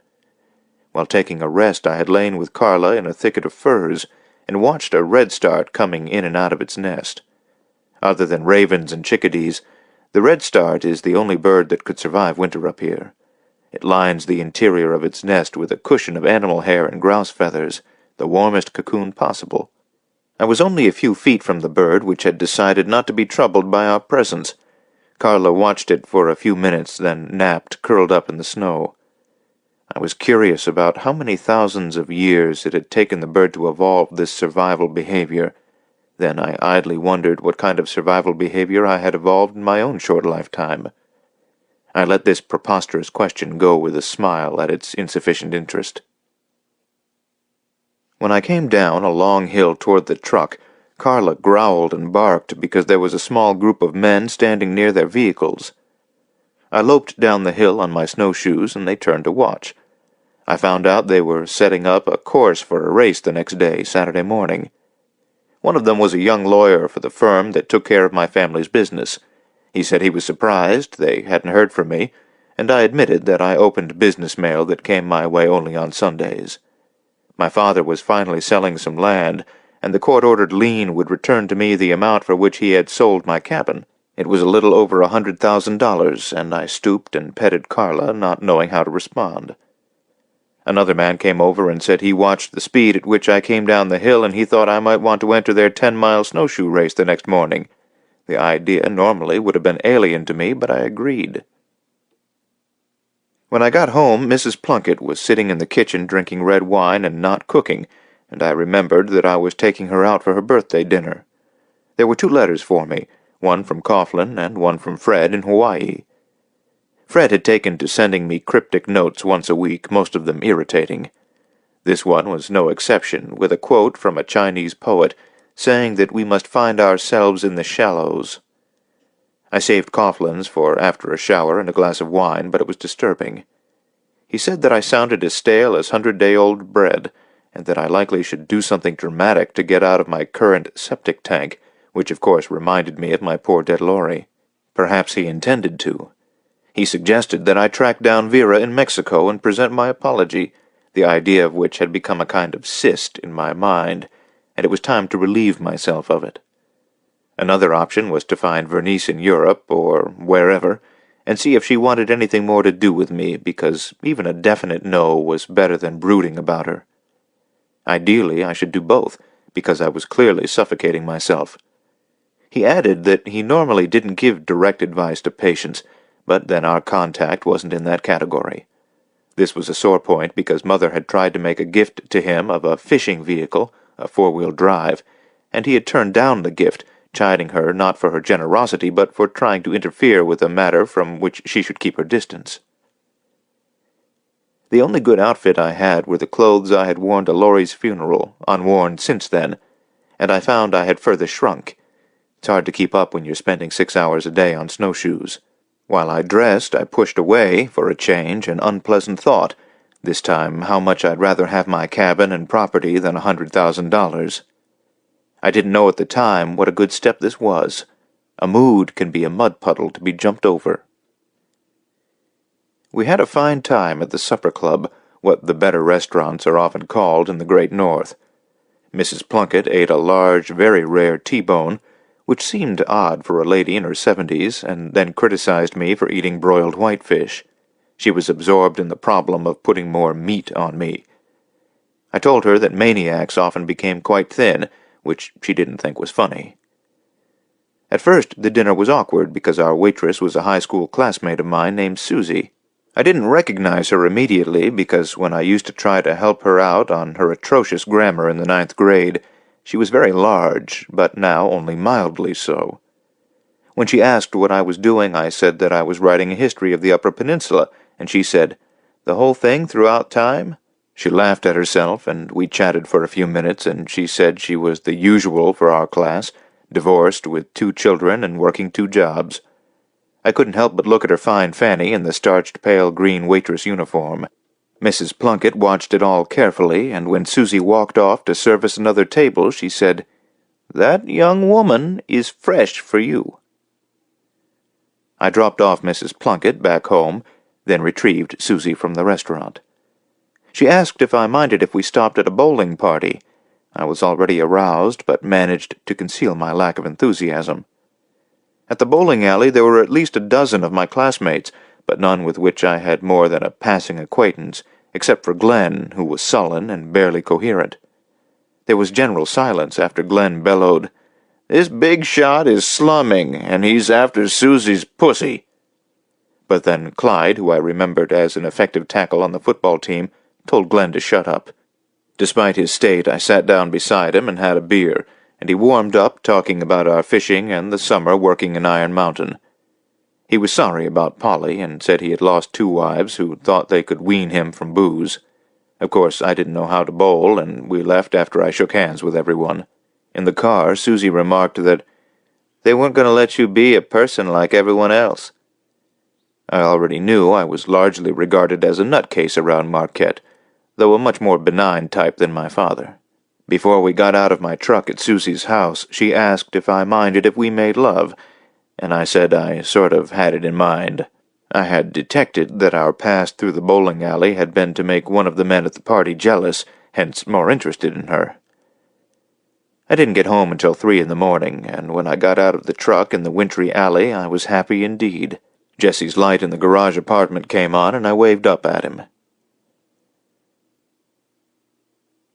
I won the 10-mile snowshoe race, though I was nearly 10 minutes late at the start. There were a dozen other competitors, and I was plainly the only entrant who had been on snowshoes for most of the last 90 days. I passed the surprised young lawyer at a dead run, about a mile from the finish. It was all a fresh emotion to me because I couldn't remember having won a contest in my life. Actually, it was by default, in that throughout the course I was overwhelmed by a series of strange insights, and wasn't conscious of the race. It occurred to me that I was 3 people instead of the 1 I needed to be. This had started in a dream and was revivified in the race. Along with this, there were the images that the destruction of God, nature, and love were a living tradition. In the dream, we ate them up and shit them out in a desiccated form. All of this was blurred by the texture of dreaming, and I wasn't really convinced there was a meaning. 3/4 of the way through the race, when I was soaked with sweat, the world appeared to have expanded again, as it had done that day with Fred after leaving Cincinnati and driving along the Ohio River. For a long stretch I didn't remember my snowshoes touching the ground. I had read about athletes feeling that they were in the zone, and that must be the experience I was having. I became fully conscious only when I passed through a length of pink yarn stretched across the finish line. There was a small group of the wives and friends of the entrance, and they clapped, and an older man handed me a can of very cold beer, the best one of my life. I wavered back and forth between thinking hard and shaking hands. How could all of this have been precipitated by taking Mrs. Plunkett out for a birthday dinner, a bowling party, making love to Susie, and a snowshoe race? I loved the comic aspect of it. When I went over to my truck and wiped off my sweating face with paper towels, I returned to a waking sense of the dream, where my first and lowest person was an ugly, howling boy trying to somehow detach the animal from his spine and wanting to kill his father. The second and middle person wore welder's goggles and was a whiny drudge who read and wrote around the clock with false passion and an air of phony kindness. The third person was a smaller version of the second, and the facial features were too sanded or burnished, as in a not-quite-finished painting. This third person's mind whirled with images of Polly and Vernice and Cynthia, and remembered beautiful landscapes, even from youth, that I hadn't noticed when I saw them. Obviously, I didn't know what to make of it. How could you eat God, or nature, or love, and shit them out? The young lawyer, Ted by name, tapped me on the shoulder, and I barely had the sense to recognize him. I wasn't sure I wanted to be alone, so I invited him and his wife over. Mrs. Plunkett was merrily hung over and made us lunch. Ted mentioned that he kept an eye on the family paperwork dealing with Cynthia and I, and was sure that since my father was guilty of fiduciary malfeasance, or some legal term like that, he could get a court to put some sort of lien on any future property sales until the matter was resolved. Ted's wife criticized him for talking business on a Saturday. I let the matter drop because I couldn't imagine being in a courtroom with my father. I would certainly rather go without the money than do further damage to myself.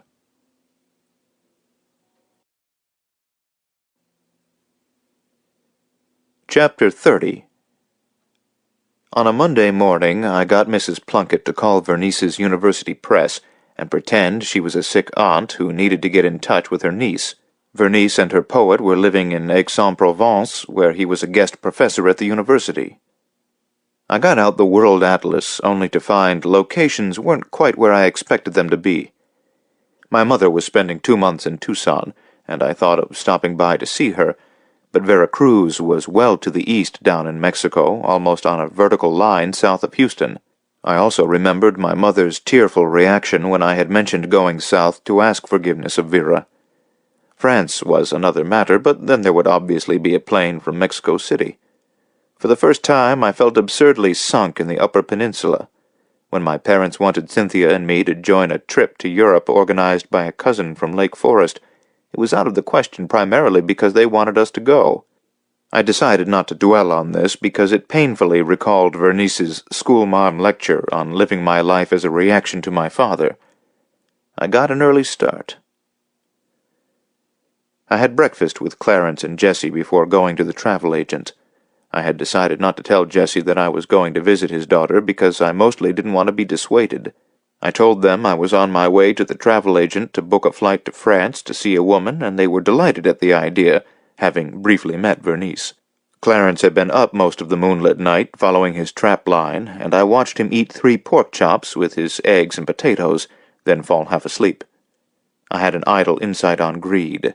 If there were 6 hungry people at a table and one man grabbed all 6 pork chops for himself, that would be greed. If Clarence had 3 pork chops by himself, that was hunger.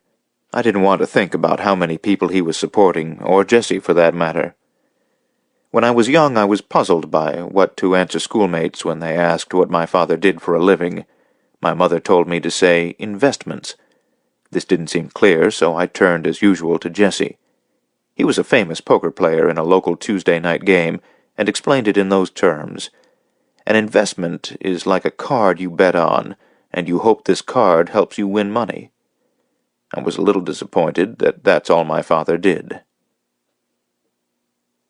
At the travel agent's, I had to listen to an older man who was said to be gay, or light in his loafers, as they say locally, reminisce on how much my family used to travel hither and yon. Rather than listening, I looked at travel posters, which ended up costing a lot of extra money because the agent assumed I wanted to travel in the manner of my parents. Later on, I felt limp with stupidity over this matter. Clarence was always saying, "It pays to listen," but I hadn't learned this lesson. I hadn't thought about the passport question, but remembered I had gotten one in Chicago with Polly for a planned trip to the Holy Land with a group of theological students, but then our divorce interfered. I felt a little manic and flighty, but still sure of myself. There was a slight thaw, and when I took Carla down to the beach, she found a half-frozen rotting fish in the heaps of drift ice, and I couldn't get it away from her. I suppose that with dogs, greed was a survival mechanism. I would also have to bathe her because after a few tentative bites she rolled on the stinking fish. When I chased her off, she had the attitude of, "Go ahead and take it, it's yours." She slept on the end of the bed, so I'd have to do something about the smell. I called Coughlin on his lunch hour and told him I was going on a Mexico and France trip, but held off on my puzzling dreams. I had described one to him the week before about falling off a cliff on Presque Isle with all of my journals in my arms. I had ended up nearly dead, but my journals were okay. This was charmlessly obvious, like another where I dreamt there were 3 blockages in my spine, preventing the free flow of whatever. We talked a few minutes about our plan to tow a John boat, or strap it on the camper roof, to Montana the following late summer to fish long stretches of the Yellowstone and Upper Missouri. He had found out this wasn't safe because of turbulent waters, and we agreed to split the cost of a high-prowed Mackenzie drift boat. He then posed a question I hadn't thought about. How did I feel about all of the people in the burgeoning environmental movement who were also examining the logging and mining past in the UP? One group had successfully sued to stop a mining company from dumping millions of tons of taconite ore waste into Lake Superior. I said I had had some correspondence with other people in this category, and it didn't bother me. I had no feeling that they were poaching on my territory, because the prominent difference was that it was my relatives that had done the dirty deeds. The subject was intimate to me. I was trying to subdue the family trait of megalomania and limit my inquiry. What comes afterward? History is taking place in your head. Life is outside. I answered that he was talking to a man who had gone to a bowling party, slept with a waitress, won a snowshoe race, and was about to bathe a dog. He thought that was a pretty good list.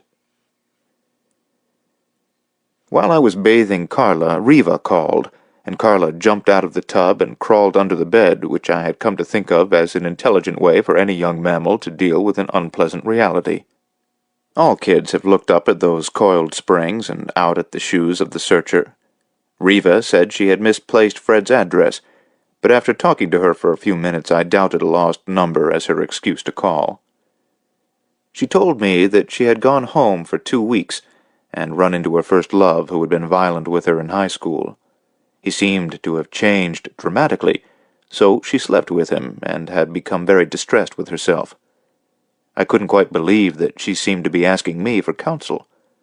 I was sitting at my desk and looking at Carla staring at me from under the bed. I couldn't bear to ask Riva how her evening had turned out, though I suspected poorly. We talked about how errant human behavior could become. I said I was going to Mexico to see Vera, and she said I still felt badly because I had probably still wanted Vera's ass. I had long since admitted that to myself, but said, I didn't do it. What you don't do is pretty important. She laughed and agreed, then thanked me for listening. She was working in Washington, D.C., but had a chance for a job she very much wanted in Memphis. I questioned this, and she said that there was more oxygen at the scene of the crime. Washington was too metronomic for her taste. The men were dumpy, bureaucratic fucks. I suddenly remembered a line I had read from one of Vernice's favorite poets, the inscrutable Rilke. Only in the rat race of the arena can the heart learn to beat. Riva liked that, but then asked why I was still hanging out in the woods. Carla wouldn't come out from under the bed, so I brought her dinner up. Susie's sister was taking care of her kids, so she came over for the hour she had off between her jobs as a typist and a waitress. She was a little nervous, and told me that when she was a kid all her friends thought our house was haunted because my ancestors were bad. She was polite enough not to bring up any gossip about my father. Carla didn't want Susie in my room. She growled so loudly when we sat on the bed that I closed the door on her and we went to Cynthia's room. When she was taking her clothes off, Susie asked me to keep an eye out for someone she could marry. She was tired of working 70 hours a week at 2 jobs. This managed to cool my erotic energies, and I was struck by the idea that within an hour I was being asked to help out 2 women, not including Carla, who was still pissed at me. If you step out in the daylight, you are called upon. For Susie, I thought about Clarence's nephew who had moved back home from Detroit after learning how to become a top Chevrolet mechanic. "Does he have to be lily white?" I asked. "Who?" She was nude on her back and running a finger down my spine. "This husband I'm supposed to find for you." "Indian or black or what?"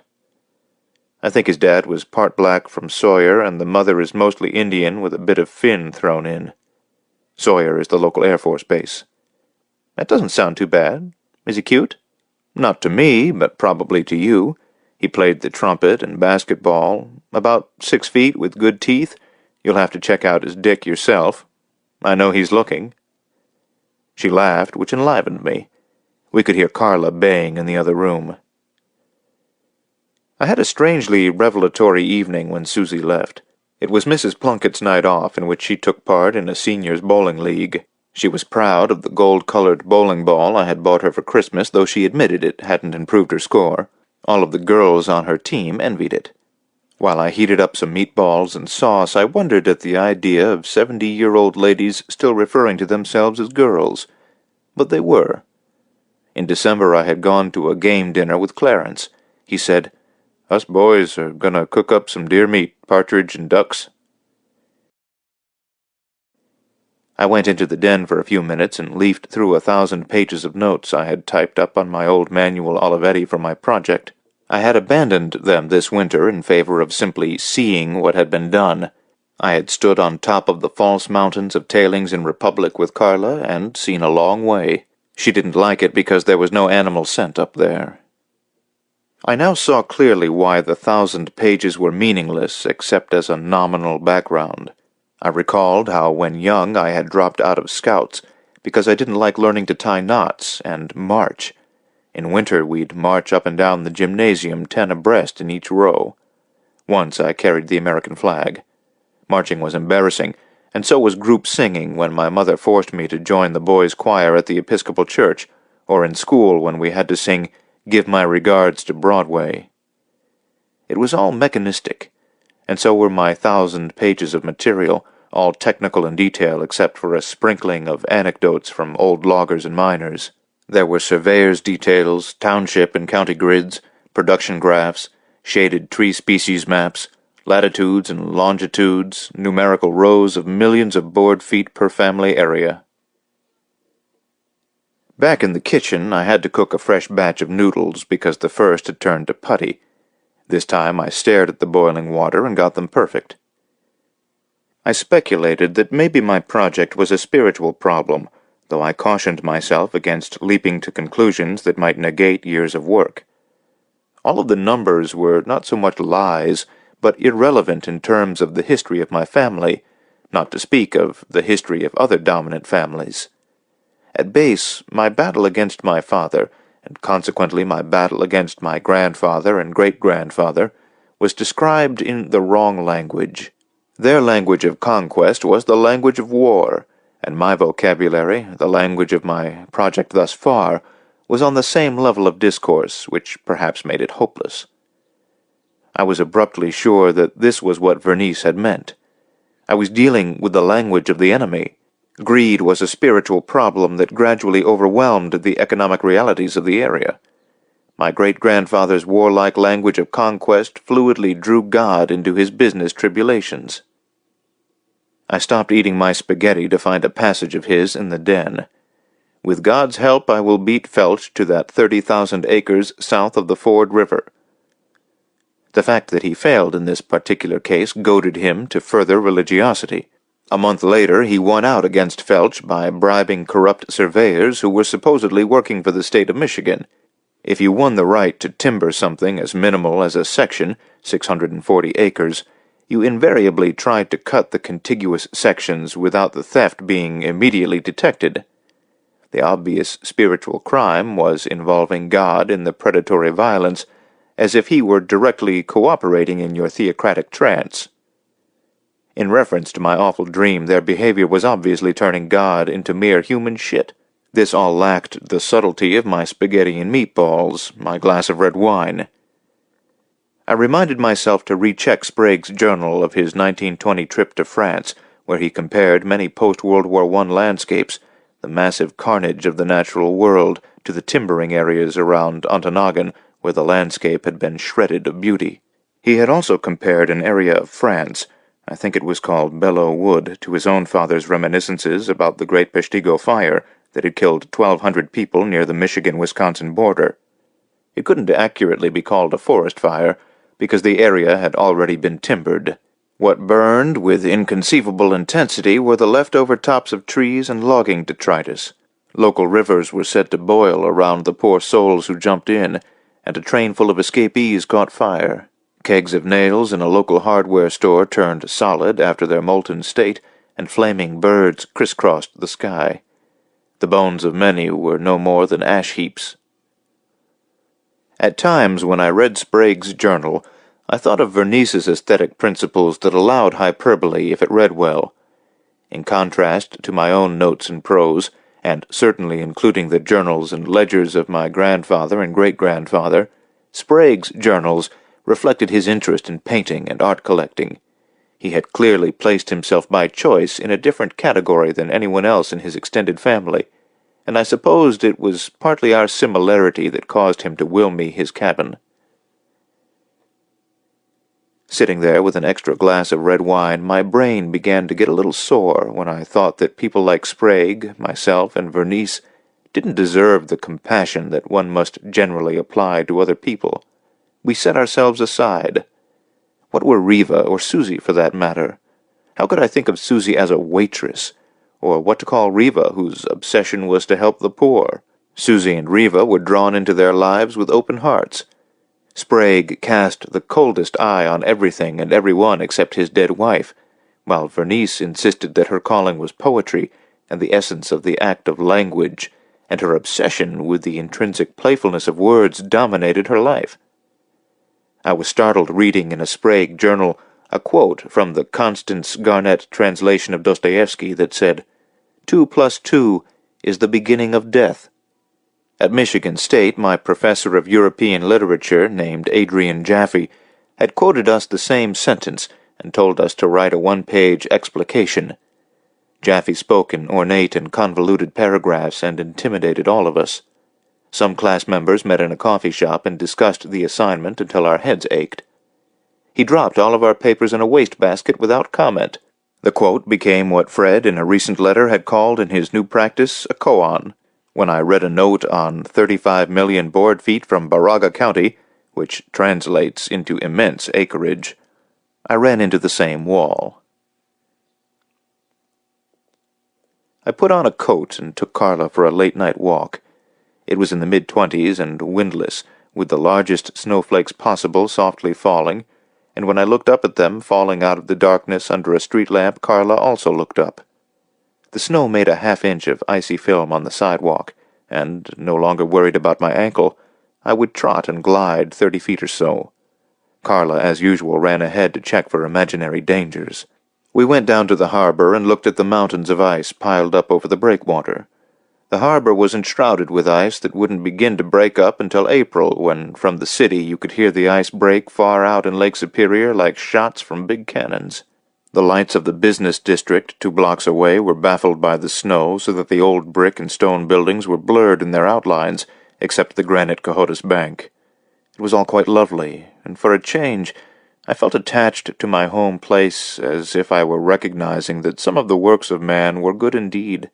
It was easy to imagine the population as a Greek chorus, commenting on one another and certain purported woeful citizens like my father and perhaps myself. I could see our house on the hill, but quickly turned away and walked down an alley to a boat barn. We used to store our basically unused sailboat here. Through a window's yellow square of light I could see Clarence putting away his tools. I opened the door, and Carla backed away, repelled by the smell of varnish. Clarence was at the end of his 16-hour workday and was pleased to see me. It was midnight, and we decided to have a nightcap in a working man's bar where Clarence was sure Carla would be welcome. After I left, Clarence would take her there for a cheeseburger. According to Clarence, because of their short lives, dogs were due a birthday every 2 months or so. We drove to the bar in his ancient DeSoto, which seemed to float through the snowy streets like a boat. At the tavern, Clarence had his ginger ale and ordered the cheeseburger for Carla, who drooled on the floor. I had a shot of cheap whiskey that reminded me of a childhood cough syrup. Clarence advised me to have a bouquet of flowers ready when I met Vernice. "You shouldn't let your father steal from you the pleasure of having children," he said. My stomach jumped at this, but I let it pass. Jessie had told him that day that a doctor in Duluth had advised that my father be put away for a year. According to the doctor, my father showed signs of being 15 years older than he was. Clarence speculated that my father got out of college, fit as a fiddle, but then 4 years of World War II began the long slide. "Over there they got so hungry on them South Sea Islands they fried up snakes. I guess that was Filipino country." Clarence's faraway look was amusing. My mind drifted away to my Mexico trip, and something Fred said in his cups in Grand Marais years back when I admitted that Vera had shown me her bare butt. "Girls flirt," he said. "When we were young we went on dates and French kissed for hours, dry-humped and pawed. That's a tradition with young people. Then your dad comes in as an anti-Dante, closing the deal and destroying life's poetry. I was 18 when I finally got to make love. She was a Boston secretary in her mid-30s, and I got a thumping that put me on the right course. Sad to say, there's 100 things that can go wrong with sex. If you avoid it, you feel left out, and that's not a good motive." "Who knows?" "Could she live in the UP?"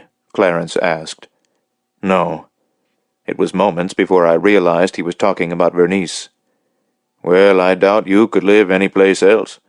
There's no point thinking about how you let Polly get away." Chapter 31. When you get on a plane just before daylight, it is easy to be filled with the great doubt. Again, the obvious question of, what is it that I'm doing? For an ex-theological student, there is the 14th century English devotional work, The Cloud of Unknowing. As I've said, I haven't traveled much. I was the first one in line at the departure gate, a full hour early, and moving backward I could remember Montana and Wyoming, Chicago many times, New York City once, and then Ohio. Legally, I was a hick or a bumpkin. In an American literature course at Michigan State, I had read Mark Twain's Innocents Abroad, and the memory of it gave me pause. By unpleasant luck, one of my mother's ex-bridge player friends sat down beside me and quickly detached a price tag from the cuff of my new sport coat and a pin from the back of my new shirt collar. I pretended not to notice, and when she began to gab at top speed, I looked out the tiny oval window as if preoccupied with the dawn. My mind flooded itself with obtuse questions. What would I be doing if I didn't have my project? Did I have a higher opinion of myself than was merited? When my Baptist preacher so long ago sucked on his lemon drops after hearing a complaint about my father, why did he say, "The sins of the father are visited unto the sons until the 7th generation"? The plane trembled as its engines revved and the woman blabbered. Her son was on 1/4 disability as a Vietnam War veteran. I was 4F due to my problematical ankle. Her son was the biggest jerk in high school. Everyone knew that he used to get blowjobs from a retarded girl. Once at a swimming party, Donald had held him underwater until he apologized for being alive. "You boys are still having problems," she added. I looked down at the glow of the rising sun on the frozen Ford River and recognized the woebegone village of Sagola, the white landscape with the woods looking like chin bristles, and the few dark lines of roads. Of course, once you're on a plane, it's absurd to question if you belong there, but I felt a deep sense of my awkwardness, as if my parts might not be in their proper places. Coughlin called this dislocation, but the word seemed fragile compared to the physical sensation. Maybe dislocation falsely assumes that there's a place you should be other than my shrine of stumps, or under the largest stump in the gully. "Something stinks," the bridge player said. "It's my sandwich made of Italian cold cuts." "I was so sorry about your parents' divorce. They were such a handsome couple." She was trying to cut to the chase from a distance. "Win some, lose some," I said as a petulant goad. "So many of our grand families have fallen into disarray." I faked a yawn and slumped in the seat. I thought how easily hell can become other people. Or ourselves, I corrected. I struggled to remember our coffee shop quarrel about Marshall McLuhan in theological school. My favorite professor preferred an anchorite's approach. How could you be of any help when you hadn't worked out your own salvation with fear and trembling? McLuhan claimed that we had put our nervous systems outside ourselves. My professor claimed that you were lost if you joined the long winding trail of civilization into this particular hell, but what was the choice? If I hid in the woods, it was because the woods fit my character. The UP was a virtual hotbed of cranky hermits to whom the public culture was unacceptable or unendurable. I had met one in my wanderings who had cut and stacked 300 cords of wood. He was at least 15 years ahead on the heat supply for his shack, somewhat like a nuthatch who stores more than a dozen times its required food supply each year. "I like to split wood," he said. I dozed and dreamt of some Ojibwe friends of Donald's over on Sugar Island. One evening we had stopped by, and they were in a garage practicing a dance for an upcoming powwow. They had an old phonograph on which to play their drumming songs. I'd been amazed at how well and intricately these large men danced. But in the dream, the men were moving so fast that they were nearly invisible, and when Donald and I turned to leave, it was a previous century, and we couldn't find my truck, and there were no roads, so we walked back home on a path. There were far too many birds in the air. When I awoke, we were coming into Chicago. A few years before, Clarence had shown me a coin from the 1893 Chicago World's Fair his Chippewa grandfather had brought back after dancing there. I thought again of Peter White having the Indians dance at the Episcopal Church, and then the idea that since the Indians were part of the land, they also got cleared away when the land got cleared. I had been amazed at Michigan State and at theological school about how no one seemed to know anything about American Indians except my Professor Cleland. Out of sight, out of mind. "History is the story of what men in suits did," said a radical friend. When the plane landed, I thought that there was a specific etiology of the disease, but then the disease quickly became an accepted economic reality. Trees could be regenerated, but not forests. Indians could be exterminated or driven onto paltry reservations, but they were strong and resourceful enough to remain tribes. Of course, they were widely scorned for being poor, but so were Jesus and his disciples and followers. When I got off the plane, I walked up the concourse behind a pretty woman in a tight skirt. Invariably, a religious thought was accompanied by earthly concerns. If my hearing were as fine as Carla's, I could have heard her butt cheeks squeak as she walked. I pulled abreast to make sure she was old enough for me to look at. Yes, she had a Roman nose and a few gray hairs. I faded back until it occurred to me that I was on a mission. I had a fresh journal and needed to sit down and rehearse what to say to both Vera and Vernice. Chapter 32. Chicago, March 2nd. From Travel Journal. Mexican Airline Lounge. An elegant Mexican businessman drinks a rum and coke and tells me I must fish in Zihuatanejo, where there are marlin, Pacific sailfish, roosterfish, etc. "It's cheap for you rich Americans," he says. Again, it's the travel agent's fault I'm in this fancy lounge where my stomach and brain quiver. "Vera, I'm sorry for what my father did. Vera, I apologize for what my father did to you. Vera, do you need some money? Vera, so this is my half-brother. Vera, my father should die for what he did to you. Vera, I still love you. Vera, I have no idea what to say to you." Only 5 people in first class. I'm embarrassed as usual, but who else gives a fuck? Reading Black Elk Speaks, which Donald sent as his favorite book. I'm back inside The Cloud of Unknowing, also Wildlife in America by Matheson, grim as the missing trees. The stewardess glows with a flowery scent. Mexico City Airport, lost, confused after sleeping. At customs I say I'm here to see friends in Veracruz. American Mennonite family who farm in Mexico direct me to Veracruz connection. As I get closer, my stomach eats itself. On the Veracruz plane, there are only 3 passengers up front. A big fancy Latino woman covered with jewelry, and across the aisle a Mexican man who is a version of my father, wearing casual, understated but elegant clothes, drinking coffee and reading U.S. News and World Report. Other than a few porters at the Mexico City airport, there hasn't been anyone, including on the plane from Chicago, who looks like Mexicans, mostly farm laborers like those I've seen in Ohio and near East Lansing, though I've seen a number of prosperous Mexicans in Chicago. I've had 2 shots of delicious tequila. I've fingered a Spanish phrase book until some pages are softened with sweat. I've made several copies of the 3 addresses Cynthia has given me for Vera, who sometimes stays with relatives near Jalapa or in Alvarado, though she mostly lives in Veracruz. I also have phone numbers, though I don't want to give her advanced warning for fear she'll run for it. The stewardess took my hand and showed me Mount Orizaba out a far window. It is somehow frightening, with its peak covered with snow and descending to the greenest jungle with the top catching the twilight sun and the jungle in darkness. The stewardess writes down the Aztec name, Citlалтepetl. I'm pleased to translate her meters into feet. The mountain is nearly 19,000 feet, so much larger than those of Montana and Wyoming, looking that way partly because it begins nearer sea level. She points ahead to the dark azure of the Caribbean and the lights of the city of Veracruz.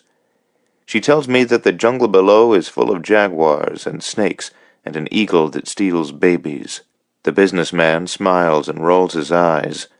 "Don't believe that peasant bullshit," he says. She flounces off insulted. When I enter the terminal, I see that there's a plane boarding for Havana and immediately want to go there. A man who is dark, short, thick, and muscular sidles up to me. He introduces himself in Texas English, though he is clearly Mexican. I am suspicious, of course, but he gives the name of the Marquette travel agent. I am still suspicious and wonder if the travel agent told Jesse I was coming here, though I asked him not to. I ask the man if he knows Jesse, and he shakes his head, though not convincingly. He calls himself Bob, or Roberto, if I wish. He says he is there to show me around. I decide to go along with it. I intend to call the travel agent in the morning, though it occurs to me that Jesse goes through all of the bills that come to the bank for Cynthia and me. I give up. It is hot and humid, and Bob's car has air conditioning. The soft music on the radio also softens me, thinking of summer nights and the music coming from the window of Jesse's garage apartment. Bob tells me he was a cowboy near Corpus Christi in Texas, and that a horse pitched over and crushed his hips, and he became a cook. He swerves off from the main road to the city, and when he reaches a shore road he points to a place where the first cows were unloaded on the continent by Don Gregorio de Villalobos in 1521. I see nothing but dark water. At the hotel I show Bob the 3 addresses for Vera, and he is non-committal, but then affects bluster and says he can find anyone in the province of Veracruz. We will meet in the early morning. Out the window to the southeast, the city lights I think I see turn out to be an enormous ship being loaded with semi-trailers driving inside. I stand on a balcony with a table and chairs, and am incapable of thought except that I've never been in a place so elsewhere, so without familiar signs except the ship, which would be too large to pass through the Sioux locks. I call Jesse. He is evasive, but then admits Roberto is a friend. Jesse says I would be lost without him. I give up and ask about Vera, and he says he doesn't know where she is because she's angry with him, as he won't let her marry a man he dislikes. I read Cynthia's 3 addresses, and he says that they are all good possibilities. Good luck, he says. Vera must be 31 years old. I have a lump in my throat. There is a vase of unrecognizable flowers beside a bowl of unrecognizable fruit. I'm homesick, and my sentimental bullshit repels me. My father got me here. A ship's horn blows far off. I go to the balcony, and there's another enormous ship being escorted by tugs a mile out. This is where Cortez, the invader from Spain, landed for his conquest of Mexico. Cattle and Cortez. At dinner I examine the tentacles of an octopus. The waiter asks if something is wrong.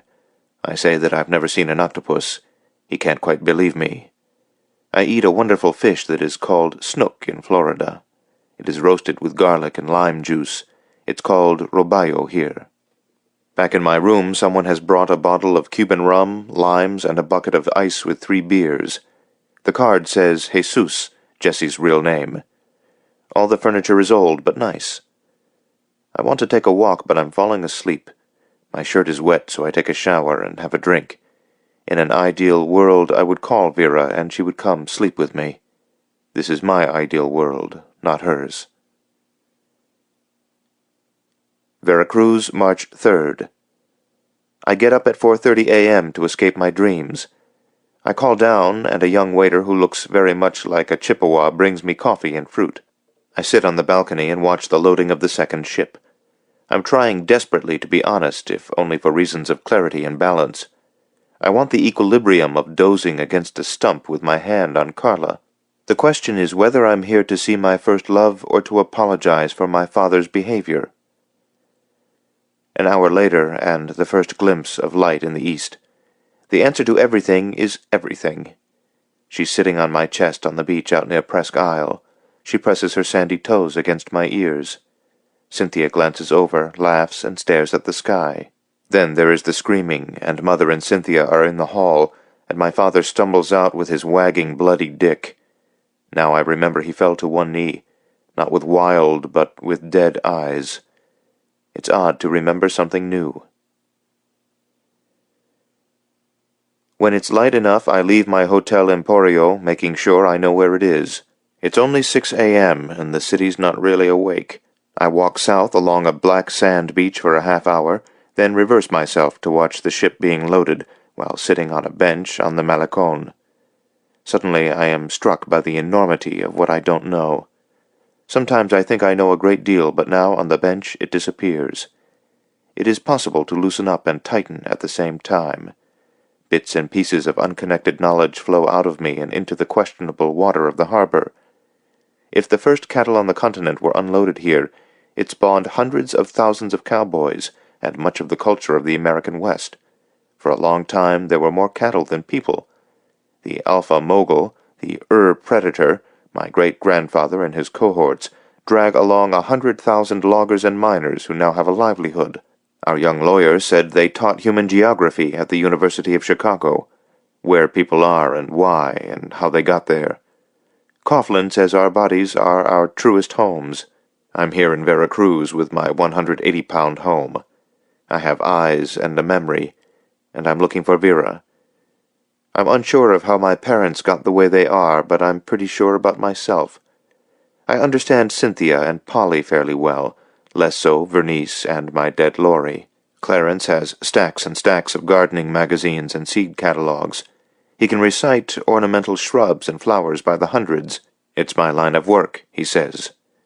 He and Mother would spend hours deciding what to plant next. Every time I've thought I had Jesse figured out, I didn't. Why didn't he quit when his daughter was raped? There is the idea that this maze I live within is not designed to be escaped. It's life. The stevedores, the dock workers that I watch, are earning their daily bread, as they used to say. My body is absurdly relaxed. I'm not even one of the smallest of the household gods the Greeks invented. I can't see far and wide. Roberto picks me up at 10. He prefers Bob as a jaunty man of the world who speaks laconic Texan. He rolls his cigarettes in a moment and spits thinly and well. I don't tell him that I talked to Jesse on the phone. We drive south along the coast toward Alvarado, where Vera might be staying with an aunt. Bob says she is angry with her father because she wants to marry a schoolteacher, and Jesse wants her to marry a coffee farmer. I'm still relaxed and quite happy with the scenery. Now I remember when Jesse and my father bought a coffee farm, and Jesse came back to Marquette with a cloth sack of coffee beans, and my mother ground them fresh in the morning. The coffee this morning had the same thick smell, not acidic. Jesse told me that when he was a boy he worked on a coffee plantation for 20 cents a day. On our left are wild, lumpy dunes forming a barrier to the Caribbean which can have wild, preposterous storms in the fall, just like those off Lake Superior, now mostly under a tight lid of ice. Bob says his brother died in a fishing boat one autumn. Alvarado is of surpassing beauty, a fishing village on a riverine inlet, maybe 1,000 people living in pastel houses of pink, pale blue, even faded orange, with fishing boats tied up along a small road encircling the village. I would come here to hide if anyone were looking for me. We walk through a miniature cathedral and out the back door down a cobbled street. Bob knocks on a door and a middle-aged woman answers. She looks over Bob's shoulder at me with penetrating eyes that are incredibly unfriendly. No, Vera hasn't been here for nearly a month. I am suspicious and ask Bob why he didn't call. She has no phone, he says. We stop at a tiny restaurant and I eat a bowl of chopped-up octopus pickled in lime. A man rows across the estuary, narrow at the mouth but expanding inland farther than I could see. We share a fried snook the waiter says was caught this morning, over there. I want to row, and when the man ties up, Bob makes the deal. Some fishermen are amused that I don't want a motorboat. Off I go to the west, rowing so hard that soon I am soaked with sweat. I weep for 1 minute, and then I think fuck the past that isn't really past and am suffused with the beauty of the place. The woman at the door looked like she must be Jessie's sister. Behind her was a small courtyard full of flowers. She was dressed nicely. On the way back to the wharf, the tide begins slipping toward the neck of the estuary, which in the distance is rumpled with a rip current with wind from the east. I can see I'm not going to make it, but will be swept under the highway bridge and out into the Caribbean. I like the idea, but a man comes in a motorboat and tows me in. On the way back to the city of Veracruz, we stop at a stand, and I buy one each of 31 kinds of fruit, the only one I recognize being a banana. In my room, I arrange them on a table and stare at the fruit while I drink a large glass of rum. Bob has gone off to cook at a restaurant in Boca Rio, a fancy area we passed through on our way south. Well-heeled Mexican tourists come there, but not Americans, who prefer the Pacific coast. Tomorrow we'll drive north to Jalapa to look for Vera. I'm placid because I'm going to stay here until I find her or die trying. I am quickly drunk on the rum, which the bottle says is 50 years old and from Havana, Cuba. I wake up in the early evening dark and follow a trail of music to the Zocalo downtown, passing a crippled man who reminds me of Polly's father. He's playing a marimba, and I impulsively put the equivalent of $5 in his collection basket. Maybe he worked in a mine. In the city square, about 100 old couples are dancing to a uniformed orchestra. I read about this danzón in a hotel brochure which Jessie and Vera also demonstrated so long ago. There are many spectators, including the adult children of the dancers, and also grandchildren. Some of the old women hold fans. It is lovely until I think that my old parents will never dance. I turn back to the hotel, and within a block of the Emporio, a young prostitute asks me if I wish company. I say no, but when I reach the hotel entrance, I turn around and retrace my steps, but she is gone. Jalapa, March 4th. We've come here on what I detect is a back road that takes hours longer than the possible route I studied on the map. Once more, I don't care. This charade is obviously directed by Jessie, and after all, I have the rest of my life. Of course, it isn't a charade, because he might only want me to see and understand his home ground. He's been with our family nearly 35 years. When we swerve around a donkey-pulled wagon full of firewood, tended by 2 boys, and I ask Bob if that's how Jessie grew up, he nods. Before we descend the mountain range, we stop so that I can see Orizaba 100 miles distant. Far down the mountain, a huge bird swoops across the road. It is an eagle that feeds on the local monkeys, and I remember the odor of the lovely stewardess. "Where are the jaguars?" I ask, thinking of the jaguars and snakes the stewardess also talked about. "Up there," he says, pointing northwest, when we stop on a bridge over a large turbulent river. I lean against the rail and think there must be such a thing as beautiful anxiety. My brain is peeled by the gorgeous landscape, as if all other considerations are deafened by the water. It is a mythical valley with a sheer mountain wall to the northeast. I wish Bernice were here. She teased me that all of human history was a slaughterhouse, and that I would finally give up my obsession with greed in favor of her own aesthetic preoccupations, or something similar, Otherwise I would shoot myself. I didn't tell her about my close call. She said, "Sincerity is so cheap," whatever that meant, though I have suspicions. We descend until we pass shaded coffee plantations so humid that grass and plants grow in the air on telephone and electric wires. We are 20 miles or so from Jalapa, and Bob still pretends that this was the only possible route, and I tell him that he is full of shit. He laughs, but finally admits that Jesse wanted me taken this way to show me that he came from a beautiful place. What do I think? The best, I admit. I say it is mythological, and he agrees. On our descent into Jalapa, which is also built on hills, he swerves off to stop at a gatehouse of an imposing estate. An old man tells him that Vera was here 3 days ago to visit her friend. Even the gatekeeper knows that Vera is angry at Jesse about who she should marry. Bob tells me that Jesse owns a small coffee farm 10 miles to the south near Coatepec, which I saw on the map. We stop at a pleasant apartment building in a suburb of Jalapa. I lean against the car, and when Bob comes out 15 minutes later, he tells me that Vera was there last night. He says he has a little business to do for Jesse for a couple of hours, and perhaps we should go home in the morning. We find a modest hotel, and then he drops me off at an archaeological museum that I must see. I'm overwarm, tired, and a little pissed at being led by the nose. I sit on a bench in a garden surrounding the museum and calm down immediately, admitting to myself that the day had beat the hell out of my non-directional snowshoeing. The beauty took me to a peculiar, unfamiliar place in my brain. An attractive girl passes me and smiles. I suddenly remember a hot day on the beach when my ankle was in the itchy cast and I was lying on my side reading Dos Passos' Manhattan Transfer, which a teacher insisted I'd enjoy. Vera comes out of the water, and through her legs I see picnic rocks in Lake Superior. She sits down beside me and shakes the water out of her hair.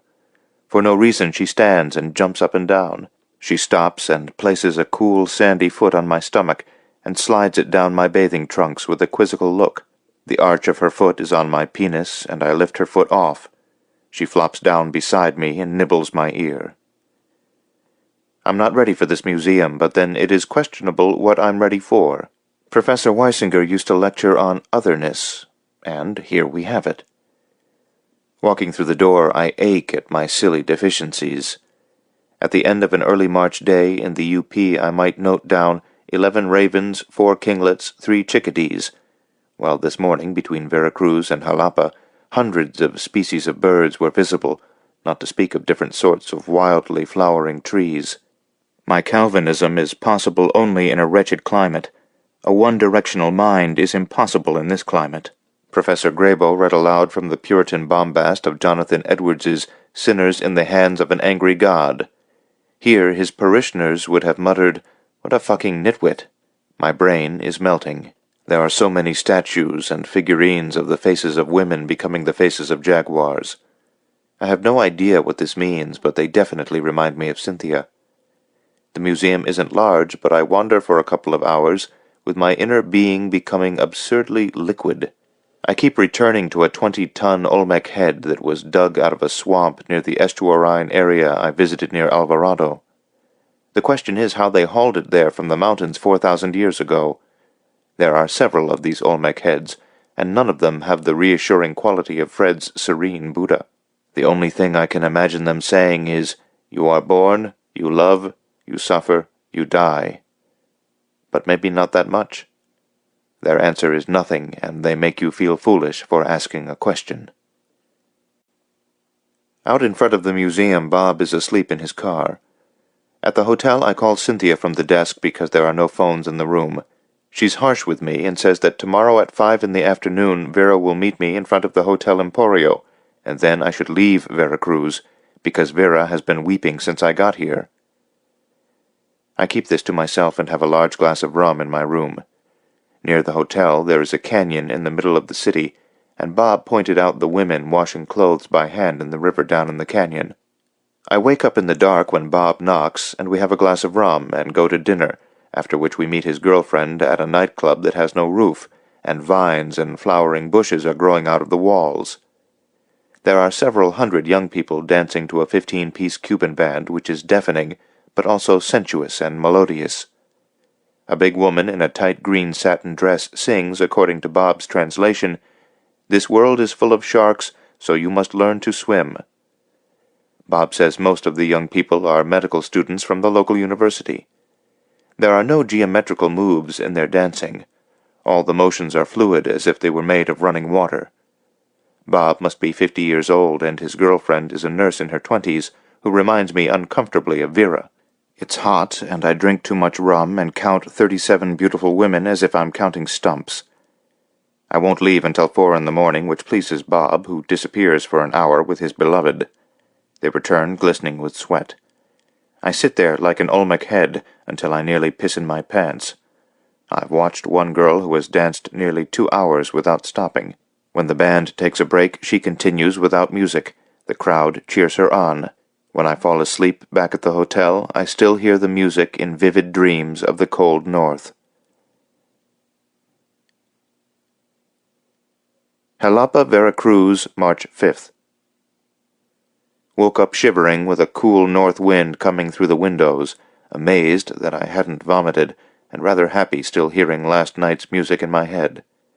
We left at mid-morning after Bob did some business errands, and people on the streets wore coats and sweaters, though I guessed it to be in the 60s. I'm not saying I felt good, only that I lacked the overall wretchedness that I expected. I had long ago guessed that my father maintained a certain level of alcohol in his system, or had generally inured himself to the discomfort amateurs felt, or maybe the semi-sick feeling comfortably matched the way his soul felt. I decided to test Bob by telling him I had managed by myself to arrange to see Vera, though I didn't say where and when. He was obviously miserable from lack of sleep, and I teased him about mixing business and love. He admitted that Jesse was a hard boss, and that he might have to give up love to keep his job of looking in on all of Jesse's little businesses plus the coffee farm. Bob always used a diminutive to define the nature of any of Jesse's interests. I can't say I was very interested, but I probed further, as if I were only filling up our driving time. Bob was a nephew of Jesse's by marriage. Jesse's father had died, leaving many children when Jesse was 16. They were poor, but not dirt poor, and Jesse had tried to assume leadership of the family, but knew the only way it would work was if he went north to the U.S. He got his citizenship in World War II and became friends with a kind, wealthy man, meaning my father. In the 2 months he had off every year, he was able to oversee little businesses run by extended family members.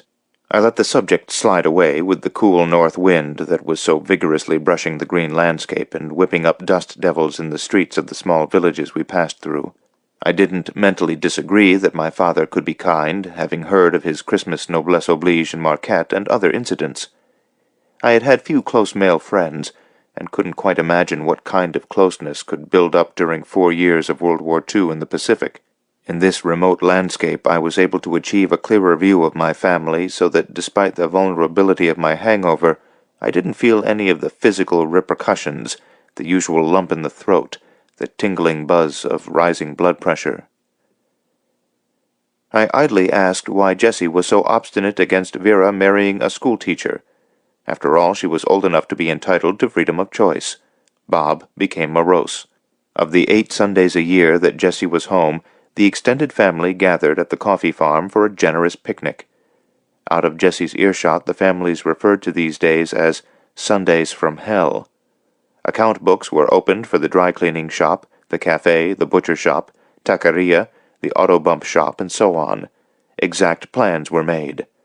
On the weekdays, Jesse inspected without notice every business he owned. Anything that didn't contribute to the family had to be corrected or expunged. Vera's schoolteacher lover didn't fit into the larger plan, while the older man who owned an adjoining coffee farm was a positive choice. It was important that he was neither rich nor poor, because the rich were untrustworthy.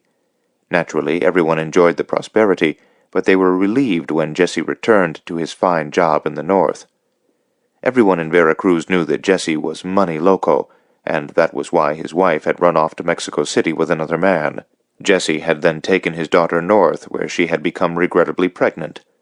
Vera was as beautiful and unstable as her mother, and her son hadn't been quite correct mentally since his bicycle accident. In fact, he had beaten a schoolmate so severely that the boy spent a week in the hospital.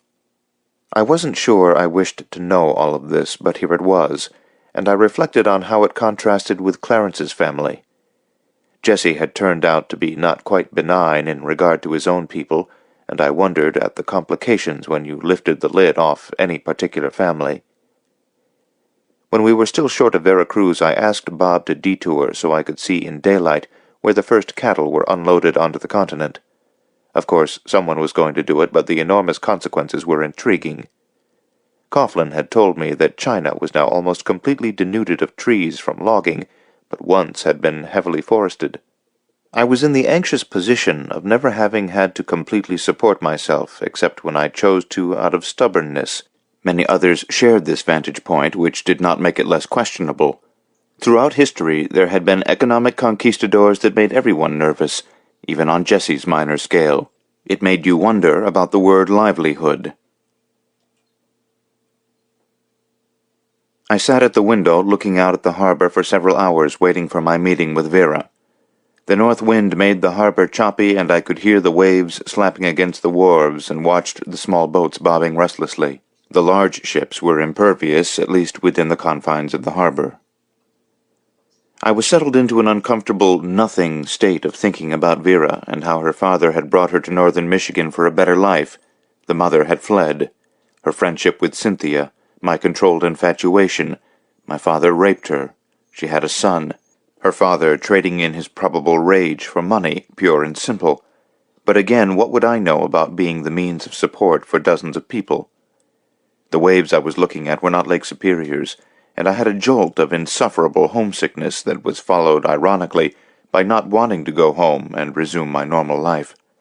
I had used it up. I had worn it out.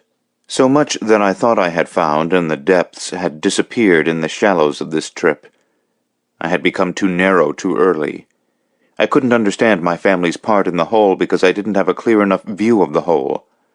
I recalled something I had read where Einstein mentioned that he had no admiration for scientists who spent their lives drilling holes in a thin piece of board. When 20 years ago in Marquette I had resolved in one of those mockingly intense teenage rituals that I would not spend my life thinking about myself like everyone else seemed to do, I got religion. It went away, or transfigured itself into a non-convincing form. I played the fool because I was a fool, over and over. I was a mere parody of my best intentions.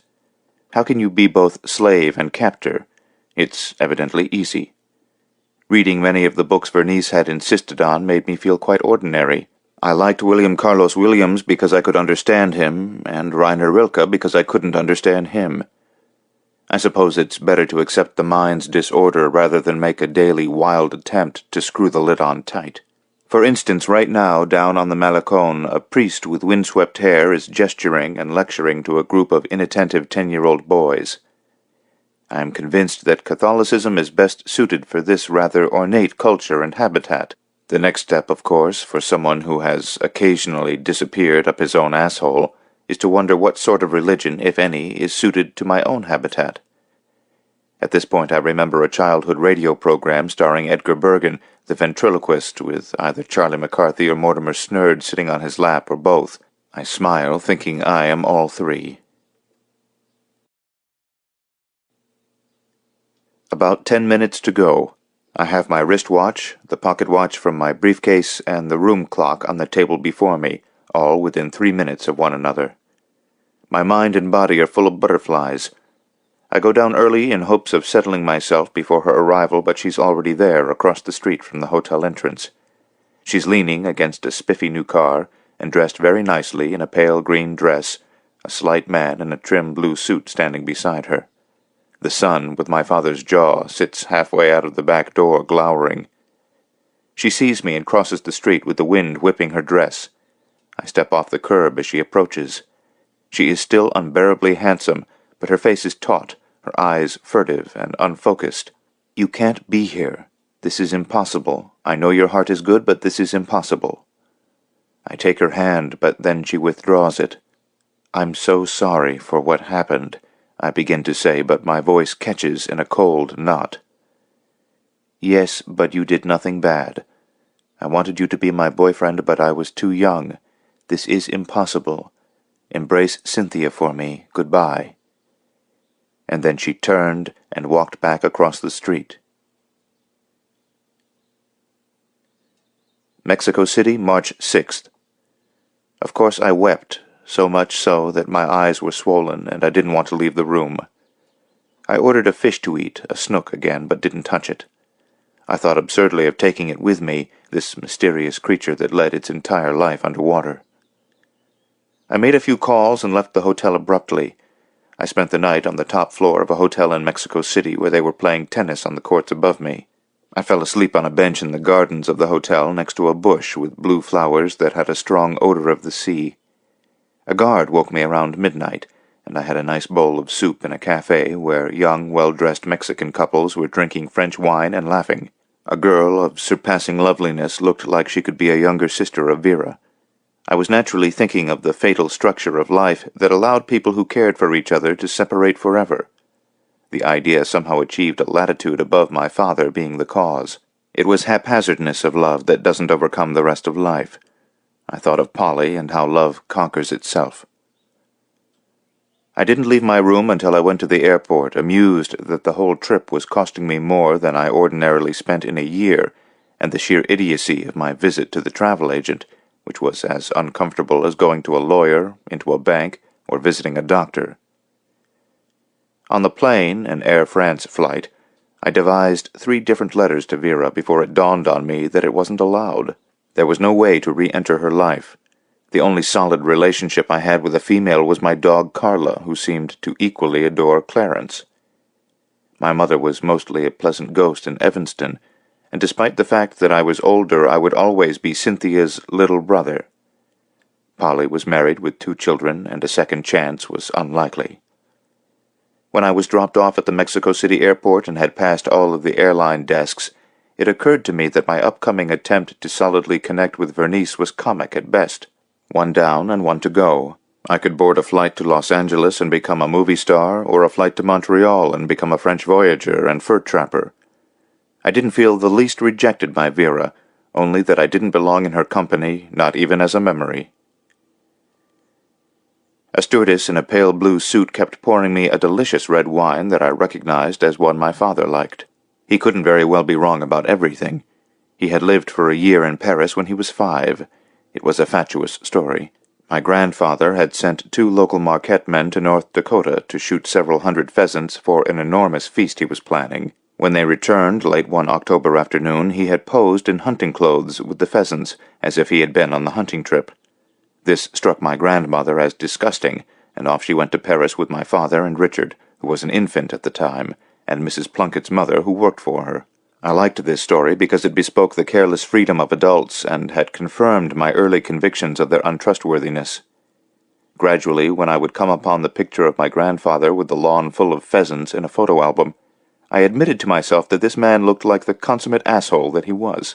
When I heard he had lost more than 3/4 of the family fortune during the Depression, I was pleased. My father said that all the land couldn't be lost simply because no one wanted to buy it. It was lucky for the family when World War II began and the price of iron ore went way up. Paris, March 7th. Cold and rainy. Perfect weather for the dipshit romantic on the last leg of his not-very-romantic grand tour. We landed right after dawn, and I quickly perceived why certain people love this place for reasons of an ineffably sweet melancholy. The taxi driver had spent a year near Atlanta, Georgia, as an exchange student, and consequently his language owned Southernisms. "What y'all doing here?" Before I could answer, he stated a fee to take me on a sex tour that evening to a place called Pigalle. Without thinking, I said that the next day I had to attend a funeral in Aix-en-Provence. I realized at this moment that I was still infused with a dream I had had just before landing. I had fallen asleep after drinking a red wine from a place called Beaune. In the dream, I had an involved memory of a seminar at theological school where a professor from England had spoken on the historical aspects of the concept of forgiveness. Some of us thought that this man's Oxonian accent made him sound more intelligent than he was. Anyway, he talked of the idea in early church history that if you couldn't forgive someone, you became their slave mentally. This had irked and rattled me. After the seminar, I had taken a long walk. It was February, and there had been a heavy snowstorm in the Chicago area, and people were shoveling out their cars in Evanston. In the dream, no matter how far I walked, I was still wading through deep snow on the same street in a state of being pissed off at this professor. This was at a time when I still actively fantasized about shooting my father in the same manner that Lee Harvey Oswald had shot President Kennedy. The dream was obvious, but when I got to my hotel I called Coughlin in Chicago, and by luck caught him when he wasn't busy. We talked about my trip to Mexico and the palpable early spring itch to go trout fishing. I brought up the idea of forgiveness, and he said that for it to work it had to be a complete experience rather than just an idea, and that perhaps when I got home I should visit my father in Duluth or wherever. Forgiveness wasn't excusing the offender, but unburdening yourself of the tyranny of the offender by seeing him in a full human perspective. I said that this sounded a little abstract to me, but he countered with the notion that if I considered all of the worst things I had ever thought of, I might look at my father as a man who enacted them.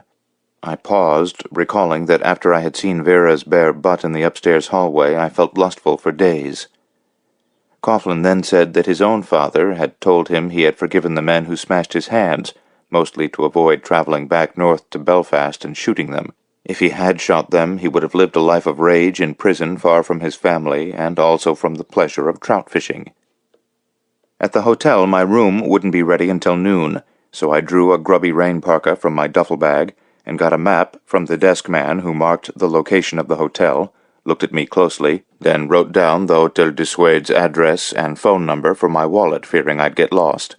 I set off on a 4-hour rain-soaked stroll of the left bank, from my start near the Invalides up the Seine to the Jardin des Plantes, circling back through the Luxembourg Gardens.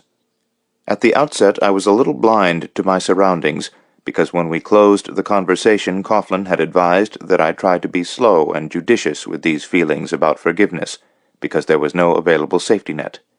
He said he could liken the process to carrying a heavy backpack for 20 years, then suddenly tossing it away.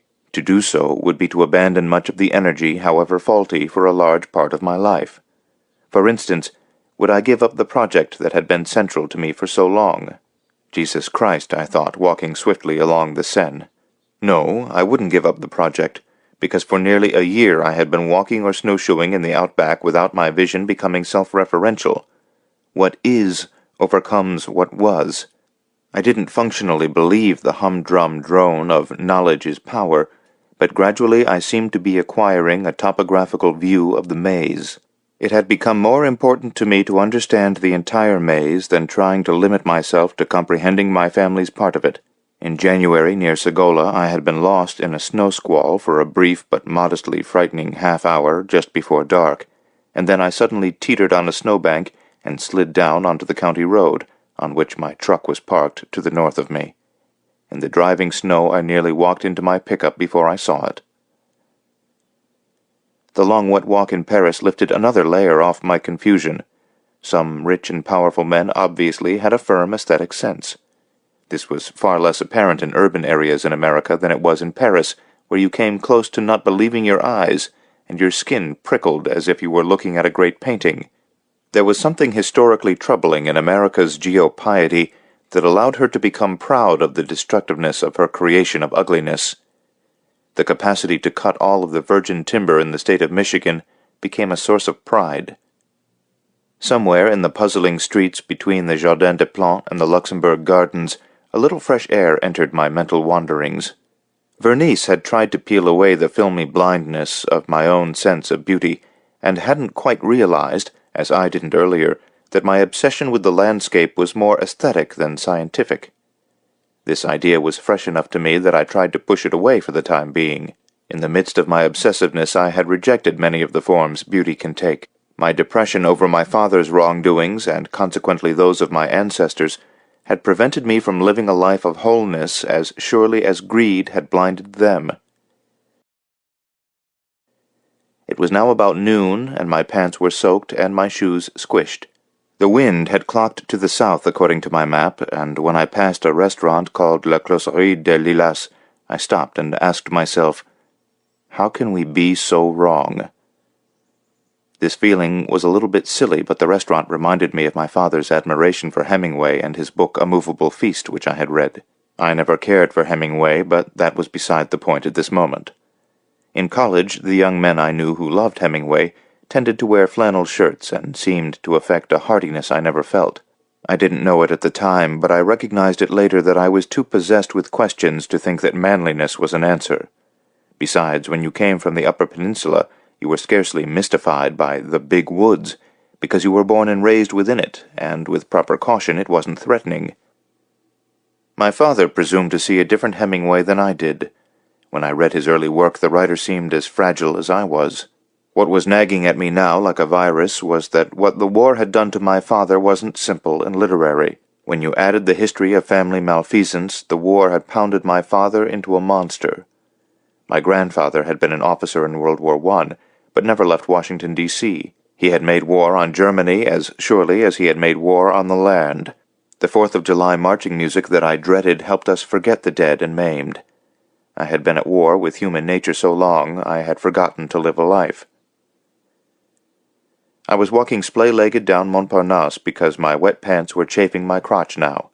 The rain had slowed to a trickle, and I took off my parka and pushed back my sopping hair. Now many people were in the street, including lovely, fashionable women and pert shopgirls. There were glances at the wet dog, the idiot American, meaning me. I went into a bistro and ate a whole roast chicken, though it was relatively small, and drank a bottle of red wine, leaving when I began to doze over the question of how to live a life. I slept half a dozen hours, waking at twilight. There were birds in the large garden behind the hotel, but I didn't recognize them. When it was dark, I called down for a coffee, and the name of the owl I was hearing in the garden. The desk girl said Chouette, a nice name for an owl. I sat there and questioned whether greed always overwhelmed the aesthetic in life, but then quickly dressed, because I had done enough thinking for one day. I was tempted to try to call Vernice to set up a meeting, but dismissed the notion because I was beginning to enjoy the slapdash quality of my trip. If she had left town, I could always sit there and wait for her return or pursue her. If I met her lover, I'd introduce myself as her cousin from Indiana, Fort Wayne to be exact. March 8th. I'm on a fast train south to Marseille, where I'll change to a local for Aix-en-Provence. I'm understandably nervous about seeing Vernice, but any sort of trepidation is not in the league of Vera. When I was about 12, I envisioned women falling into my arms when they met me. First it was Ingrid Bergman, then Deborah Carr, then Ava Gardner, then Grace Kelly, who probably drank iced tea and wore white cotton underpants like a girl named Nancy in 7th grade, who would lift her dress and show you her underpants for $1, which seemed expensive at the time. Last night, after a long walk, I had a herring snack at Café Select and talked to some people at the next table who were graduate students at the Sorbonne. One was an attractive young Jewish woman from Thessaloniki in Greece. It boggled me, as I had never heard the word Thessaloniki outside of the Pauline epistles. I didn't get to talk to her because her companion, about my age, kept quizzing me about American Indians. I explained that I mostly knew only about the Chippewa, which he properly called the Anishinaabe. He was studying native religions, and asked what chance there was if he came to the Upper Peninsula of meeting and talking to a shaman. I said that from what I knew this was unlikely. I had known Clarence's cousin Harold for 20 years before I learned he was a shaman.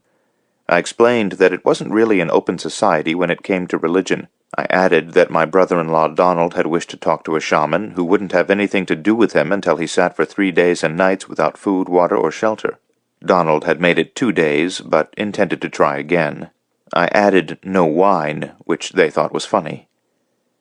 The girl from Thessaloniki who was studying the Sufis teased her boyfriend that he should try it. She reminded me of Vernice, and as they quarreled in French I reflected on the accidental nature of affection. Laurie was Cynthia's friend. Vera arrived from Mexico. Polly was at a hamburger stand in Iron Mountain when I worked on construction. Vernice approached while I talked to Fred outside the Newberry Library. It was also random. The Jewish girl was so attractive and witty I would have run away with her.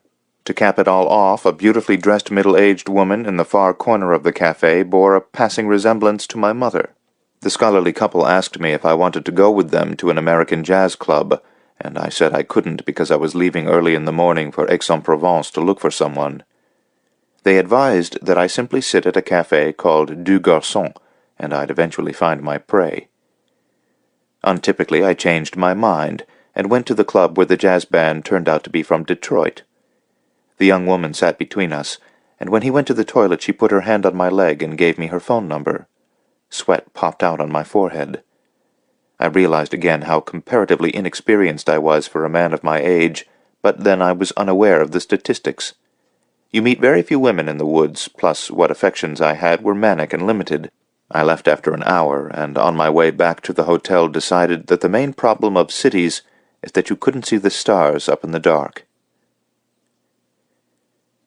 After a splendid train ride and checking into a fancy hotel, I'm sitting at the Café du Garçon.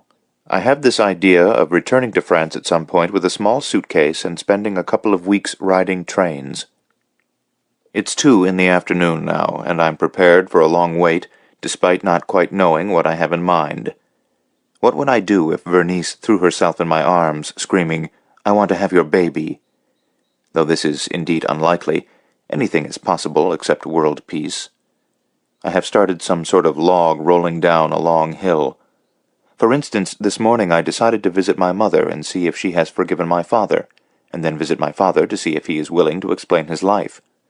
I suspect this elementary idea was caused by the movement of the train. Time is passing.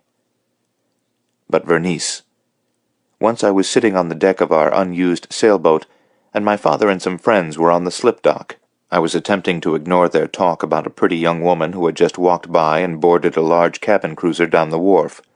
She was a daughter of what they call a leading family, but had been spotted in the arms of a black man in a Chicago nightclub. My father and his friends were busy agreeing that this woman was high-octane, which puzzled me, because the term referred to gasoline. Later that day my buddy Glenn explained that it meant a high-powered crazy bitch. What would I do if I won her away from her poet? I had read his book called Etude, not the real title, but close, to protect identities. He was one of those improbably tortured souls, and what's more, he made a living at it. There was a long poem about how much he missed his young daughter Lila in California. It was a lovely poem, but raised the question of why he didn't go visit her. "Destiny has swept me away from you," he wrote. Vernice was clearly high-octane, and I was perhaps low-octane, at least in my own mind, or I had chosen that path.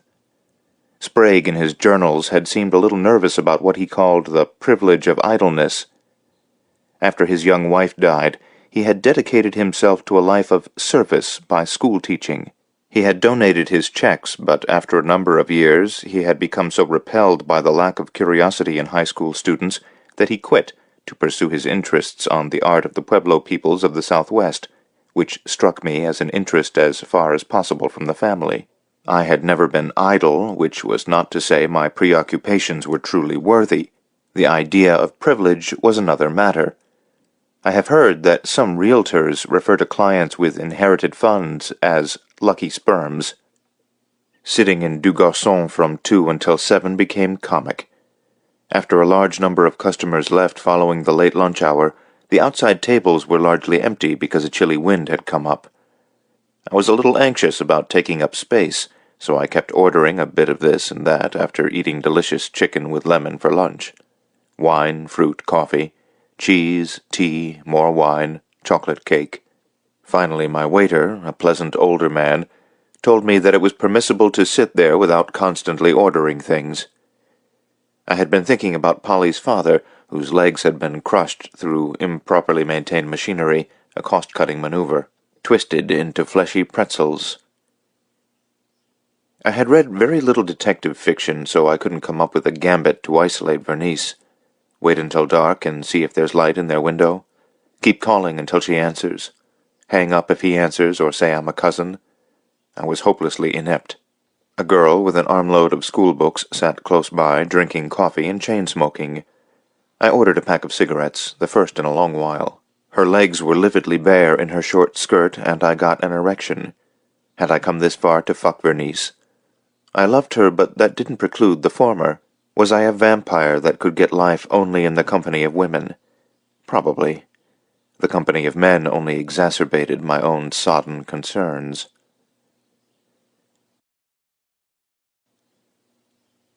I stood on a dark street across from their apartment, which was 2A. The lights were on. The lights went out at 8 o'clock. Vernice emerged with her tall, thin poet. They got in a tiny car and drove away. I had taken the bull by the horns, as it were, and bought a packet of stationery. I wrote, "Dear Vernice, meet me at the Hotel Pigeonnet at 10 a.m. to discuss what to do with Aunt Louise. Your cousin from Grand Marais, D.B." Silly, of course. When I approached the darkened doorway to look for her mail slot, there was an old lady glaring at me. What would Cary Grant do? I bowed deeply and gave her the envelope along with $10 in francs, and asked her to give it to Vernice in secret, all in jumbled French, though she grinned when she got the gist. I walked back to the hotel with my stomach unsettled from the afternoon out. I sat before the open window as I had in Veracruz, hoping to see the stars, but they were dim from the ambient light. I sat there hoping that Vera would marry her schoolteacher lover, and that Riva and Polly were doing fine at whatever. I was frankly lonesome, and wondering why, other than Polly, my affections had sought such unrewarding possibilities. Unwilling tears formed when I thought about Laurie. They dried, and then the same thing happened when I thought about Polly. This tear thing was new, and I had the notion that new parts of my brain were becoming apparent to me without my help. I went down to the desk and asked if they might find me a taxi to take me out to the country to see some stars. But of course. The idea seemed logical to the woman at the desk. She was about 50 and trim with a shy smile. There was an urge to jump over the desk counter, at which point she would wilt into my arms, and after that would ensue one of those scenes that I read about in Henry Miller's Sexus in college. The taxi driver took me up a valley on a narrow road that led into the mountains.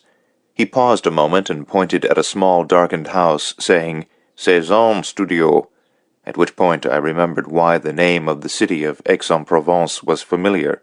When I was young, I used to leaf through my mother's art books looking for nudes, but still managed to read the text about the exciting but tragic lives of artists. Cezanne had managed to live a long life by staying down in Aix-en-Provence. The stars themselves were so close when I got out of the cab that the Milky Way was a filmy white blur. I was exhilarated in this bowl within the granite mountains that rose in slabs of gray. I walked along the road in the cool night air with a swelling heart, half expecting the northern lights. I thought of nothing but the grandeur of the universe. Farther up the road there was a fancy restaurant, and when we began to turn around to head back to town, I suggested we have some wine to celebrate the stars. The cab driver had begun to absorb my buoyant mood and agreed. He turned off the meter, and we walked through the half-full parking lot into the bar part of the restaurant, where I ordered a côte rôtie from the wine menu, another wine my father admired. We were halfway through the bottle when I turned to see a group of 8 diners come into the bar for brandy and coffee, among them Vernice and her poet, who spoke in a diffident, chortling basso to their friends. Vernice immediately spotted me up at the bar. She approached as if not quite sure of herself. She was much thinner and quite pale. "What in God's name are you doing here?" she said in a whisper. "Do I know you?" I was trying to joke, but it didn't work. She looked like she might faint, so I added, "I left a note with an old woman at your apartment." She nodded and left. I waved at her lover, who was looking at me with subdued curiosity. Woke up at dawn, after the sweetest sleep imaginable, though decidedly non-spiritual in terms of dreams. I was sharing a roast chicken with Carla, who was sitting in a baby's high chair. I walked the mile downtown and sat on the back steps of the cathedral, watching a large group of country people setting up a market in the square. A sign said that the baptistry of the cathedral was established in 357, when the Romans were along the Mediterranean coast. The back doors of the cathedral were open, and someone was up in the organ loft practicing Bach. The dense, thrumming notes hummed in the granite under my butt. My brain tingled with the music so that when I closed my eyes I thought I could see music. I descended into the marketplace and watched a man tending a tall vertical rotisserie with rotating rows of chickens and ducks, dripping their baste down onto a 3-foot-deep pile of vegetables and sausages.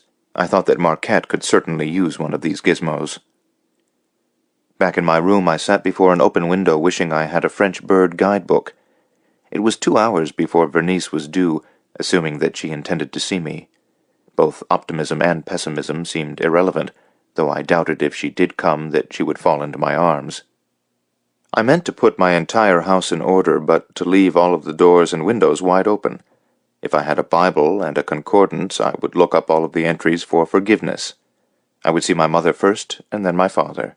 I had noted that Cynthia and my mother, and the few other women I knew well, appeared not to think in geometrical terms or in linear notions of junctures, halts, firm positions, specific numbers of days or months.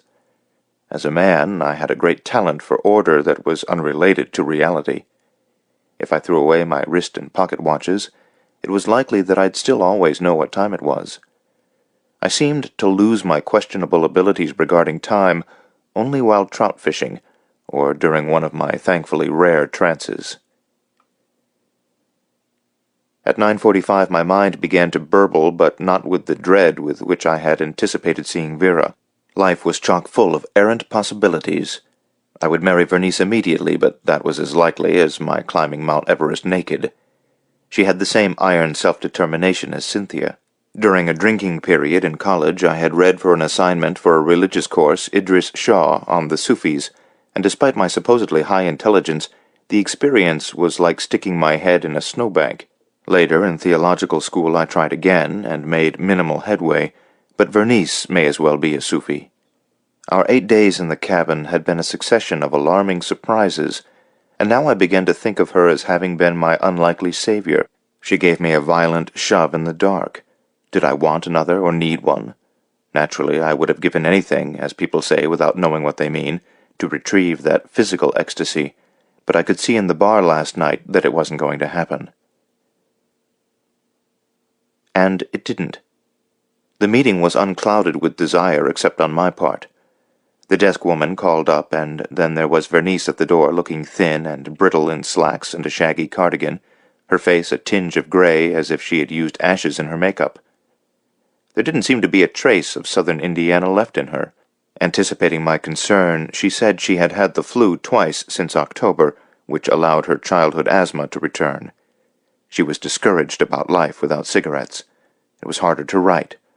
Her lover preferred her skinny, but she sensed their affair was nearly over. In 2 weeks he was going home to visit his children, one each by 3 marriages, and do a very important reading at the Library of Congress. They still loved each other on a certain level, but he had decided poets shouldn't live with poets. They both had known this when their affair had begun, but thought they might be an exception. I was naive enough to ask why, and she said it was because poets were essentially competitive and got on each other's nerves if one was working well and the other wasn't. He felt his star was a bit in decline while hers was ascendant, though that hadn't been very apparent to her. There were so many poets compared to the amount of attention available. The 2 of them were really quite poor because so much of his income went to child support plus alimony for the last marriage. She was always tired because she privately tutored French students in English for 6 hours a day. She had won 2 prizes of $500 apiece for her first book. Aside from her poems, she was trying to write a sexy novel, in the manner of Juna Barnes's Nightwood, in order to make some money. As an afterthought, she said that even the great Apollinaire had written a little pornography to support himself. She wouldn't come back to the States until the fall, when she had a tour of 7 readings and a part-time teaching job in Columbia, Missouri. When her lover left, she hoped to move over near Arles to join a quasi-lesbian friend from Chicago who had an apartment there, assuming she could save enough for her share of the rent and food. She said she wasn't complaining, just describing. She loved living in France. She abruptly stopped talking and looked at me as if I were a stranger, then smiled and said, "I haven't asked about you." She was sitting by the window and seemed to be noticing her surroundings for the first time. She got up and looked at a small placard at the door to check the price of the room. "So?" she said, as a cue for me to explain myself. I told her I had gone to Mexico to see Vera, and then came here with the remote idea that we could begin seeing each other again. She was pleased with this, thinking it quite romantic. I then blurted out that she had helped me a great deal by making my world so much larger than it had been before I met her. I became cautious about what I wanted to say next, not wanting to offend her pride, but told her I had been lucky enough to get the worth of my cabin back and wanted to help her out financially. I said I had no idea what she needed, but I was going home the next day in order to straighten things out with my parents and had $2,000 left in traveler's checks.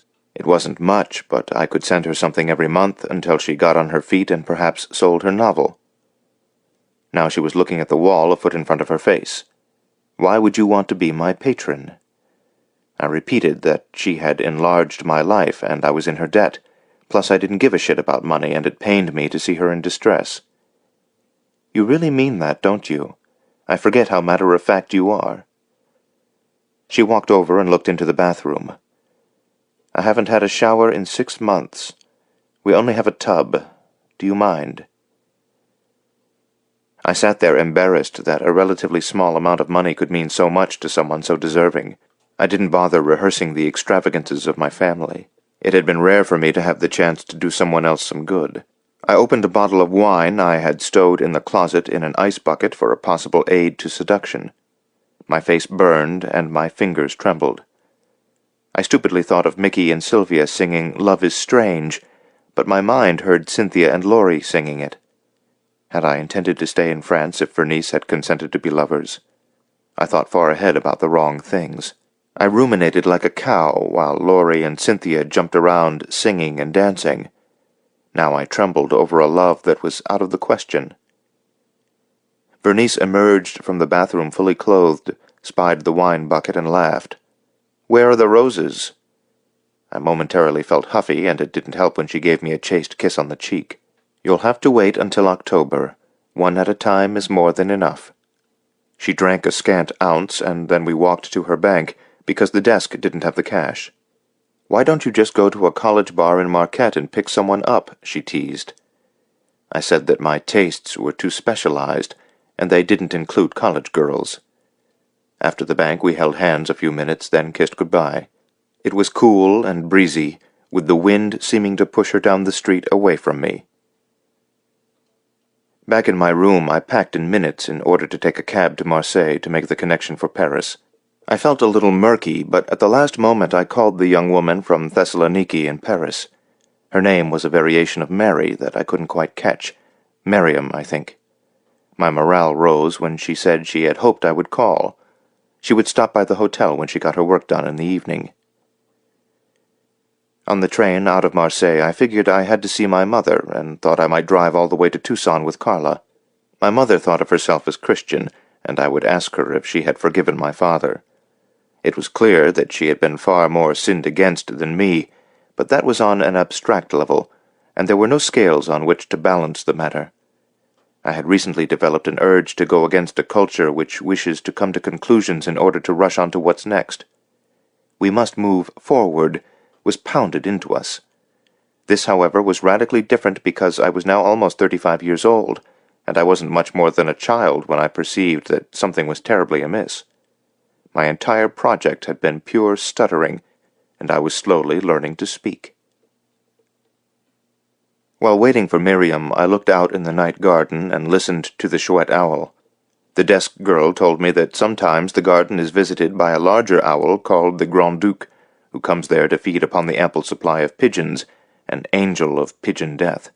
I drifted away in the glow of the ambient light above Paris, receding from my past life as if I were easing again out of the hospital room before my planned ankle surgery. After I completed my parent mission, I needed a long dose of nothing before determining if my project, minus the considerable anger at my father, was worth completing. By the time Miriam arrived after 10, I had drifted away far enough so that when she entered the room, I hadn't quite returned from the hummock in a particular swamp down near Sini. Carla and I had struggled out there on a hot afternoon in August. Beaver had dammed a creek, and while we sat there on the hummock, a family of otter was playing on the far shore. Having failed to catch one in numerous attempts, Carla affected boredom with the otters. We were more than a dozen miles from any other human sign, and I doubted if anyone had sat on that hummock before. Miriam carried a small picnic hamper, and I thought my last French chicken would have to wait. Maybe I could raise round, plump French chickens in the UP. I told her that I wanted to take her out for a nice dinner, but she reminded me that I had paid for the cover charge and bar bill at the jazz club. Though she looked exotic in my terms, her speech was very direct but slow. In fact, she opened the wine and laid out our food in slow motion. She averred that she was a liberated Middle Eastern woman and knew that her casual boyfriend had a wife in Lyon but had never admitted it. I was at the same time famished and sexually excited. There was bread, several kinds of olives and cheeses, hot peppers, and some kind of Greek marinated fish. She tried to be pleasant about it, but was negative about the U.S. because the American students at the Sorbonne talked to her very fast about their country, but didn't seem curious about her own other than to inquire if they could live cheaply there. She had a tiny battery-operated transistor radio in her purse and tuned it into what sounded like Arabic music. She lit a joint and handed it to me. I took a rare drag and helped her clean up the table, and then she went into the bathroom for what seemed like a long time, but it was probably the effect of the marijuana. I was paralyzed with a daffy concern that I'd never get to make love again. I thought of lying on the bed, but suspected the move might be too presumptuous. She came out fully clothed, turned out the lights except for the bathroom light peeking from the door, turned up the radio a bit, and said something to the night out the window, in her own language, I presumed, and led me to the bed. I asked what she had said. "I'm telling my awful mother that I'm going to make love to an American," she laughed. After a couple of hours, I wondered why I was leaving Paris, but I did. Chapter 33. In Chicago, while waiting for my plane to Marquette, I called my mother in Tucson. She said to sit still for a week and she would be back in Chicago to see her doctor. She didn't say what was wrong with her, but then as a reaction to her own hypochondriac mother, she never mentioned her own illnesses except her earlier phantom pain. On the flight north to Marquette, I was impatient enough to decide to visit my father in Duluth first. Despite all those wretched childhood lessons on being patient, usually to the advantage of the teacher, I was compelled to get on with it now, no matter how ugly it might get. Mrs. Plunkett was ready for me with a batch of lasagna. Clarence wasn't feeling well and had gone home at noon, which was unheard of. I went out to Jesse's apartment, and for a change he invited me in. He refused my invitation for dinner, but immediately opened the fine bottle of brandy I had bought him at Orly. He was tired, pissed off, nearly distraught, dropping the guard I was familiar with since I was a child. After I had left, Vera had run off to Oaxaca with her schoolteacher, and her son had decided to stay on the coffee farm with an uncle and aunt. Jesse admitted he was cash-strapped, because my father hadn't paid him in nearly a year. His businesses were fine, but he wished to help Vera and her husband to get set up in Oaxaca despite being angry with her. He was surprised and nonplussed when I offered to loan or give him some money for Vera. He asked how Vera looked, pouring us another brandy. "Beautiful. I would have married her in a moment, even though her son is my brother." It was hard to be light about a matter of which we had never spoken, but thought, fuck it, and barged ahead. "I was surprised you didn't quit." It was a long time, but that night was palpable in the room. "Taking care of my family was more important than my anger." It was all he would say. I wanted to kill him. I thought about it for years. I loved her. Jesse nodded in agreement, as if my impulse to murder my father was the most logical thing possible. The idea of what might have been brought us into a long silence. I turned down a third brandy, which any fool would want, considering what we were talking about. "Please call him and tell him I will be there in the afternoon. Tell him he must be honest with me, or I'll take his land in court." Tears rose in my eyes, but I didn't know if they were from anger or from finally doing something about it. I realized many sons simply ran away, but my mind would have been too heavy to carry along. While eating too much lasagna with Carla by my side, I opened a note from Mick over in Grand Marais that said he thought the deer shack would be coming up for sale pretty soon. The hunting group had suffered quarrels and were splitting up. He thought I could get the shack and 10 acres on the river for about 15 grand cash. To the disapproval of Mrs. Plunkett, I called Mick during dinner and said I wanted the place very badly and to keep in touch. Carla was drooling on the floor beside my chair, so I made up a saucer of lasagna. She always had a hankering for Italian food, and I supposed that garlic struck her nose affably. In Sprague's journals he mentioned how his dog liked the Cornish meat pies called pasties. The only other piece of mail of any consequence was a book from Fred in Hawaii, The Gnostic Gospels by Elaine Pagels, which concerned itself with the Nag Hammadi papyrus manuscripts dug up in Egypt. Fred's note said, "This is you, read it slowly." If he got any more cryptic in his zendo, he would end up saying nothing at all, though the majority of our talk is made soundlessly to ourselves. I was abruptly tired, but figured it was 4 a.m. in France, so went to bed with my Elaine Pagels book. I suppose that few would think a book called The Gnostic Gospels was bedtime reading, but Fred's note intrigued me, despite the fact that my eyeballs were hot and grainy, and there was a trace of Miriam's murky perfume on my skin. Of course, it was Midwestern childish of me to still think of sex as some sort of perverse opposite of religion, a schism that the Baptists and most other denominations seem to encourage. The fact that I was in tears by the time I finished the book's short introduction was the rawest reminder possible of my own fragility, which was untouched by my recent feeling of decisiveness. Jesus said, "If you bring forth what is within you, what you bring forth will save you. If you do not bring forth what is within you, what you do not bring forth will destroy you." I thought I would levitate with this quote that early Christian leaders had decided to leave out of the Gospels from the discarded Gospel of Philip. I read on to a quote from Theodotus, who said that a Gnostic was one who had come to understand who we were and what we have become, where we were, whether we are hastening, from what we are being released, what birth is, and what is rebirth. A following quote by a Gnostic named Monoimus indicated that you had to find God in yourself. Abandon the search for God and the creation and other matters of a similar sort. Look for him by taking yourself as the starting point. Learn who it is within you who makes everything his own and says, "My God, my mind, my thought, my soul, my body." Learn the sources of sorrow, joy, love, hate. If you carefully investigate these matters, you will find him in yourself.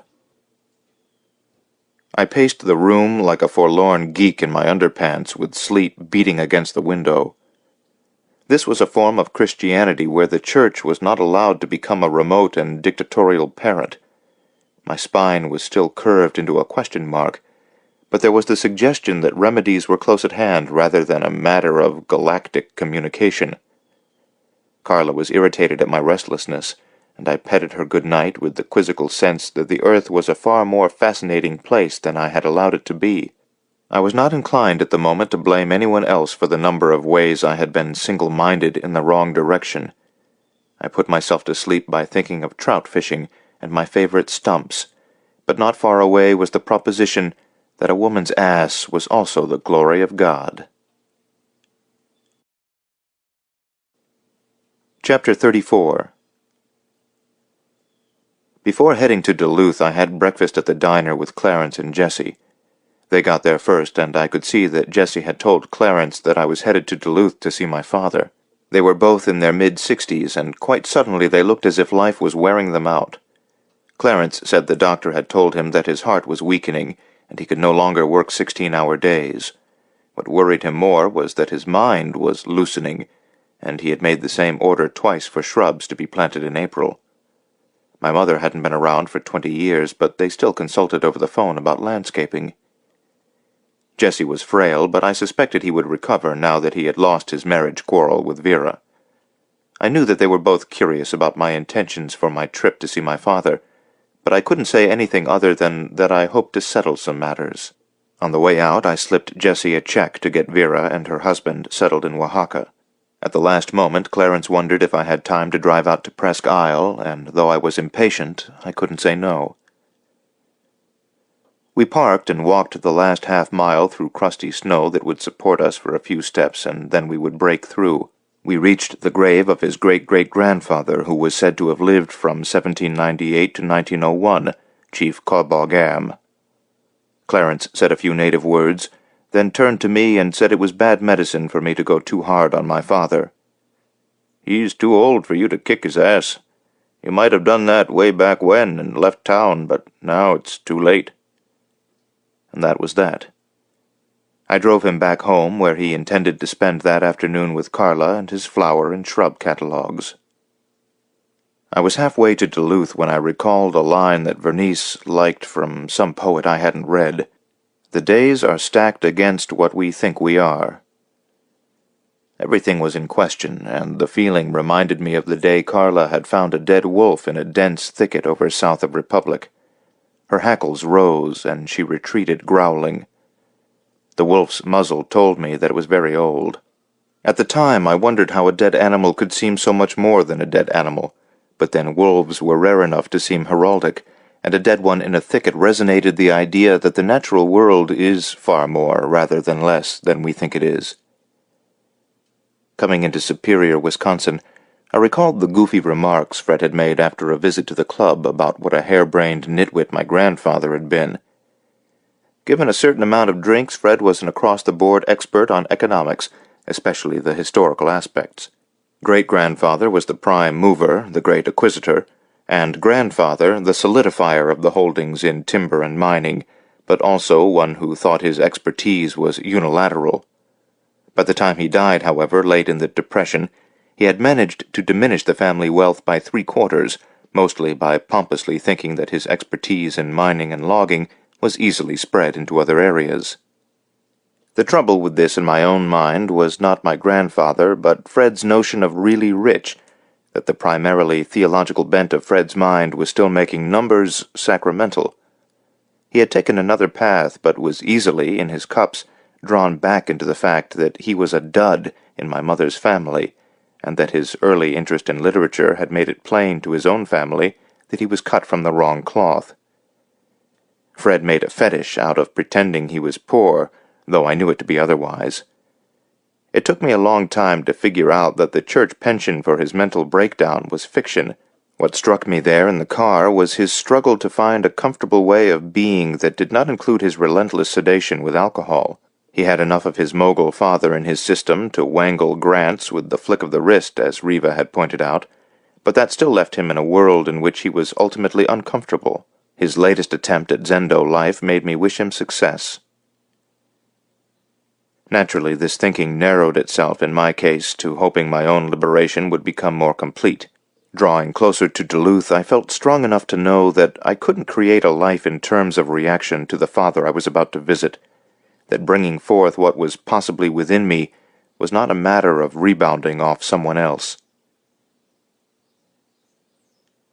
Coming up Seward's driveway, I saw my father teetering out of the woodlot behind the carriage house in brightly colored exercise clothes. He looked absolutely silly as he waved to me. Of course, I wanted a concision in reality that it was never prepared to offer. It was in the mid-50s, and he should have been sitting in a lawn chair in a warm coat, looking out at Lake Superior with an air of receptive melancholy. I followed him inside, and he poured himself a mid-afternoon drink. He looked rickety, the only word my mind could raise. His bruised leather luggage was by the door, and he said he had delayed his annual fishing trip to Key West by a day in order to see me. I was aware that his luggage cost more than my own extravagant trip, and taking a close look at the big room, there were all the accoutrements of a rich gentleman, most of them old, which struck me as pathetic in terms of his diminishing capital. I cautioned myself against sympathy, because no one really knew how much land he had left. The challenge at hand was to break down his impervious posture of control, his laconic attitude that no matter how fucked up life is, he sees it clearly, and just as clearly is in the driver's seat. "You shouldn't have driven all this way.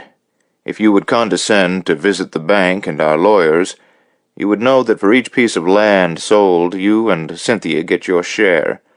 Some of my investing went awry, and I was a bit careless dipping into money not explicitly my own. I'm not here to talk about the money you stole. I want to know why you tried to fool with Cynthia when she was a girl. I had hoped to pour out everything in the manner of a Russian novel, but this clumsy question arrived first. She's an insufferably cruel girl. She won't let me see my grandchildren." In other words, a blank. It was far too warm in the room, and I was already down to my shirt sleeves. I noted that his formerly athletic body was now over-thin, though there was a small pot-belly. The loss of facial muscle made his jaw seem even larger. How did you become so sexually perverse? He considered this question for a few moments, though there was no emotional sign. I was always a bit questionable. What's the point? I'm still assuming this is about money. It's not. I'm trying to forgive you. Why bother? I mean, really, why bother? I wanted to kill you for raping Vera. There's nothing new in that. I wanted to kill my father.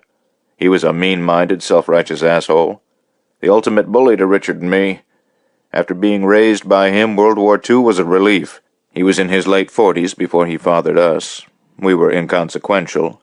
He was busy losing money. We'd all ride down to Chicago in his private railroad car, and he'd never leave his desk, never look out the window. What about your mother? She was an expert at leisure. She died when I was 12 of a supposed heart attack, but I think it was suicide. Pills and booze. What keeps you alive? I had no idea where to go with my questioning. I love each day. You will too when you reach my age.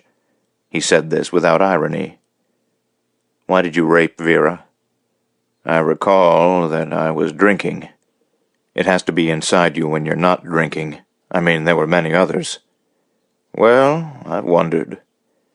Maybe it started in the Philippines during the war. Younger girls were less likely to have syphilis. We all seem to have errant desires in us. It's what you do that counts.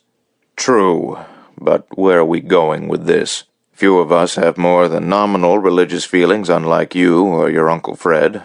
I wish you well. I'm actually proud that you seem not to have followed my behavior.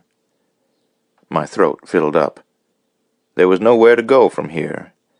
He averted his eyes from my obvious discomfort.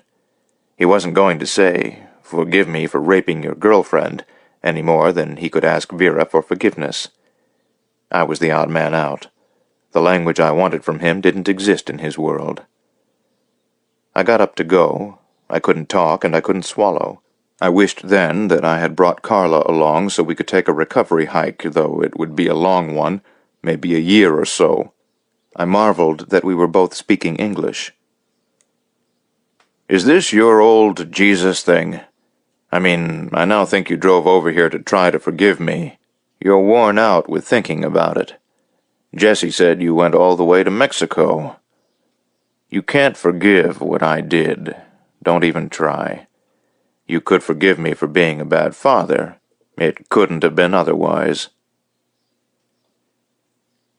We went outside and looked at the receding sheets of Lake Superior ice in the distance broken by blue water. On the porch there was a large bowl of dog food he said he put out for the stray dogs that hung out in the woodlot. He leaned against the railing and his legs looked spindly. Age. The people in Chicago say your mother is having a glorious life without me. I couldn't summon a response. There was the child's feeling of the first time swimming over one's head, a possibly bottomless lake.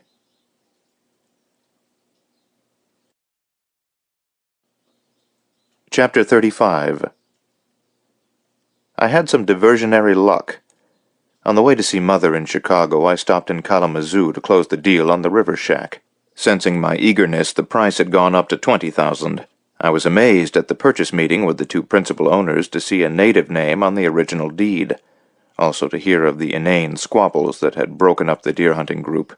The younger members wanted to stay up late playing cards, or would come home late from the tavern making a lot of noise. One of them had puked on a wood-burning stove so that it stunk the entire cold November night. The younger members cooked carelessly, couldn't split wood but bought it, and didn't do their share of the chores. Both the older men worked in a furniture factory and were giving up a cabin they had owned for 30 years out of sheer spleen. I had brought Carla along and rewarded her hour wait in the pickup with a cheeseburger. The recovery from the meeting with my father the week before had been fast and bracing, aided by an hour's phone conversation with Cynthia, who thought my attempt both courageous and naive. I had sent her a batch of Jaguar woman postcards from Jalapa, which irked her as she viewed herself as a soft and compassionate woman. When I reminded her of her combative past, she viewed it as only defending herself, a quality her brother hadn't learned. She said it was likely that our mother had a degenerative kidney disease but would live a long time. "Why couldn't it be father?" I asked. "You know that's not the way it works," she said. Rush hour traffic in Chicago was a tonic because it obviated thinking about anything else. Carla insisted on protecting us from the hundreds of semis with barks and growls, which drove me daffy until I drowned her out with a good rhythm and blues station. As cities go, I like Chicago, though the congestion approached the incomprehensible. When we got out of the truck in front of Mother's house in Evanston, Carla flattened a male dog who tried to sniff her butt. I swung my duffel bag at her, then grabbed her by the collar. She had pinned him to the ground by the throat. I apologized to the owner, a fey young man, who said, "Zeke hasn't learned that some females don't care for him." I sat down in the kitchen with a glass of wine. Mother was inexpertly frying chicken and dumped in a can of mushroom soup for sauce before I could stop her. She was tanned from the southwest, but underneath her color wasn't good. "How is he?" "He thinks he's fine, but he looks terrible, rickety and spindly with a bulbous nose. It all makes his jaw look larger." "Cynthia told me you wanted to forgive him." She was drinking water and averted her eyes. I could see that I'd have to avoid anything rough. "Have you?" I asked. "Never occurred to me. I think of myself as Christian, but then he never asked. On most days it seems long ago, but then I always remember how long it lasted. I was never able to touch gin again." Now she smiled, which was a relief. "Well, I had to try it, but he was as impervious as a good raincoat. He told me to forgive him for being a bad father, but not for what he had done. It's hard to separate. He said it never could be otherwise." His friends, his classmates were all like that when I'd meet them here in Chicago or in New York or even up at the club. They all seemed to think that everything about them was inevitable. They saw themselves as princelings, but when I talked to their wives away from them, it was peacocks that came to mind. "I suppose that's the money," I offered. "It's everything that comes with it more than the money. None of his friends accomplished anything in particular, but that didn't stop them from feeling superior. They sputtered about the nasty world and went on their way. Maybe I'm not a big exception." She stopped on the verge of tears and paused to regather herself. "I don't think of you that way," I said. "I was only prepared for a certain kind of life, and I never had the ability to really step outside it like you and Cynthia. When I visited Donald and Cynthia last fall, I couldn't see a single trace of her parents. There was simply nothing of me or your father in her life. I was pleased. As you know, I'm the eternal docent, but when I tried to help out in a children's oncology clinic, I only lasted a week. I'm not tough enough. I'm irrelevant except among the type of people I grew up with. My only outside friends are Polly and her 2 children who call me Granny. Don't you ever miss her?" "Of course." I found myself pleased to see she thought of my father as a dead duck. There was a specific anemia to the so-called upper class that boggled the mind. All of the paths were proscribed with centuries-old cobblestones. She had told me that early in their marriage Chicago had been their headquarters, with Marquette and the club reserved for the pleasant months from May until mid-October. Then they decided that Marquette was a better place to raise children. "It was so sad when you broke up." She wasn't going to leave the subject of Polly. "I don't really understand why you refused to have children." I got up and stirred her gelatinous chicken. There was a question of how to withdraw from the immediate situation, which seemed to resemble the beige mud puddle in the frying pan. "I think Dr. Coughlin feels that you want more from life than it can offer. Jessie told me you went to Mexico. That's a good example." She had me there. I had read about the point at which parents could become querulous children, and it was a mistake to think of them as more than older versions of our own questionable selves. It had to be enough that I, along with Cynthia, had successfully escaped living their lives, which, despite the secure place in the culture, seemed utterly deranged. As an escape route, I fed Carla. Looking around, I was struck by the idea that that sort of life was an expensive kitchen in which nothing could be cooked because you had everything but the proper ingredients. I remembered how sloppily Fred made bologna sandwiches for the poor kids, but he was trying. "You're avoiding me," she said. "I haven't seen what life has to offer. I've been too busy thinking. I've been trying to get through the used part." This was lame, but all I could offer. I couldn't humanely pursue certain things with her as I had my father. Part of me might wish to be a spotlight, but a penlight would have to do. The point was not to feel lighter by sinking someone else. For instance, there was no reason to ask her why she hadn't grabbed us and run for it far before our lives had declined to the point that Vera could be raped. A point had been reached where further examination of wounds would be fruitless. I looked down amused at the chicken glop I had been stirring. This was clearly a case where a pig's ear couldn't be made into a silk purse. Carla sat beside my mother's chair, looking at me as if the delicious fumes rising from the stove were unendurable. Mother was entranced with petting her. It was almost a still life. I loved my mother, and I felt as if I were taking off my imaginary judge's cloak and tossing it in a dumpster. I walked over and embraced her. I followed an absurd impulse and asked her if it was okay if I called out for a pizza. I hadn't had a good Chicago pizza since I had left theological school. She was pleased with the idea.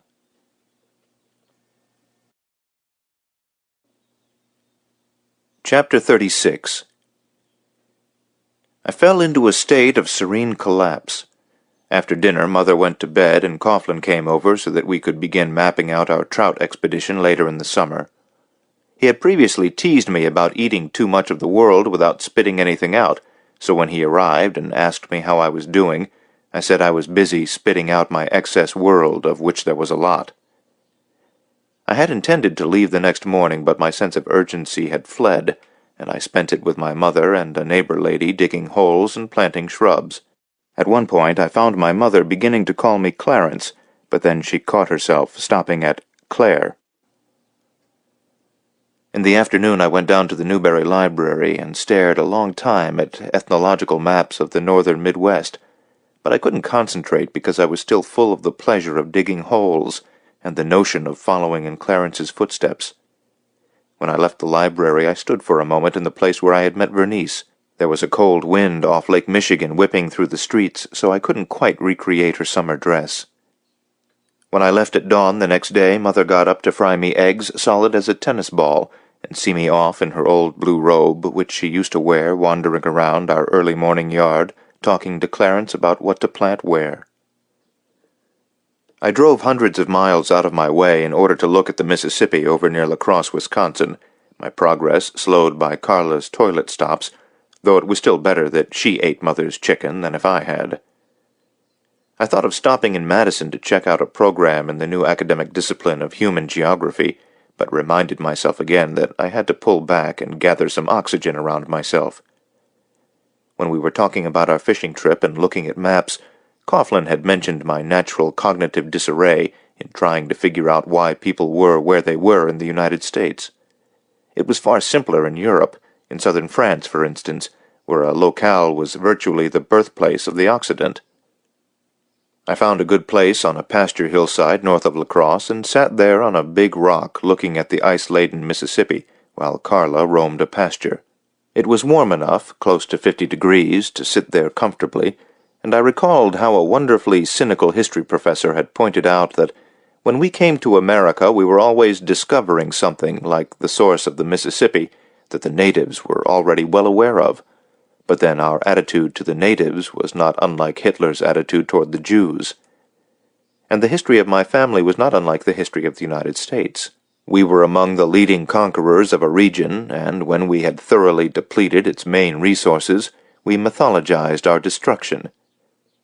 But then the river drifted me away from the obvious presumptions I had gathered around myself like a child's favorite blanket.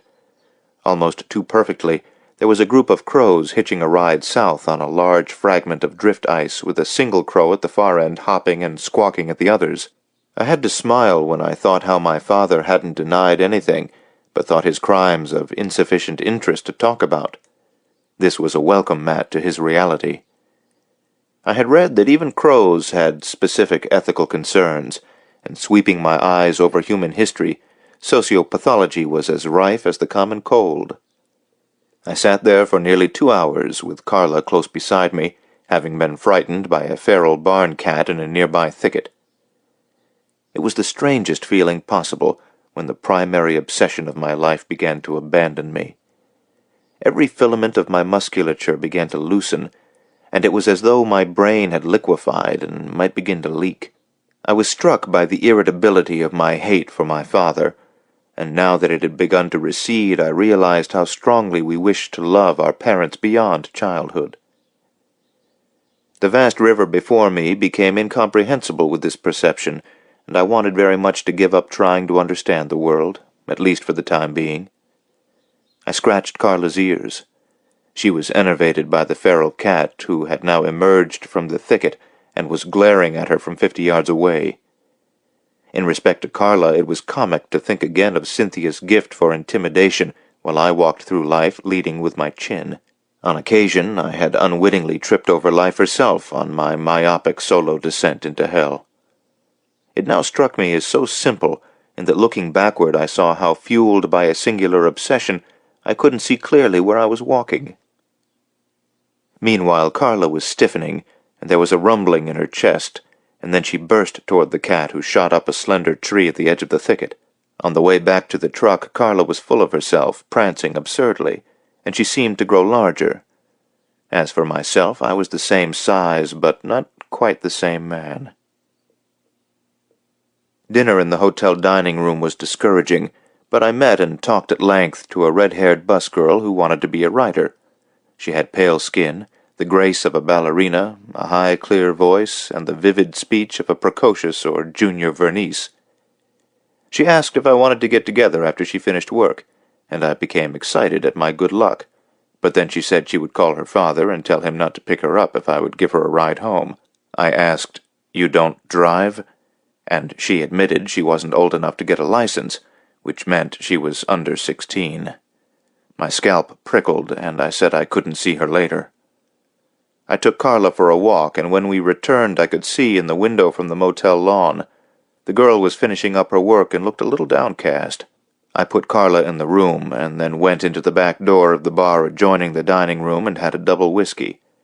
The night was cool, but my hair was damp, and I had difficulty swallowing the whiskey. She appeared at the door between the dining room and bar, and waved at me. I swiveled the bar stool and turned my back. Chapter 37. I began to flow then, not like a river, but at least in a fashion similar to a feeder creek coming out of a forest in twists and turns. It was a few days before I recognized it as a state of serene collapse. On returning to Marquette, there was a morose and discordant note from Vernice, admitting she had loaned half the money I had given her to her poet lover. He was expecting a check from the States, but when it came, they had separated without him returning the loan. She had moved in with the slightly sapphic woman near Arles for the time being, who was willing to support her until she finished her novel. She didn't want anything more from me, except that when I went to Grand Marais, I must greet our stump for her. She was using our affair in her novel, but, of course, was changing the names to protect the innocent. Perhaps we would see each other in October. I couldn't help but wonder if her melancholy state would be permanent. Her profession was pretty much herself, and that could be a fragile path. My own long-lost impulse to avoid thinking about myself had been a failed effort, though I could now see that it was not so much a matter of stopping, but letting it drift away. My father had been a perverse anchor, and I had cut the rope. Within a few hours of reaching Marquette, I was deep into the pleasure of digging holes. Clarence had bursitis in a shoulder, and a snowplow had destroyed much of our back hedge bordering the alley, which meant it had to be replanted. His nephews were supposed to do the digging, but they were busy on another landscaping job. I was surprised when I found remnants of winter ice a foot down and had to use a pickaxe. It was a warm late April afternoon, and I was soon soaked with sweat, and had to put on a pair of Clarence's work gloves to avoid blisters. Clarence and Jessie sat on lawn chairs, drank beer, and watched critically. After a few hours, Clarence's nephews arrived and helped me finish the job, and then Susie came by, obviously tracking the nephew, Sam, who had moved up from Detroit. We had an alfresco picnic in the backyard over Mrs. Plunkett's lasagna and questionable red wine. I made a small business decision and decided to help the nephews with their landscaping service, which was undercapitalized. Ownership would be split into thirds, and I would buy them a used pickup, shovels, rakes, a rototiller, and a couple of lawn mowers. Clarence would advise on the trees, shrubs, and flowers to be planted. A couple of days later, when I packed up to go to Grand Marais, I saw that Susie had painted on the door panels of my pickup, "David Burkett Landscaping Service." I can't say I felt a warm glow, but it was pleasant. I intended to alternate weeks at the cabin with weeks of hard manual work. This program would keep me on Earth rather than floating above it. I liked the idea of mowing the lawns of my parents' friends. In the morning, on the way out of town, I stopped at a job site and ended up helping Sam and his brother Teddy align a group of boulders along a driveway, which were designed to prevent snowplow services, which work with haste, from ripping up the yard. I was a bit dreamy thinking about the opening of trout season, and my inattention caused me to get the tip of a finger squashed. I hopped around howling, and then Teddy drilled a small hole in my fingernail with the tip of a jackknife blade to release the impacted pressure of the blood, which then spurted up through the hole.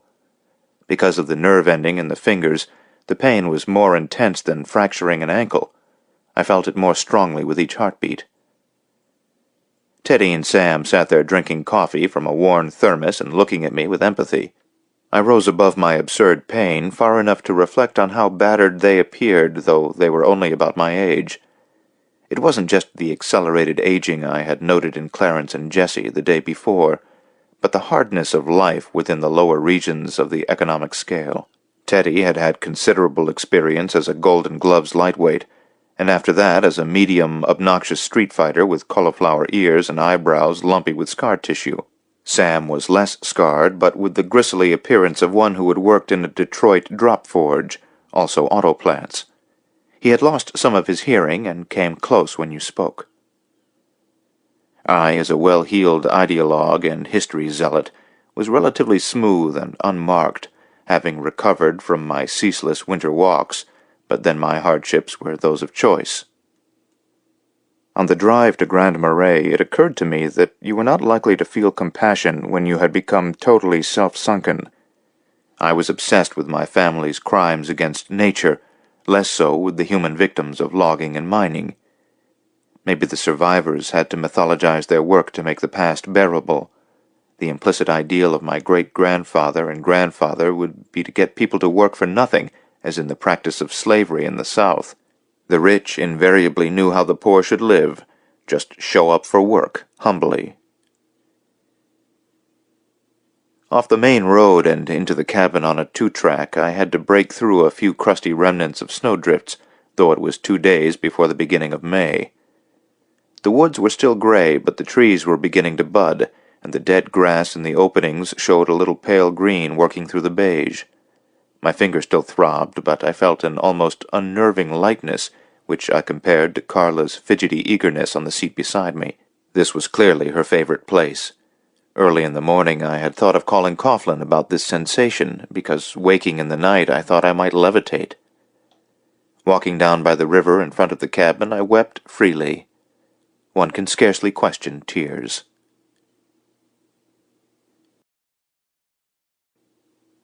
Chapter 38.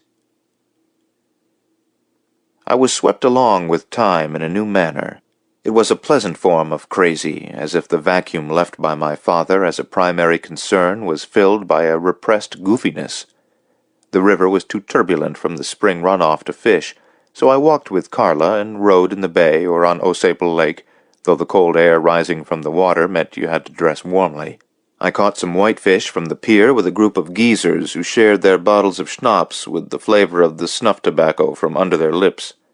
I wrote letters to Vernice, Fred, Coughlin, and Cynthia. I wanted to write Elaine Pagels, the mage of church history, but I was too shy. I pondered the Gnostic's insistence on relying on your own immediate experience. It sounded more than a little like Fred's Zen discipline. One day I skipped like a child until I was exhausted and soaked with sweat. I even tried crawling, though it disturbed Carla in the same way a parent's errant behavior bothers a child. I made love to a middle-aged woman I had met a number of times at the grocery store. She had asked me to look at her roses, many of which had died during the winter. We made love on her living room floor next to a grandfather clock. I turned her around as the metronomic swing had begun to irritate me. I had rug burns on my knees. Her cat hissed at me. We made love with less energy a second day, and on the third I was relieved that her husband was returning from Minneapolis. I think that she was also relieved. She claimed it was her first act of adultery in 35 years of marriage. I thought irrelevantly, "That's how old I'll be next year," but said nothing. One day while rowing, I fell into a fresh kind of trance while following a loon down toward the west end of Osable Lake. It was warmish, with enough breeze to keep the bugs away, so I took off my shoes and socks in order to feel the water passing under the thin floor of the boat. When I started rowing from the launch site, I had been idly preoccupied over the old idea whether there can be individual salvation without collective salvation.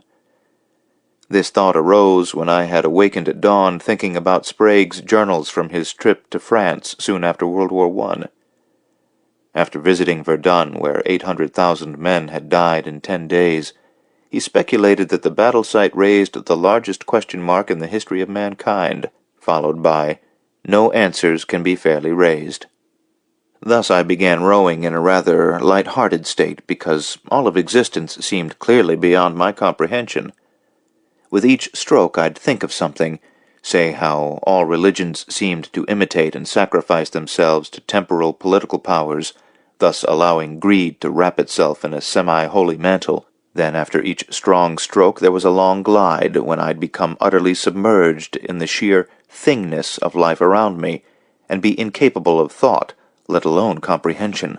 Lake, water, sky, bird, my feet, my breathing.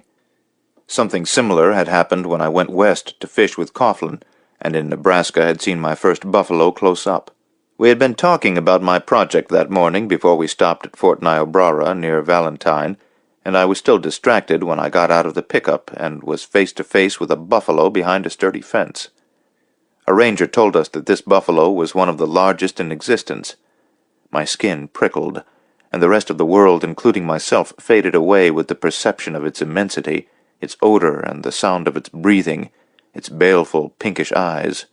I came back to reality when it let out a hollow, thunderous grunt, and I jumped straight up in the air in an act Coughlin described as athletic. From that point onward, my brain would imagistically confuse buffalo with logging and the immense stumps we had been discussing before we stopped at Fort Niobrara.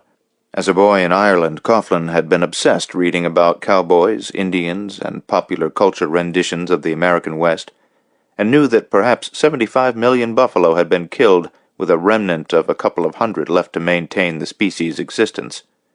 It seemed metaphorically logical that my brain would connect buffalo and the huge white pine stumps I had found. The loon had circled back east from the Rhodey Creek Inlet, and with a few hard strokes I was approaching Laurie's beach.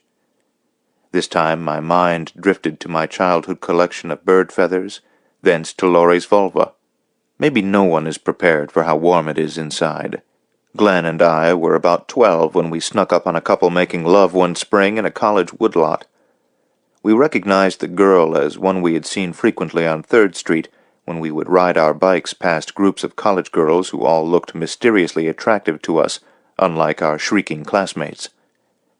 In the woods with Glenn, in the courageous lead, we were appalled at the clear view of merging parts and the groaning sound the girl made. The man huffed, and one of the girl's legs flopped. There seemed to be much more to her than when she had clothes on. It reminded me of a dowdy and rather homely 7th-grade teacher who, after I saw her on the beach in a scanty bathing suit, achieved an altogether new reality in my mind. She called me over to ask how my summer was going, and I could barely speak. She was clearly amused by the effect she was having on me, but nothing in my life had equaled the presence of Vera dancing on the beach or in the upper hallway when she had exposed her bottom. The unrealized desire was on a different level, closer to physical illness than I had reached with Laurie, Polly, Riva, or Vernice. While saying my abject prayers against lust, I had the notion that if I made love to Vera, I would die on the spot. When I reached the launch site, I laughed when I discovered I had spent 4 hours rowing. Carla had slept in boredom on the back seat with one eye open in a squint at the possibility of anything happening. On shore, she ran off in the woods for a half-hour, clearly pissed at the uneventful afternoon. I made it up to her by taking her back to my great mother of stumps early in the evening. When we crawled under the stump, she growled at a small pile of bear feces. I felt the general urge to pray, but it seemed too aggressive in that holy place. Chapter 39. I alternated a week of work with a week at the cabin until I left with Coughlin on our fishing trip to Montana in early August. At the cabin I fished every evening and continued my somewhat autistic practice of rowing for a few hours every day. When I worked with Sam and Teddy in Marquette, I'd fished in the evening on my old haunts on the middle branch of the Escanaba near Gwin, or on the Chocolate. One day in Marquette, when we had to retreat from our landscaping due to a hard, driving rain, I spent the day going through my research papers for my project, which were stored, ironically, in my father's study. Who gives a shit, I thought. It was obvious to me that nearly everything I had written, save the stories from old miners and loggers, was stilted, junky, falsely academic, and fueled by anger. Unlike the stories, the writing was purely awful. It seemed that when I tried to be informative, I had two choices: write it from a clearly remote angle, or as a personal memoir using the tactics Vernice had suggested, but informed by my father's disappearance as a motive. After all, what he had mainly accomplished in family history was smugly spending the money. One afternoon there was an embarrassing moment when we were working in a yard of what Teddy called rich folks. A brittle-voiced old woman came out of the house chiding us for this and that, then stopped cold and looked at me as if she was dislocated. "David?" she said, and then I recognized her as one of Mother's bridge partners from long ago. "Are you okay?" She regarded me, and then Sam and Teddy, with puzzlement. I was getting used to this look around town, though she was the first to say anything. I clearly wasn't supposed to be working for a living. I wondered why no one had answered my letters, and then it occurred to me to check my Grand Marais box, my original error with Vernice. There were letters from Cynthia, Fred, my mother, and a recently arrived note from Vernice, who said that she might come back to the States early if I'd loan her $1,000 for a ticket. She had finished her sex novel, and was trying to determine whether she should publish it under her own name, but then scarcely anyone knew her own name, so why should it matter? She was delighted at the idea of her mother reading the book. She had moved from the house of her overly affectionate patroness, and was cooking for an elderly couple from Chicago who had a house near Saint-Remy and entertained a lot. Cynthia wrote that Donald had finally succeeded at his 3 days and nights without food, shelter, or water, and had returned swollen with mosquito and black fly bites, cooked his favorite barbecued ribs, became ill, and went to bed. She had heard from Vera in Oaxaca that her marriage wasn't doing well, and that she was homesick for Veracruz, partly because Oaxaca was full of tourists. Cynthia added that we were due another check because Dad had to sell more land in order to resolve a legal problem with a black girl he had met at a quail plantation in South Georgia several years ago. This explained a letter from the young lawyer I hadn't wanted to open. Dad probably would have been home free, but the girl's parents were involved in civil rights activities. Fred said that he was still trying to save his sorry ass at the Zendo, but had lost the spiritual excitement of the first few months. He was working in the vegetable garden, which he liked, and also studying Hawaiian birds and botany for no particular reason. He was sad because Riva never answered his letters, and I heard from her. The mention of Riva made me lonely. I wondered if I would become like Sprague, who, after the death of his young wife, never again found a companion. Mother was at the same time apologetic and vaguely obnoxious. She enclosed a check and said she was appalled to hear that I had been seen mowing lawns in ragged clothes. My upbringing and education had prepared me for something better. She had directed her accountant to send me a monthly check. She felt that she had failed me. Had I given up on my history of the Upper Peninsula? She had finally called Clarence and found out about the landscaping company, which was still the equivalent to her of mowing lawns. Would I please come to see her so we could fully discuss my future? She had some sort of kidney disease, which, though not normally fatal, accentuated her worries about me since Cynthia was doing fine. She actually said that my current manual labor might reflect badly on the family name. She concluded by saying she loved me so very much and would pray that I have a noble future. The night before I left for Montana, I asked Clarence and Jessie for dinner, and Mrs. Plunkett made us veal parmesan. Clarence had become slow on his feet in addition to his bursitis. I noted he placed his feet carefully. Jessie had developed an almost imperceptible slur. I asked him about the most recent land sale, and he said the lawyer was handling it. I also asked him about Vera, and he seemed pleased to say that her marriage had become difficult. That night, after eating and drinking a little too much for the planned early departure, I had a nightmare based on reality that showed me that though I had neutralized my father, I hadn't gotten rid of him. We were out on a raft on a lake at the club, 4 fathers and 4 sons, having a supposed fishing, swimming, and picnic party. I must have been 8 at the time. The raft was large and solid with a ladder to the water and was supported by oil barrels. We kids were fishing and swimming while the men were drinking. We ignored them until it was time to eat. My father by then was lying on a mat at the edge of the raft telling stories, and then he suddenly groaned and rolled off the raft into the water.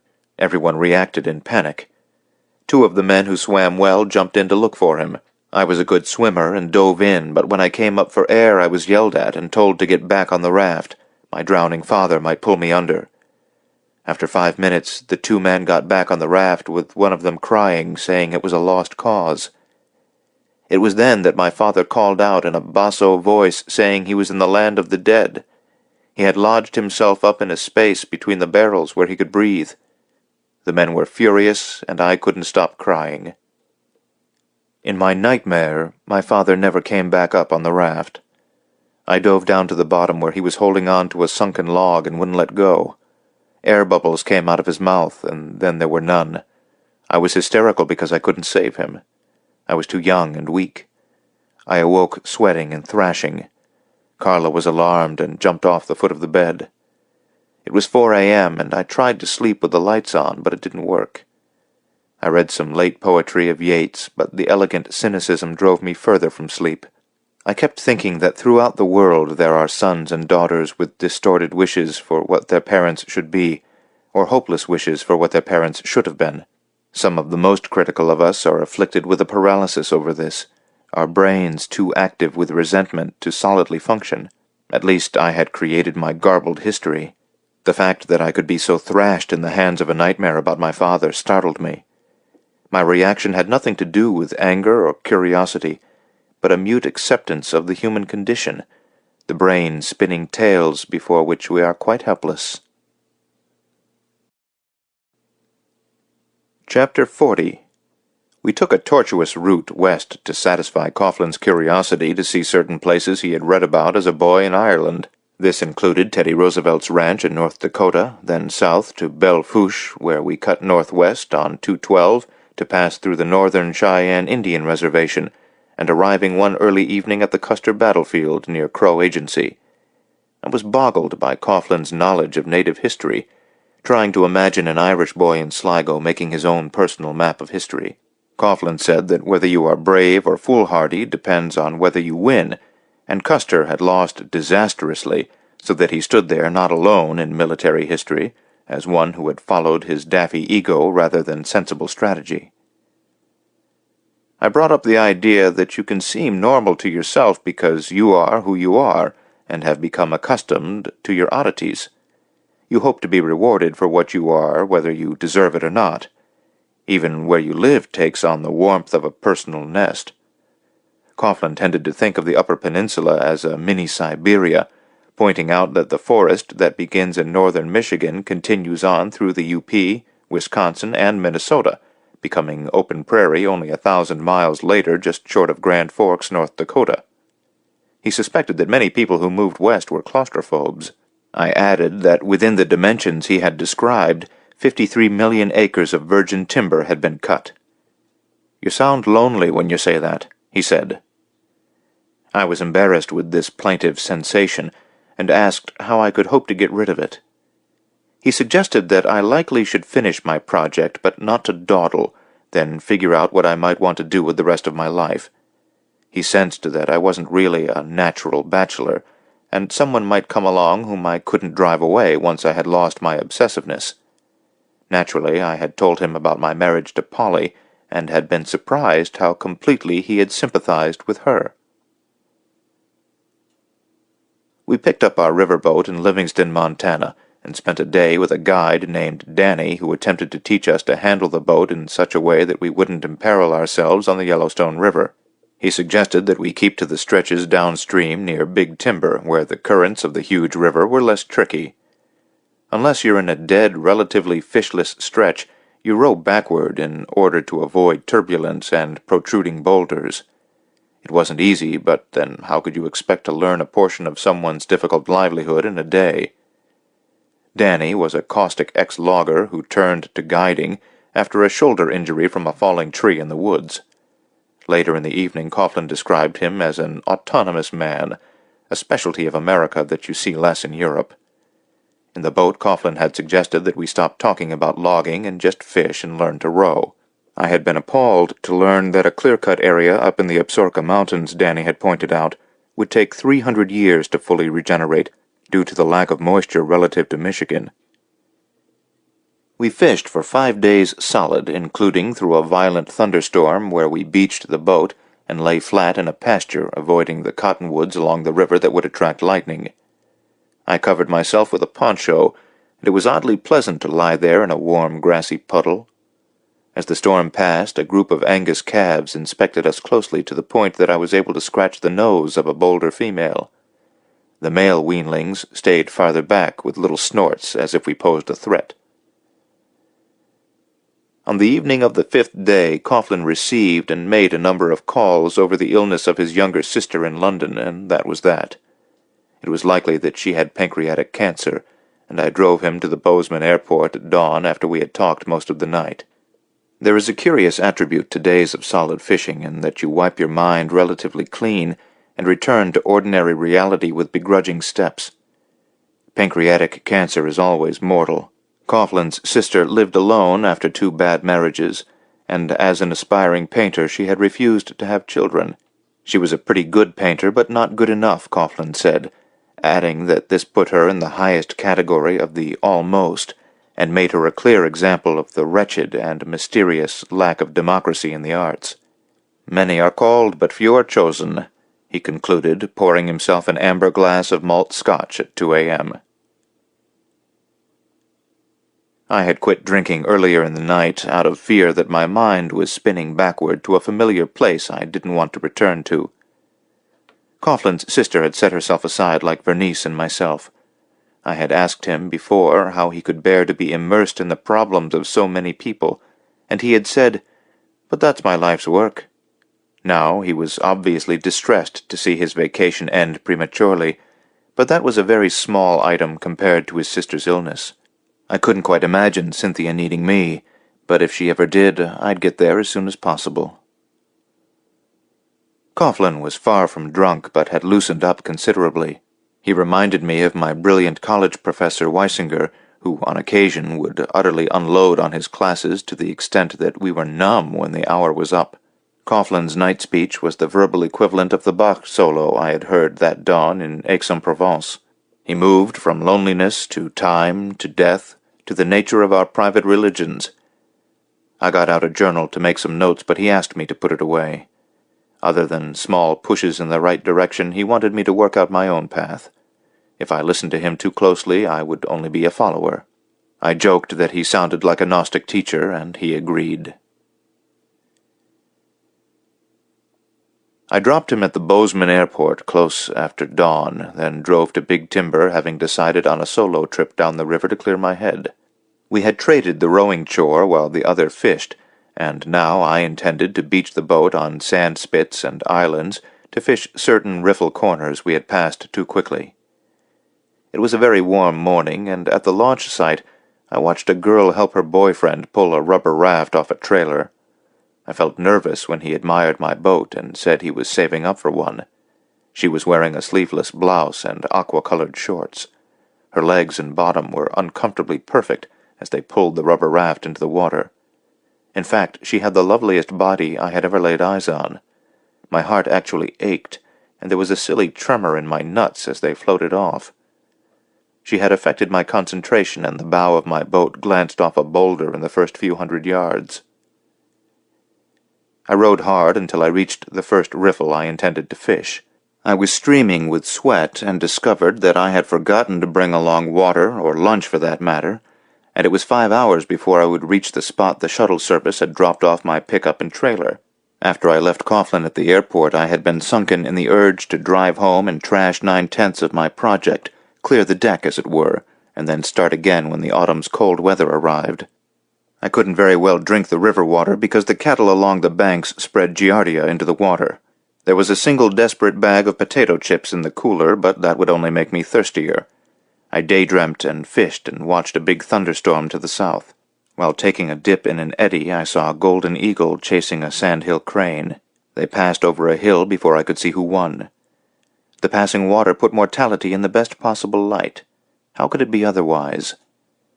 I came around a bend in the full current and saw the empty rubber raft on a beach on the far side. The couple were likely up in a grove of cottonwoods making love. If I had been on that side of the river, I could have borrowed a drink of water and seen the girl again, only I wasn't on that side of the swiftly moving river, and would likely never meet her again. Finally, I could see my truck in the distance, but due to my ineptitude still overshot my takeout place by 100 yards. I beached the boat and laboriously pulled it upstream with the anchor rope, my mouth as dry as hot gravel. A young man helped me the last 30 yards or so after watching me fall face first after losing footing on the slippery stones. He offered me a jug of cold water from his ratty old Subaru. Comically, he turned out to be a botany senior at Yale, and was curious about the landscaping sign on my truck. He also gave me a candy bar, and I said his accent didn't remind me of my father's. He told me he was a scholarship student from Ohio, and the accent I was talking about was in the minority. He was studying weeds, and showed me which weeds weren't indigenous in a patch of pasture near the site.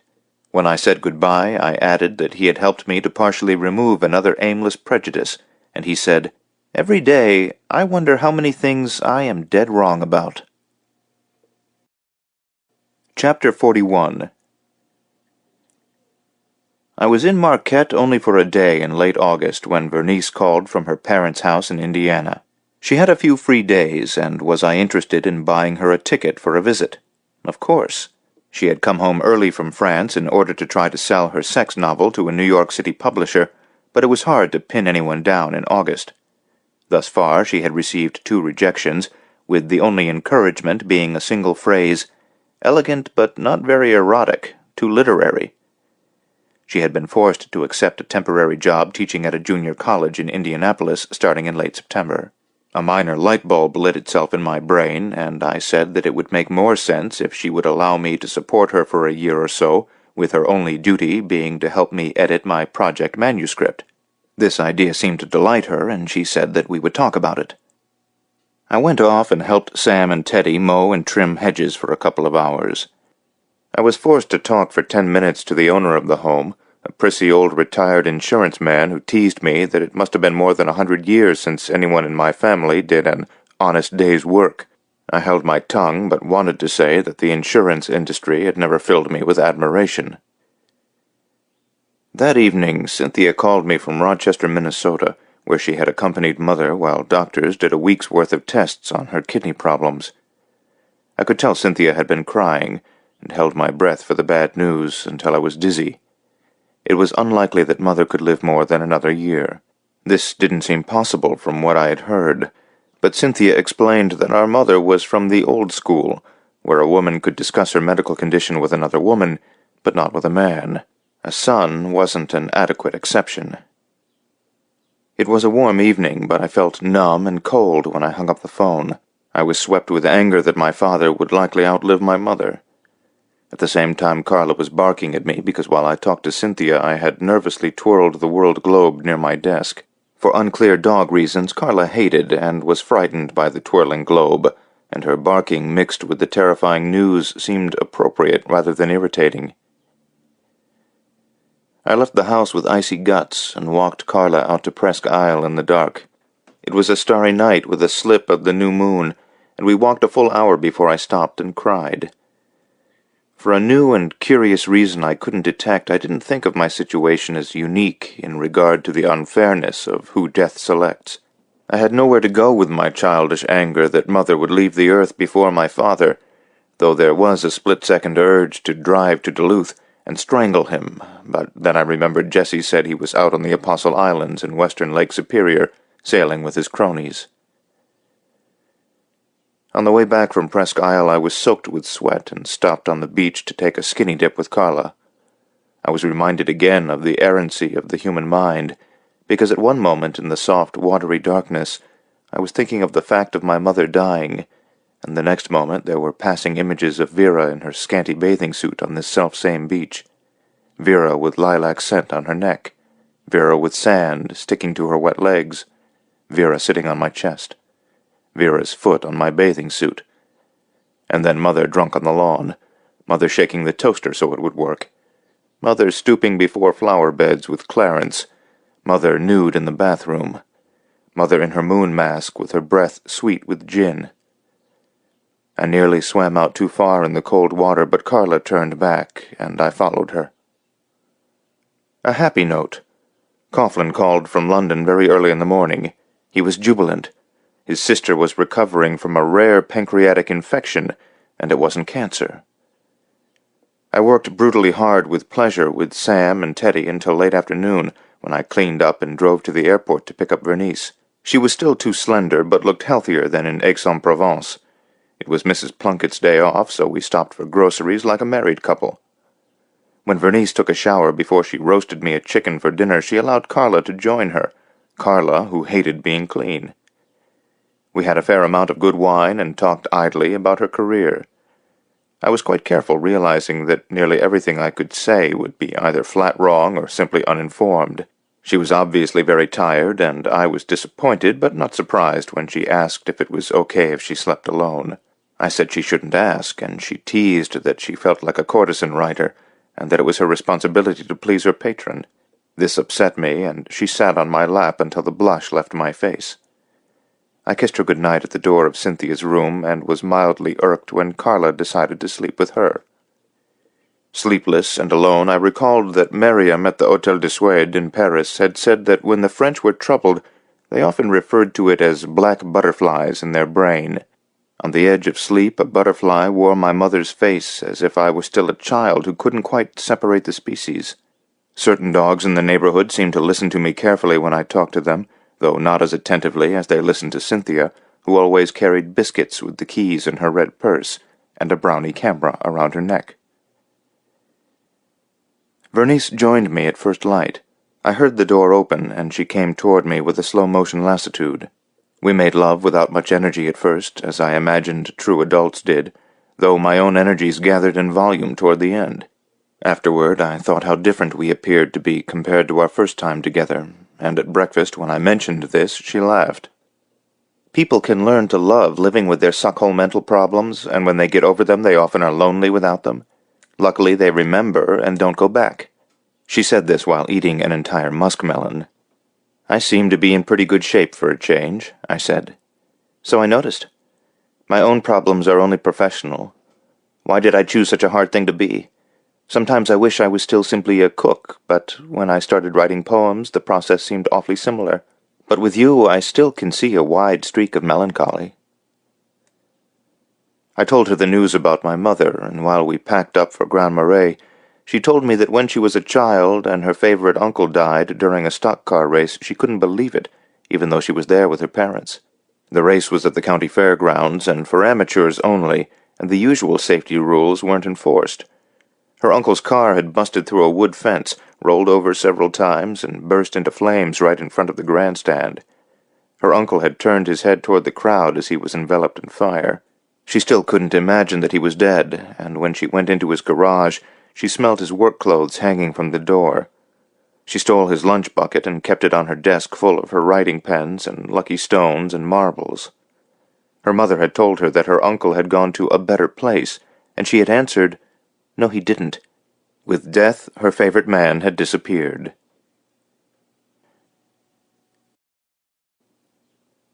Chapter 42.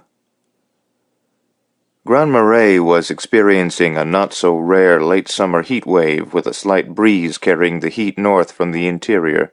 Lake Superior was dead calm and only dimpled by freshets, so that when we rode near the harbor mouth, Vernice leaned over the gunwale and said, "I see big fish far down on the bottom." Vernice had me take along my bulky manuscript, and on our second day at the cabin, I went off brook trout fishing with Mick so that she could edit. I was unnaturally anxious about the whole thing for a good reason, because when I returned at dinner-time, she said she could salvage only 13 pages of the actual writing, and these were covered with red marks. She said that nearly all of my writing was mushy and slurred like a bad scholar's, and quoted René Char, "Lucidity is the wound closest to the sun." What the fuck does that mean? I was hot, dirty, and irked cleaning a few trout at the sink. Figure it out for yourself. If you can't, you'll always write shit. You're dog-paddling in too much material. Start over. Give me 100 clean pages called What My People Did or something like that. You're trying to be a 19th century curmudgeon. You're starting 12,000 years ago with the glaciers, then moving slowly onward like a fucking crippled toad. Get over the glaciers in one page, please. You quoted that beautiful prose of Agassiz. Try to understand why it's beautiful and your prose isn't. You wrote nicely in those 13 pages because you forgot yourself in your 1,000 post-rationalizations and let your material emerge directly and intimately. I had pressed my thumb on the dorsal fin of a trout and now watched a raindrop of blood ooze out. I had asked for this speech and been roundly whipped by a schoolmarm. All these years after the inception, and I had 13 golden pages. It was too warm in the cabin to eat at the usual time, and we took naps in separate beds, awakening in the twilight. I was no longer pissed at her critique. She was the pro, and I was the hubris-soaked, unenlightened amateur. We bathed in the cool river, laughing at nothing in particular, with Carla drifting downstream, looking back at us, quizzically unused to laughter in her owner. Vernice got out on the grassy bank, and I stood in the river looking up at her nudeness, then flicked a mosquito off her ass, leaving a little blood smear. I got out of the river and sat on a small deck I had built, the pine boards still warm from the sun. I put my face on her shoulder, which smelled vaguely like Carla, who had napped with her. I felt her skull beneath her wet hair, and saw in the dim light her slightly canine smile. Mosquito wine. She's a little dry as my cock visits her, so warm after the cold river water. The day birds wane, and I hear the first owl above the river. Chapter 43. 4 wonderful days, and then she was gone. You couldn't call it love because she wouldn't permit that kind of talk or thinking.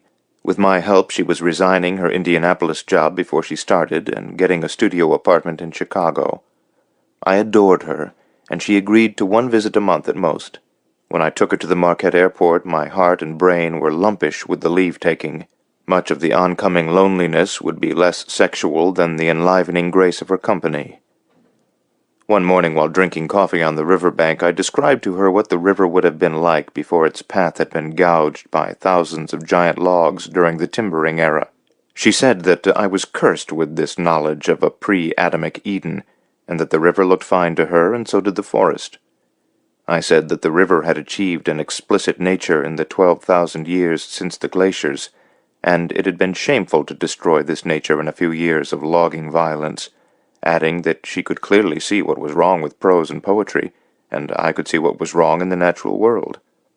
"I don't exclude people like you do," she had said, adding that she was pleased with her innocent eyes that were still overwhelmed by the beauty of her surroundings. I agreed, but then said if we don't identify what we did wrong, we'll keep on doing it. "I just don't want what's wrong to swallow your entire life. Then you'd only be a critic reacting to what others have done badly. You won't have any balance in your life." "Do you?" I asked, and she laughed and said, "I'm not meant to have. My perceptions write my life." With the departure of Vernice, all I did was work at trying to add to my lightweight base of 13 pages. With my father torment largely expunged, a great deal of the anger and anxiety in my writing process disappeared. It was as if I had removed much of myself from the process, and could see everyone else in a more defined outline, whether it was my great-grandfather or grandfather or Sprague, whose venom could be astounding, and my father, whom all of them would look on with disgust as a mere spender. Sprague regarded the stock market as a contemptible poker game, and its collapse gave him pleasure. My work developed into a kind of neutral freedom that at times became as pleasant as the landscaping and lawn work I continued to do with Sam and Teddy on alternate weeks. I was learning to write, and when in Marquette I spent hours with Clarence discovering the subtleties of landscaping. Of the first 30 pages I sent to Vernice, she judged 7 as passable, which encouraged me. I was thrilled when she marked a sentence I had labored over as very nice but irrelevant. Coughlin came up twice to bird hunt, once in mid-September, and then again 3 weeks later when the foliage had thinned and the grouse were a little simpler to hit. Carla was interested in finding grouse and woodcock for us with her talented nose, but didn't really want to give up the retrieved birds, thinking of them as her own. Coughlin shot a grouse as it flew across the river, and when Carla swam to the other side, she stared at us, then sat down and ate the bird we were already counting on for dinner. On the last day we hunted, Carla seemed particularly weary, so that after dropping Coughlin at the Marquette airport I took her to a vet named Randy Ryan, who diagnosed her as having a bad heart. I was embarrassed when my tears fell profusely. She would now be limited to short walks. Coughlin loved the cabin because on the cold mornings when we stoked the fire, it reminded him of winter mornings in Sligo. He was in fine fettle with the recovery of his sister. He cautioned me to prepare for my mother's departure by seeing her as often as possible. I didn't mind going to Chicago because I could also see Vernice, but the idea of visiting my mother in Tucson irked me. Coughlin reminded me that you get one mother in this life and that the sins of omission loom large with the passing of time. He thought it reprehensible that James Joyce had refused to pray with his mother. How could it possibly matter? Old ladies deserved being catered to, even if I had to fib and forget my mother's many years of questionable behavior. What kind of parent would I have been if I had had a child with Polly? This chilled my soul. Any child deserves a better father than the maniac I had been at the time. It was a melancholy day in early November when I closed the cabin for the winter and churned out through the newly fallen snow. Our landscaping company had closed down, with the work left being snowplowing for Teddy and Sam, who had attached plows to their pickups. Our first season had been profitable, but I reduced my share for the obvious reason that I hadn't worked full-time. This move wasn't acceptable to Sam and Teddy, who said a deal is a deal, and that I had financed the equipment. It's inexplicable how poor people are less greedy than the rich. My work made me boring. I had to learn that those I knew weren't equally fascinated with the subject of my writing. Mrs. Plunkett yawned and turned on the television or shuffled the playing cards impatiently.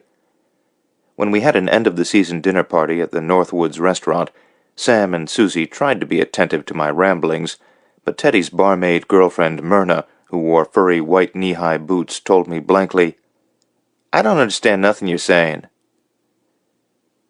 At Thanksgiving dinner with Clarence and Jessie, Clarence became abrupt with me, as he had done when I was young and drove my bicycle through a flower bed.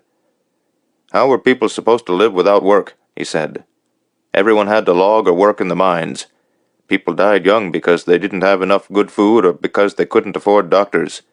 The Finns and Cornish worked the mines, and that way they could afford to get married and have kids, which is a natural desire. There couldn't be any people without logging and mining. After those Italian hard rock miners helped build the sulaks, they needed work. They couldn't just go back home. You can't have a world with no people." "What about your Chippewa relatives who got pushed out?" I was frantic for an answer without repeating the right and wrong way speech I had delivered to Vernice. Clarence stared at me thoughtfully, his fork poised above his pumpkin pie for several uncomfortable minutes. He could have said, "You miserable fuck, you never needed $1." My son Donald tells me that everywhere in the world, when white people took over a new country, they just killed the natives or pushed them aside. Only God knows why history has to be so mean-minded. After Cortez marched from Veracruz to Mexico City, he burned down the aviaries. That would be the same as if the Japanese and Germans had won the war and burned down all our zoos and animals. It's that kind of thing that made us fight. Jessie was pleased to offer something. A week later, Clarence was dead, crushed by a sailboat that had slipped from a hoist in the storage barn. I've already mentioned the funeral, but not that when Mother and Cynthia and Donald and their kids arrived, no one would stay in the house with me. They all stayed at the Holiday Inn, which they doubtless viewed as a happier place. Mrs. Plunkett was upset when they wouldn't even come over for a meal. Of course, I fully understood their refusal. Cynthia was worried about Vera, who was thinking of leaving her husband, and also about Jessie, who seemed unhealthy to her. She took Jessie to his first visit ever to a Marquette doctor, and it was discovered that he had severe hypertension. He was worried that the pills might damage his love life, which Cynthia thought quite funny. "Would you rather die?" she asked. "I'm not sick," he said. I had seen a schoolteacher less than half his age leave his garage apartment early one snowy morning. She held a finger to her pursed lips for our shared secret, and I marveled in that Jessie had to be in his mid-60s. Chapter 44. A week before Christmas I packed for our long trip. Carla had been distressed over the missing Clarence, and went to the garage workshop every morning as if he were going to reappear. Since he hadn't, she was fretful that she might be left behind. Dogs adore a soft-voiced, gentle person like Clarence had been. I was fearful that I wouldn't be able to write at my mother's home in Evanston, but was busy at it within an hour of my arrival. On the way down through Wisconsin on a snowy day with blustering winds, I would stop and make exhaustive notes on the nature of a single page. I also counted the cheese signs, as Cynthia and I had done as children on our trips south to the Chicago area with our parents. I gave up after counting 71. Mother looked tired and jaundiced, but was merry at the prospect of the arrival of Donald, Cynthia, and her 2 grandchildren. The day after New Year's, I was to drive her to Tucson and stay with her a month, after which Cynthia would come out with the children. I thought the long drive to Arizona might be too much for her, but she had become frightened of airplanes, which she had never liked but had endured. She knew about Vernice, and said she hoped I would bring my sweetheart home for a visit, something I couldn't quite imagine. After dinner I set out for Vernice's in Old Town in Chicago, taking along Carla at Vernice's insistence. I was apprehensive about my single page, which was a description of Sprague's peculiar life, including 2 idiosyncratic passages from his journal about his need to bite the hand that fed him, a matter about which I was no longer worried. Vernice's studio apartment was small and reminded me of Polly's semi-squalid little place in East Lansing near Michigan State University. There was no doorman for the building, and I fretted about her safety. She lay on the couch, cooing and kissing Carla, but detected my disapproval without my saying anything. She called me a rich asshole, and for a change I did a good job defending myself. If I cared about money, why was I mowing lawns, planting shrubs, and living in a deer-hunting cabin? I hadn't earned the money for supporting her, so why shouldn't she live in a place with more room? I was thinking about getting an advanced degree in human geography and teaching school. Did that sound like a rich asshole?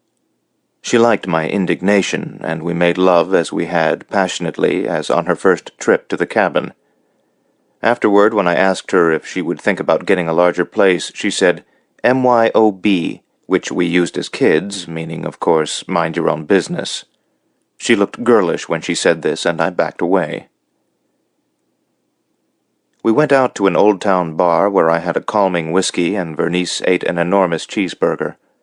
She couldn't eat when she was writing, she said, as digesting food stole her imagination. I met a couple of her rather strident feminist friends who reminded me of Cynthia. They were altogether pleasant to me, and I thought of all of the groups and organizations men have to remind themselves what they wish to be: lions, elks, moose, panthers, but never possums.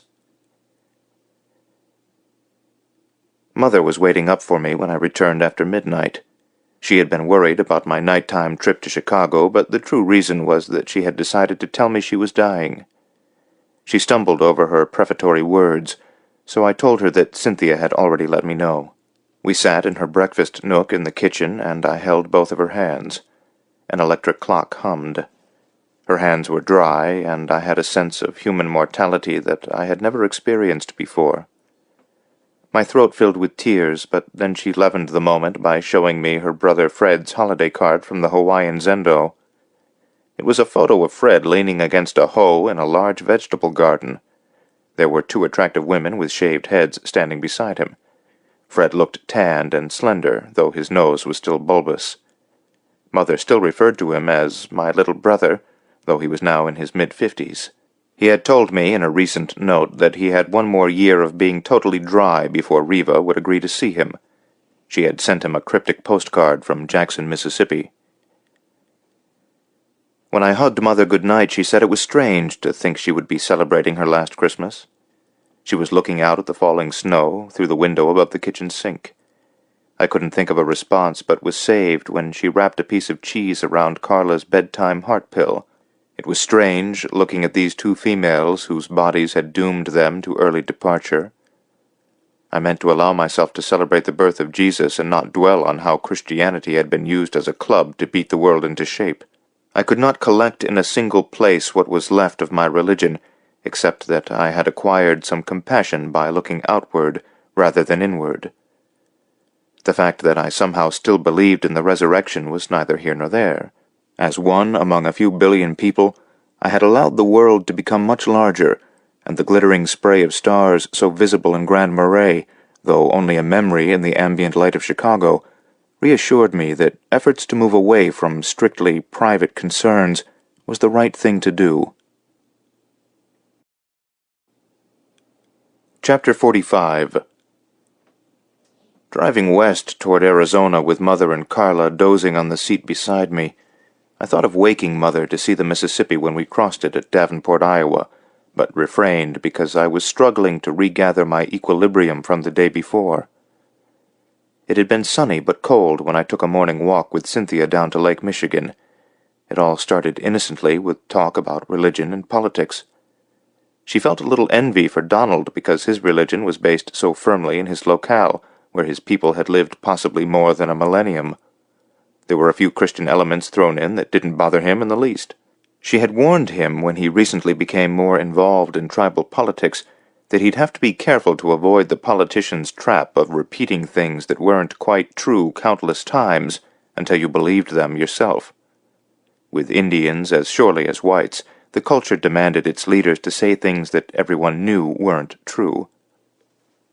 We stood there looking to the gray sky above the gray windy lake, hearing the invisible airliners above the clouds in their landing pattern for O'Hare. The hard part began when Cynthia mentioned that Father was filing a suit against her that would enable him, if successful, to see his grandchildren. She became suddenly quite angry, and said she thought all of my feelings about forgiveness were the purest bullshit. To understand does not mean to forgive, which she saw as a sappy abstraction. When she and Laurie were 12, she caught Dad fooling with Laurie in the lilac grove near the garage and started to scream. A few days later was when she had hit him with the garden stake. Cynthia said that girls know when they are quite young when a man wants them, and they often flirt, but they also know when it's terribly inappropriate and how to step aside. It's scary and confusing.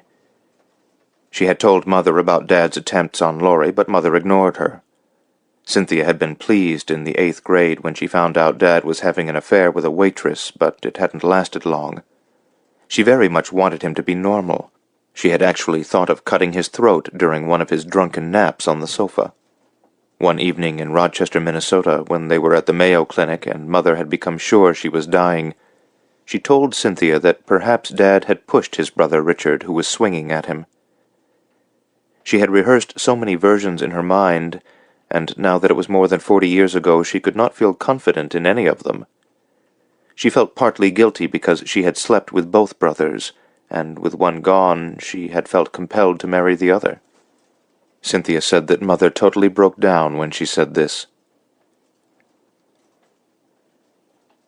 We stood there in the cold wind with the merest wisp of sun shining through on a patch well out on the rumpled water. She then asked me if when I saw him I had noticed anything awry in Vera's son, and I answered that he was too far away, but that he had looked surly, which was nothing special in a boy.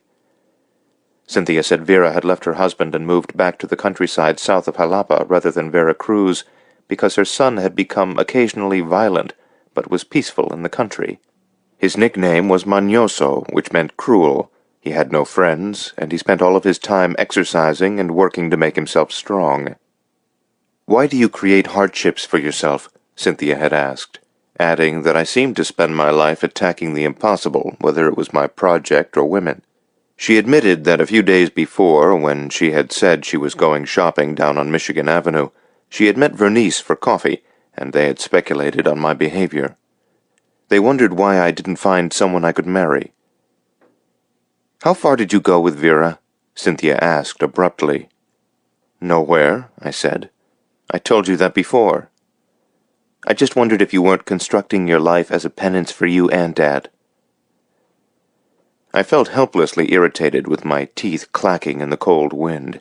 It finally occurred to turn my back to the wind as Cynthia had already done. "I guess we turned out reasonably well considering the circumstances. Donald said you're a mugwump, a bear, and you're not liable to change directions. You're helplessly what you are. I liked Vernice, but when the time comes you're going to get thrown out with the trash." She grabbed my arm and hurried back toward the house when I told her Vernice had pitched me out long ago, and both Carla and I were only occasional pets. Cynthia let go of my arm and ran across a small park, leaping a park bench. Once a dancer, always a dancer. It was difficult on a more pleasant level when we reached Mother's house. Cynthia had waited for me a few blocks distant to suggest that I burn down the Marquette house or sell it. She was sure she could get me a job teaching at the Sioux or maybe up at the community college in Brimley. Indians liked slow-moving 19th-century creatures similar to myself. There was an older compact car in front of the house which turned out to be owned by Polly, who was there with her 2 children to say goodbye to my mother. I was stunned and had no idea what to say. Maybe anyone would be on seeing an ex-wife they hadn't run into in more than a decade. But I didn't feel like an ex-husband. I just stood there in the dining room with blood rushing into my face. I stooped to pet Carla, who approached with a garland of Christmas ribbons around her neck made by Cynthia's daughter. Cynthia, Mother, and Polly sat at the table, clearly amused at my discomfort. I'm not saying it was cruel, but I had noticed for years that women enjoy a certain edginess that men like myself try to immediately resolve. The lowest example of this being when girls in high school apparently enjoyed boys fist-fighting over them. "Hello, Polly," I said, and they all laughed. She looked harder and was relatively thin, but it turned out she coached girls' basketball after school, and that kept her moving. Despite their age difference, I could see that over the years Polly and Mother had become pals, and Polly's children on some sort of imaginary level had also become my mother's grandchildren. It was awkward talking to her, and it didn't lessen while she was there. I asked after her father, and she said, "Terrible." Coughlin arrived with a batch of Irish stew and a loaf of soda bread he had made for lunch. It was without excitement to me, but passed muster with everyone else. I noticed that he and Polly flirted a bit on the lightest level possible. I also noticed that Cynthia and Donald's 12-year-old son was following Polly's daughter of about the same age around the house. When he became discouraged by her coolness and turned on the television, she would devise a way to get him started again. When Polly slumped on the sofa and I caught a glimpse of thigh, there was a tremor beneath my breastbone. It seems no one is exempt before the grave. I went into the kitchen with Coughlin, where we spread out fishing brochures and maps of Costa Rica and Mexico for a planned spring trip. He whispered that Polly was fetching, and I was cast back to the cold winter morning at the motel in Iron Mountain, where she wouldn't let me penetrate her, but we had writhed around nudely on the bed, doing what she blithely called the other stuff. When Polly came into the kitchen to say goodbye, Coughlin got up from his chair and bowed. I impulsively kissed her hand while devoutly wishing her hand was her ass. She said, "Wow, I heard you made a trip to France." In Des Moines, the weather forecast was a little ominous, cheating me of my intended route through Nebraska. I turned south on 25 and headed for Oklahoma instead. Mother whimpered for several minutes in her sleep like a puppy, and Carla awoke and looked at her with concern. Mother had brought along the same pillow that she had taken on trips since my childhood. Cynthia said it had been Mother's pillow ever since she was a little girl. It irritated Father when she carried it into a fancy hotel in New York City. My stomach was churning and raw from my conversation with Cynthia the day before, especially from when she had said Vernice would dispose of me like trash. I had seen her twice in Chicago, and the second evening had been inconclusive at best. When I entered her claustrophobic apartment, she had virtually shrieked that she had had a 7-page day of fresh material to lengthen her sex novel. She paced in circles and flopped around with Carla. She hadn't done any more editing on my own work, and I noted a spoon jutting out of an empty can of baked beans. I had hoped to take her out to dinner, but she was too tired. She drank the nice bottle of Merceau I brought for her in half an hour flat. She lay on her tummy on the single bed and told me to go ahead and make love to her in that position, because she was incapable of movement. By the time I finished, she was fast asleep, though she was also smiling. I wanted to leave a note, but couldn't think of anything elegant to say, so settled for, "Dearest Vernice, glad you had a good writing day. Blah, blah, blah. Love, David." Time began to race when we reached Tucson. After a few comments from me, Mother was embarrassed by the grandeur of the home she borrowed from her cousin Maud up a mountain on the north side. It would have been nice if I had kept my mouth shut. She had thought of buying the house, but then wanted to save her money for Cynthia and me. I said we could have sold it when she was gone, and she replied, "That never occurred to me." And I thought again how women of her generation and class were mostly taught to be decorations for the lives of their husbands.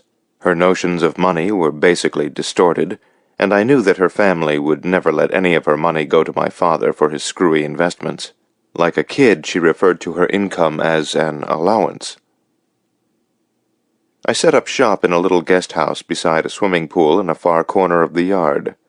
"Are you living while you're writing?" I wondered. Days passed with breathtaking quickness, and I invented errands for myself. I took over the grocery shopping from the Mexican maid, to her delight. The yard man who was married to the maid was from a little town on the border named Patagonia, and told me I might like walking in that area. I would try out my clumsy Spanish on him, and he was helpful with slang. I would get up in the dark and drive south early in order to avoid the obnoxious traffic, taking Carla only once a week in order to conserve her heart. I'd walk for an hour or so with a guidebook to explain the utterly strange flora, then come back, shop for groceries to avoid Mother's simple cooking, then write for the rest of the day. Except for the grand walks, it was monochromatic. I had fallen 3 times in the first 3 weeks because a Midwesterner is unused to being so careful about where he puts his feet. Everywhere I went on a Bureau of Land Management property known as the Empire Ranch, it was either up or down, and I severely skinned my ass doing the splits down an arroyo. I was lame for a few days, time enough for my wounds from the cat-claw bushes and my cactus punctures to heal. I tried to climb in a small mountain range to the south called the Mustangs, and was quite frightened and vertiginous making my way down. I was a flatlander, simple as that.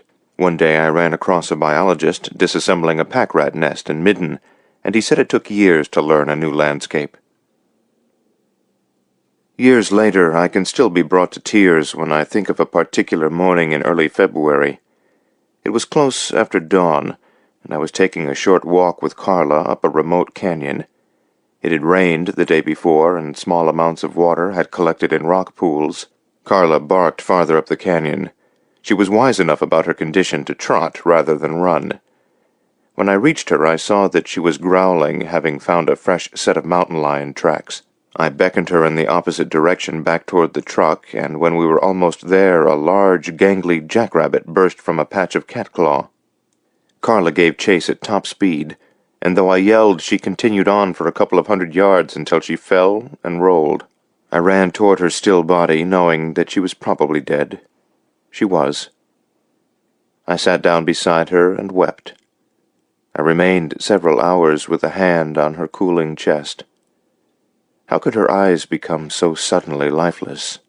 I thought about nothing but my beloved dog and our life together, especially at the cabin where she was in full flower. I carried her to the car and found a veterinarian clinic in Tucson that arranged a cremation so that I could bury her ashes at the cabin. Chapter 46. The death of Carla was a juncture after which the times became confusing. That night I was trying to read Lawrence Durrell's Alexandria Quartet, which Vernice had sent in hopes that by my studying it my prose would become less geometrical and herky-jerky. I loved the 4 novels, and had been shocked when Vernice wrote that the last, Mount Olive, had been written in 10 days. When I had questioned this, she said I couldn't possibly write better than a good amateur unless I utterly gave my life over to it.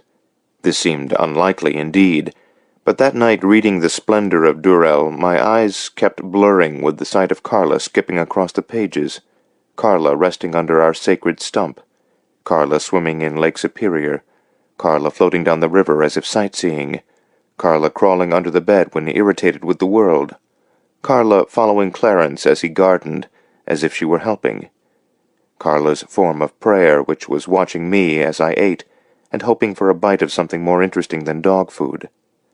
How could I not answer her prayers? How she loved cheese raviolis with a dab of marinara, how she loved fried whitefish skins, or some butter with fried garlic and a sprinkle of good Parmesan on her kibble. I sent death notes to Coughlin, Jessie, Mrs. Plunkett, and Mick and Grandma Ray, those she cared for, and especially cared for her. Coughlin wrote back that my grief was understandable because, other than Polly, Carla had been the only creature in my life that had at least a few aspects of a good wife or lover. I remembered with inconsolable anger that the Church had decided in the 7th century that animals couldn't go to heaven because they were unable to contribute monetarily. Anyway, I had to give up on Lawrence Durrell for the time being and return to Elaine Pagels, whom I had designated as Saint Pagels, my patron saint who had reinvigorated the Christ who had died in my heart because he had been encrusted to the point of suffocation with heinous doctrine. Meanwhile, as February passed into March, Mother began to fail, and her dialysis procedure was increased from 2 to 3 times a week. I did a lot of reading in the waiting room. Cynthia came out for a week and took things in hand by buying an expensive, about $50,000, dialysis machine, and finding a young doctor rather than a nurse to come to the house 3 times a week. I questioned this, but Cynthia said Mother could afford it, and besides, she hated going to the clinic. Her sense of etiquette had stopped her from ever complaining to me. At dinner one evening, Cynthia said that I seemed to thrive helping someone other than myself. I had cooked a crown roast of pork, an old-fashioned dish that Mother liked. Later, after Mother went to bed, I told Cynthia I was thinking of getting a graduate degree in teaching human geography, because I sure as hell had no intention of being a writer. I was already a relatively lonely person, and being a writer would only make me more so. She said that if I took a master's degree at Madison or the University of Chicago, she was sure a tribal community college would take me on. I looked at my sister in the lamplight that left her eyes in the shadows. We were watching a variety show on a Mexican network. I said, "I love you." And she looked at me with sudden alarm, then laughed. "I love you too, even though we've never said it before." I flew home the next morning and spent a few days sorting through family papers with an accountant who also kept the household books. I hired my young lawyer friend's wife to keep track of things. There was a fair amount of land left with mine and Cynthia's lien intact, also a few downtown office buildings. Out of lame curiosity, I looked at my father's credit card bills and was appalled at the money spent at restaurants and at Big Daddy's wine and liquor store in Key West, and also for shipped wine and special groceries from Palm Beach. Mrs. Plunkett was becoming forgetful, but finally gave me letters from Riva and one from Vera in Mexico. I read Riva's in the kitchen, but saved Vera's for my room upstairs. Riva said she was quite happy at her government job in Jackson, Mississippi. She certainly loved the place compared to Washington, D.C. She recently began corresponding with Fred and thought that the Orientals had done him some good. She was having a pleasant affair with a bookstore owner, which meant that she also got free books to read, his only illusion being that he could cook barbecue. I admit that I was fluttery when I opened Vera's letter.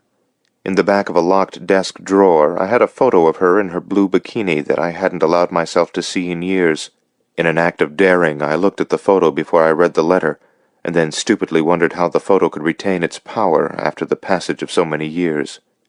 There wasn't a trace of romance in her letter, but a plea that I intercede with her father to allow her to live in Jalapa rather than out on the coffee farm where he intended to retire. She wrote that these were modern times, and it wasn't fair that she should be his economic captive.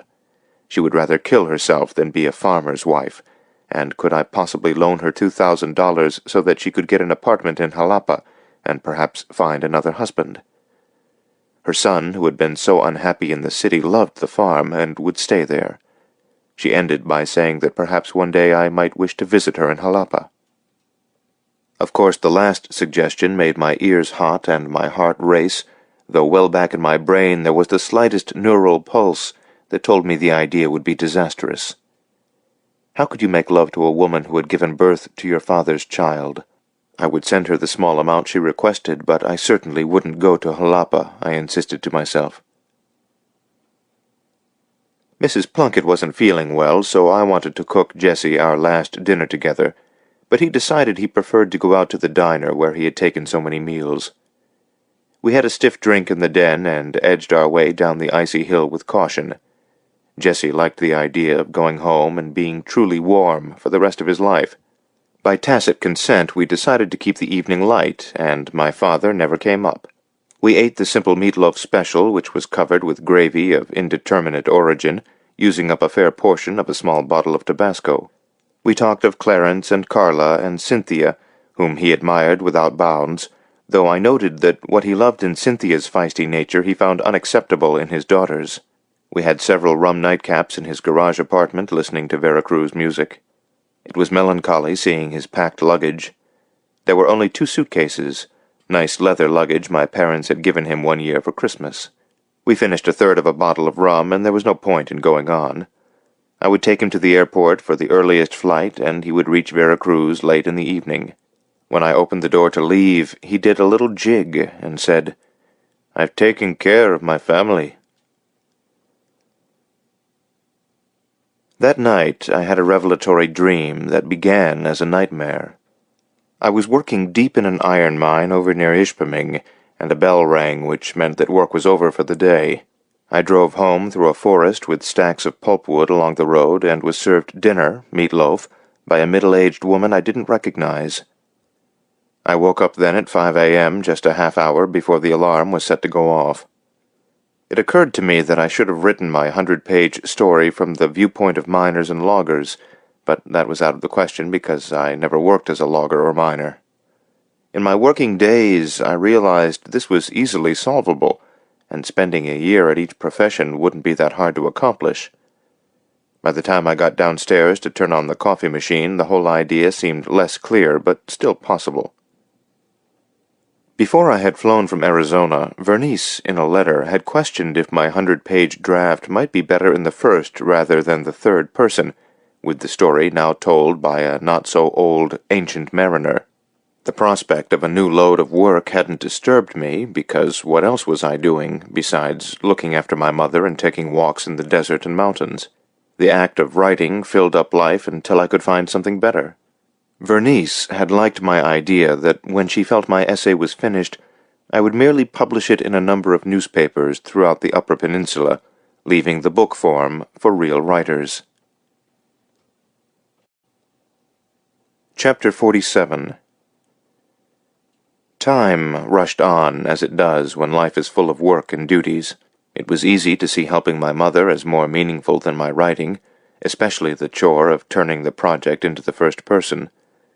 I wasn't as fond of the word I, and noted in Sprague's journals how quickly he was able to get out of himself into larger concerns. I was the axis or pivot that transferred its energies to the world with all possible speed. Meanwhile, I had bought a beautiful replica of a Hohokam pot at the curio shop at the Desert Museum for Carla's ashes. She had been a dog from the far north, but she had died in Hohokam territory, where you frequently found small red shards of their pottery. I had examined the ashes, fingering the small bits of bone that the crematory fire hadn't devoured. There was nothing left of Carla, but in the equally fragile minds of those who had known her. My melancholy letters to Coughlin had brought the response, "You better get another dog."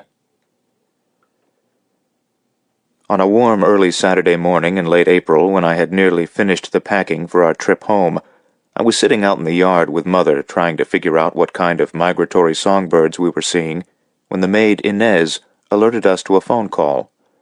It was Polly's mother saying that Polly's husband had died in a motorcycle wreck. I didn't want to tell my mother, but of course I did. She stood up, teetered in a circle, and then began to weep. I knew she thought the husband a bit crude, but then she was crying for Polly and her children. I checked the options, including a charter ambulance plane, but Mother rejected that, saying she wasn't an invalid. She flew to Chicago the next morning, with Coughlin readily agreeing to meet her at O'Hare. I packed us up all that day into the evening, wondering at the closet full of my mother's matronly and doubtless expensive dresses. Another part of the code of her class was to look perfect at all times. It took her a full hour to get ready to accompany me to the grocery store.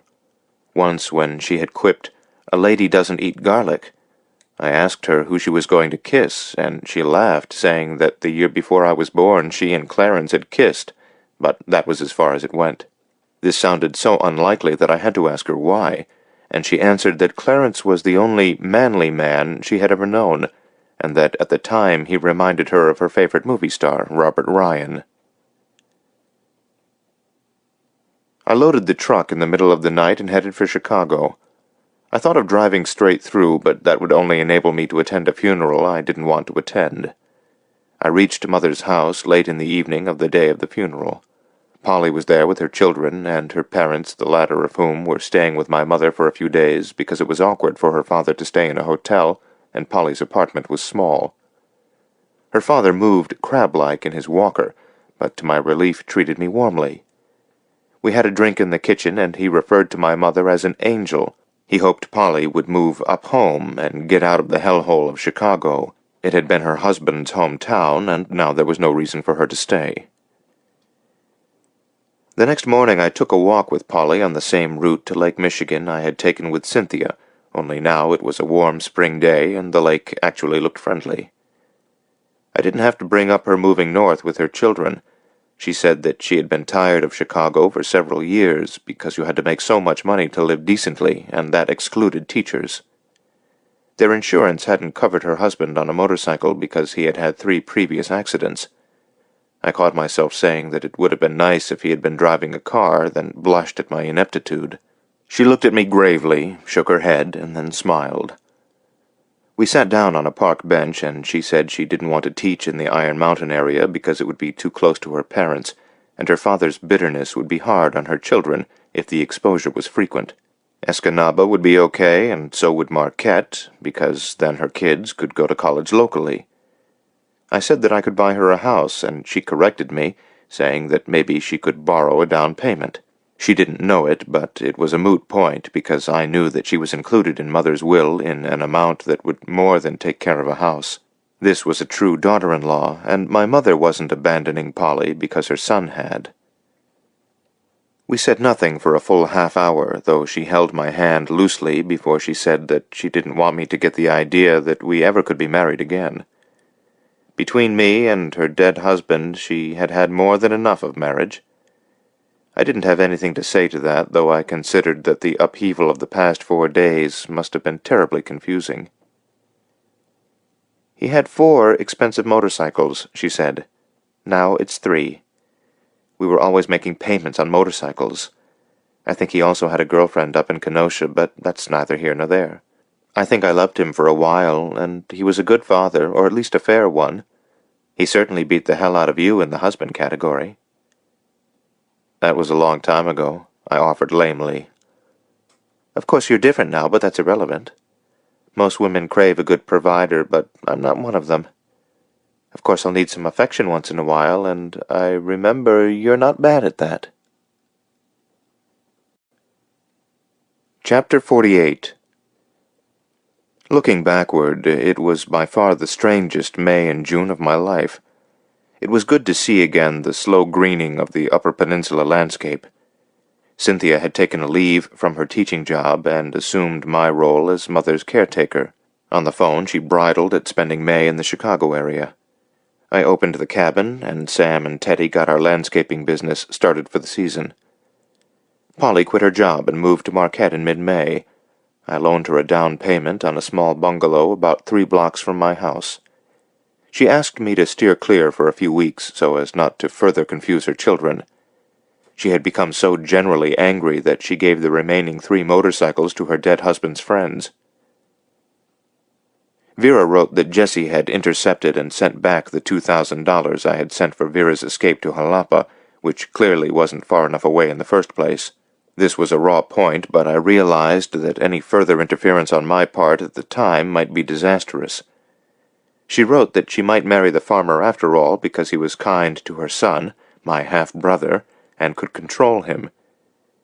She prayed that we would meet again some day, and she anyway wouldn't marry the farmer until late in the summer just to show her father that he couldn't bully her, all of which churned my stomach and brain. I kept thinking, why jump in a bend in the river that had once nearly drowned me?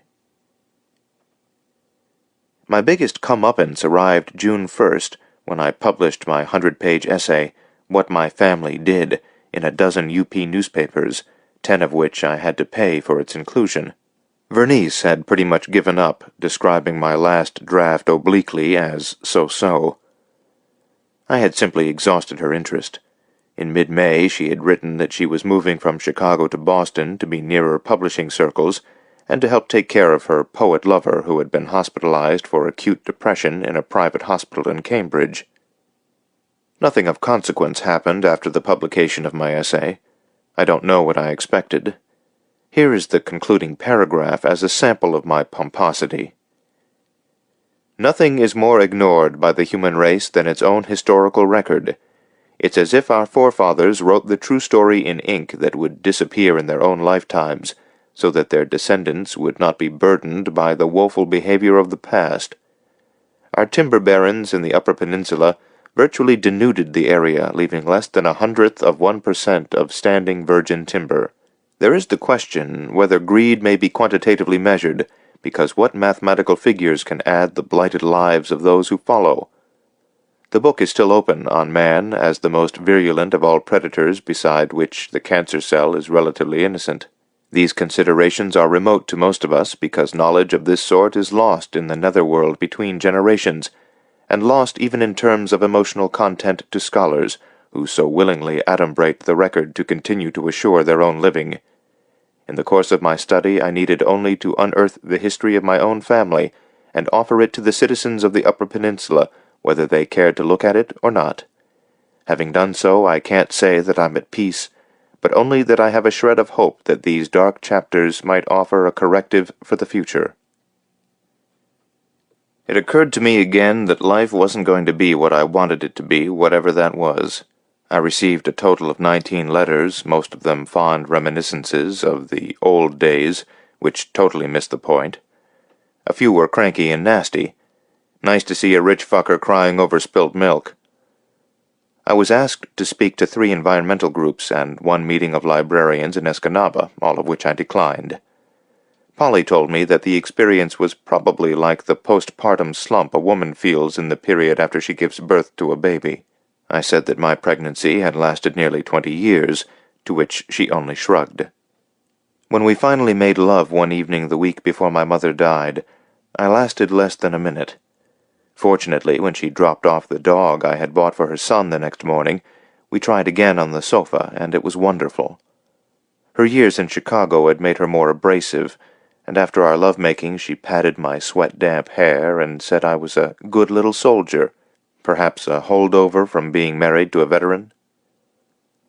A few days later I went to Chicago to say goodbye to Mother, who was failing at an accelerated rate, but then she seemed to recover a bit, so I came back home. Cynthia had her children with her, and my main function was to entertain them by taking them to the zoo and the Navy Pier. Cynthia chided me for buying them expensive presents, but then I had had no experience with children and didn't know any better. It was at the cabin in May that I knew conclusively that my life as I had known it was over. I took the same path back to my huge stump, and wondered at my route because there were many ways to get there. Even Carla had been habituated to certain paths. Why was I behaving like a train that couldn't abruptly turn right or left? When I was in the last stages of retyping my manuscript on my old Olivetti, I noticed that I did not spring out of my chair like I used to. I was suddenly discouraged at the speed I was getting older. At my age, nearly all professional athletes have retired. One morning I stumbled on a small piece of firewood I had been splitting and felt a twinge of pain in my old ankle injury. This frightened me, but it went away by evening, and I celebrated with a mediocre steak and a good bottle of red wine. I was anyway old enough to have my mother die of natural causes. Some good things arrived when I finished my final typing. I understood again my love for moving water. I stared at the river for hours at a time and resumed my rowing in the harbor and on Osable Lake.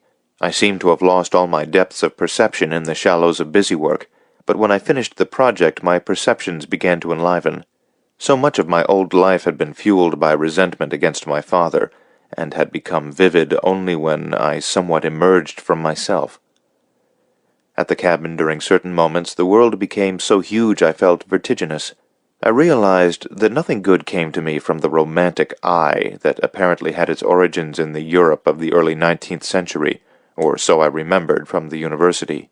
The wish to separate myself from mankind now reminded me of the way Carla would lick her wounded foot for hours at a time. One day I got lost south of the Kingston Plains, and sat against one of the thousands of stumps in a snit, refusing to believe my compass. I thought with regret about making love to Riva while Fred was busy having alcohol poisoning, but then grew tired of the regret. The occasion had required love, and I was the mammal to meet the challenge.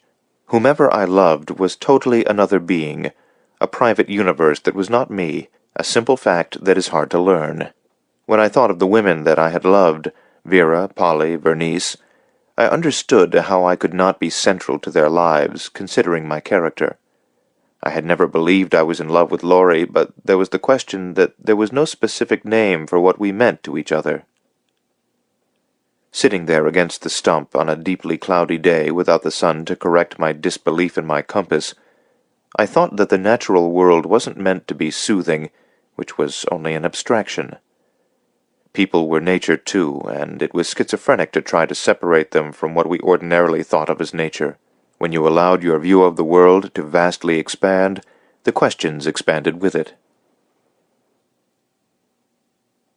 When I returned to Marquette from the cabin before Memorial Day, there was a letter from one of my father's Duluth cronies. A couple of weeks before, during a dinner at a local restaurant, a waitress had slapped my father, and he had punched her in the nose. My father then threw a wine bottle through the front window. Several employees subdued him until the police came. My father claimed a shoulder injury, and the crony had him hospitalized for a week to delay legal charges. A friendly judge advised that if my father would go to an alcohol clinic in Minnesota for 6 weeks, the charges could be resolved more smoothly. The delirium tremens he had in the hospital suggested alcoholism. The crony hoped that the family could send a check to cover the hospital stay, as he had recently experienced market setbacks. And would the family underwrite the time in the clinic? It was sad that this all had started with an innocent punch in a restaurant. Reading all of this I laughed, thinking I would skip my father and send an equivalent amount to the Marquette Humane Society. Chapter 49. We're back to June 17th, 1985. Mother died early this morning, a condition she had looked forward to for months. It's evening now. Polly is here, and she's crying, leaving her dinner uneaten. Mrs. Plunkett totters around the kitchen, sniffling about Mother, whom she described as a grand old-fashioned lady. I'm fairly peaceful, having expected this for quite some time. Polly wipes her eyes and says, "I know she wasn't much of a mother to you, but she was wonderful to me and the kids." In Tucson, Mother had described herself as a late developer on the motherhood front. The next morning, Polly and her kids fly with me to Chicago. At the house, Cynthia is talking to 3 local women who had been friends with my mother since her childhood. They are sedate, but at the same time a bit garish in their expensive clothing and jewelry. They are a little self-righteous about having refused to abandon Evanston for Lake Forest like everybody else. Everybody couldn't be all that many. Coughlin comes over, and Fred soon after, fresh from the Hawaii Zendo. I must say he looks good with his head bald, his nose still bulbous, in a Hawaiian shirt and frayed linen jacket. The 3 of us walk several hours until dinner time. Coughlin had gone ahead to Mexico fishing Zihuatanejo when I had to cancel because of Mother's illness. He had a splendid time catching roosterfish and snook, but felt unfaithful to trout. Fred was a little unnerving in his quiet form, because I had spent so much time listening to him babble. Coughlin talked about how the death of someone we love comes to us as a jolt, but we perceive it as a whole only in the incidents when we feel poignantly their absence, and this can go on for years. I said I had noticed this about Carla, and had been very accepting for months until I had buried her pot of ashes in her hiding place under the stump and fell apart. Coughlin corrected me by saying that consciousness can't be called falling apart. When we walked down the beach, Fred blushed at a young woman bending over in a bikini. It was a warm day, and they were out in numbers. Coughlin asked Fred about Zen attitudes toward sex, and Fred said there weren't any, which mystified me. That night Polly slept with me, but we didn't make love. The next afternoon, when finalizing arrangements for a small private memorial service rather than a funeral, Cynthia blanched when she answered the phone and handed it to me. It was Father. He was at the Drake and needed to talk to me before the services the next morning in Lake Forest. I naturally asked why, and he assured me that he was fine, having spent the first 3 of the prescribed 6 weeks at Hazelden, the alcohol clinic. I said I would call back after I thought it over. I drew Cynthia out on the back porch, and she said she wouldn't do it at the point of a gun, but it probably was a good idea for me, because I had never been able to quite write him off like she had. She hadn't told me that he had written Mother the week before she died asking her forgiveness for his misspent life. Mother dictated a note to Cynthia in which she'd said, "I forgive you and hope that helps bring you some peace. Goodbye." I took a cab to the Drake and was startled at how composed he was. His eyes were rheumy, and I suspected he was on some sort of tranquilizers, but he lacked the palsied twitches I had expected. His request was simple, though at first it made my gorge rise. Would I go to Vera Cruz with him so he could ask the forgiveness of Jessie and also Vera if she was there? Asking forgiveness was part of the 12-step program he was enrolled in. He couldn't very well expect forgiveness, but it was necessary that he ask. He had struck Jessie when he had come to Key West on business, and the memory was unbearable. We would be gone only 2 nights, and then I could go home to Marquette, and he would return to Hazelden for 3 more weeks. As penance, he intended to give Jessie his half of the coffee farm, which was in joint ownership. This reflected my father's typical misunderstanding of making amends. We continued talking through dinner in the Cape Cod room at the hotel, both of us drinking iced tea. I was impressed with the gusto with which he ate his lobster, something I had never seen after he had his martinis before dinner. When we said good night in the lobby, I gave a fateful yes to the Vera Cruz trip. I was nearly amused when I saw his eyes wander to a pretty young girl standing near the elevators. Overnight conversions are unlikely. The memorial service the next morning went without a hitch, except for one awkward moment when my father entered the Episcopal Church with 2 of his old Yaley friends. Cynthia and I were standing near the door as the welcoming survivors. Donald and their 2 children were off to the side. Cynthia stiffened despite her foreknowledge, but handled it well. My father was smooth to the point of unctuousness, though he ignored the presence of Donald. Cynthia beckoned her children and introduced them to their grandfather. The three shook hands, and my father passed into the church after quickly embracing me. I stared at my hands throughout the service and remembered little. Afterward, I wondered how many of the 100 or so of my parents' friends from Lake Forest, the Chicago area, and the club could have had lives as difficult as my family's. Not many, I thought, but who knows? After a long afternoon with Cynthia and Donald and their children, Coughlin, whose company seemed to soothe everyone, and several of Mother's friends, I had a fitful night's sleep of wondering why I had agreed to go to Vera Cruz. Maybe I only wanted to see how the very long story of my father and Jessie ended. Maybe it was just ill-placed compassion. I had only one father, and there was something of the fool in his son. I had to see it to the end, pure and simple. Chapter 50. June 21st, the summer solstice. We're off to Mexico City, first class, of course, but my father supplied the ticket. Soon after takeoff he dozed, and I looked at him, and felt the same dislocation I had on my previous trip to Mexico. It is easier to be agreeable, and he had hit me with the most sympathetic play possible. Fuck yes, if the plane crashed because the pilots were drunk, I should forgive them as the plane sped earthward. This was obviously not a good frame of mind, so I wondered how my father was enduring life and a plane ride without a drink. He must be taking powerful tranquilizers. When the stewardess brought our mediocre lunch with iced tea, he ate with the vigor of a starving man, and finished what I had left on my plate. Several other first-class passengers were drinking a fair amount, but he seemed not to notice. We spoke idly about my published essay a friend had sent him in Duluth. He wasn't critical, other than over a few factual errors about his own father, nor was he troubled by my rather scathing conclusions. The tranquilizers were extremely effective, I thought, but then he added, "Making money is never very pretty." He was also less kind than I had been about Peter White, the Mathers, and the Long Years. They were better at public relations, and our family simply didn't give a shit. He concluded by saying that if I continued my interest in predatory behavior, I might look into banking, oil, steel, ranching, or the Pentagon and Congress for that matter. In Mexico City, our first flight to Vera Cruz was canceled, and we sat in a fancy Mexicana Airlines lounge for a couple of hours. When he went out for a hamburger, a food item I had never known him to eat, I had 2 quick drinks. When he returned with a splotch of ketchup at the corner of his lip, he gave me a conspiratorial smile after obviously smelling the rum I had drunk. He was back asleep on the leg to Vera Cruz and missed the splendor of snow-capped Orizaba. Before he slept, he flirted discreetly with the stewardess, who complimented him on his tailored tropical suit, beside which I felt shabby. The twilight heat in Vera Cruz was a moist shock so that you struggled for breath. Roberto was there waiting for us.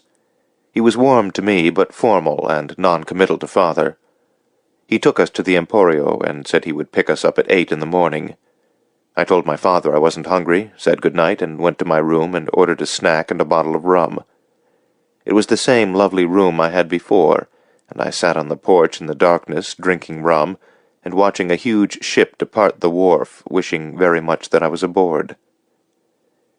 In the morning my father was far more chipper than I was. I asked Roberto to take the long way around on our drive up to Jessie's farm, so my father could see the beauty of the mountain landscape. Roberto told me again that he preferred Bob, and continued to utterly ignore the existence of my father, who loved the drive, which reminded him of certain mountainous areas of the Philippines. The plan was to spend the night at Jessie's, then Bob would take us to the airport by the main road in the morning. Thinking back, I'd like to say I had an ominous intuition, but the truth is I felt nothing of the kind. Jessie embraced us in the driveway of the trim farm at the bottom of a hillside of coffee bushes shaded by larger trees. He pointed out that coffee was better if it grew in the shade, which kept it from being bitter. I looked off to where a young man was working on a tractor near a shed. It was at least 50 yards away, but I could still see by his jaw line that it was my half-brother. Jessie followed my sight line, but pretended Vera's son wasn't there, as did my father. Jessie said that Vera was in Jalapa with the farmer to whom she was betrothed, but would be back in the morning in time to bid me goodbye. We had a nice lunch of broiled fish served by an attractive woman in her 40s who I took to be Jessie's girlfriend. Jessie had a beer with lunch, but my father and I were served iced tea. He said he had had a nice chat with Cynthia in Chicago, which explained our iced tea. I wondered if his drinking a beer was a way of sticking it in a little bit. My father and Jessie began talking about the good old days, without irony, during World War II in the Philippines. Bob saw that I was bored with the conversation and offered to take me on a tour of the farm. Outside, Bob formally introduced me to my half-brother, who was still working on an ancient Ford tractor. I can't say he was warm to me, but was certainly polite, and used the most formal Spanish possible.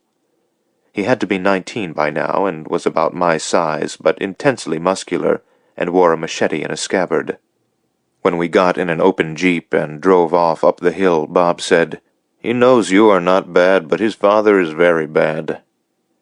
I nodded without saying anything because there was nothing to say, though when we reached the top of the hill and looked at the view, I tried to explain to Bob the motive of the trip. It was like giving a mountain lion a lecture on kindness, and when I was finished with the idea of my father asking Jessie and Vera for forgiveness, he said, "Bullshit." I stood there flushed with embarrassment. In the silence that followed, I tried to imagine that I was the father of Polly's daughter, who was 12, and a man raped her and radically changed her. Could I forgive him? This was close to home, and no came into my mind easily. I tried to lighten the atmosphere by saying that my father intended to give Jessie his half of the farm as penance, but Bob said my father hadn't paid Jessie for 3 years, and the amount of money my father owed Jessie exceeded his investment in the farm. It was only at this point that I recognized the absolute absurdity of our trip. The last filament of rationality lay in the idea that my father had to ask forgiveness for his 12-step program, whether it was successful or not. Standing on the hill with Bob and looking at the sweep of fabulous green hills and the mountains beyond, my eyes misted with the sense of my own alien presence in this green kingdom. Bob put his hand on my shoulder as if to say nothing was my fault. We drove back down the hill to Jessie's house, entering through the kitchen where an old woman was trussing up a piglet to roast for dinner.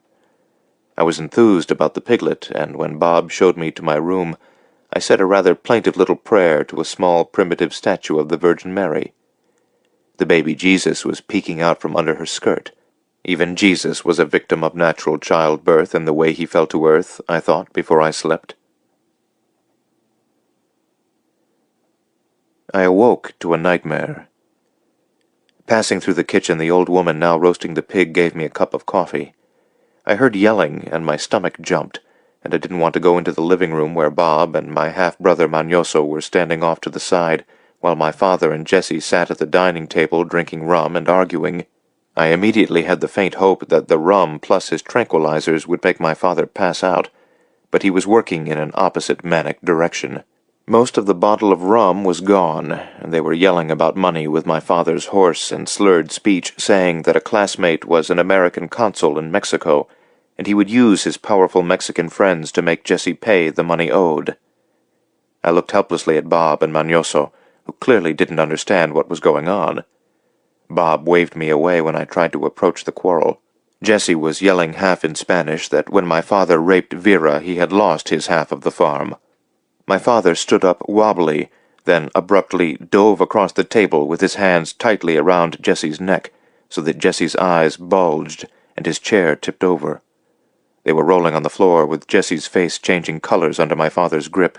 Bob rushed over, and I followed, with both of us pulling my father back with his hands still attached to Jessie's throat, so that we were pulling them both upright. Bob kept hitting my father in the face.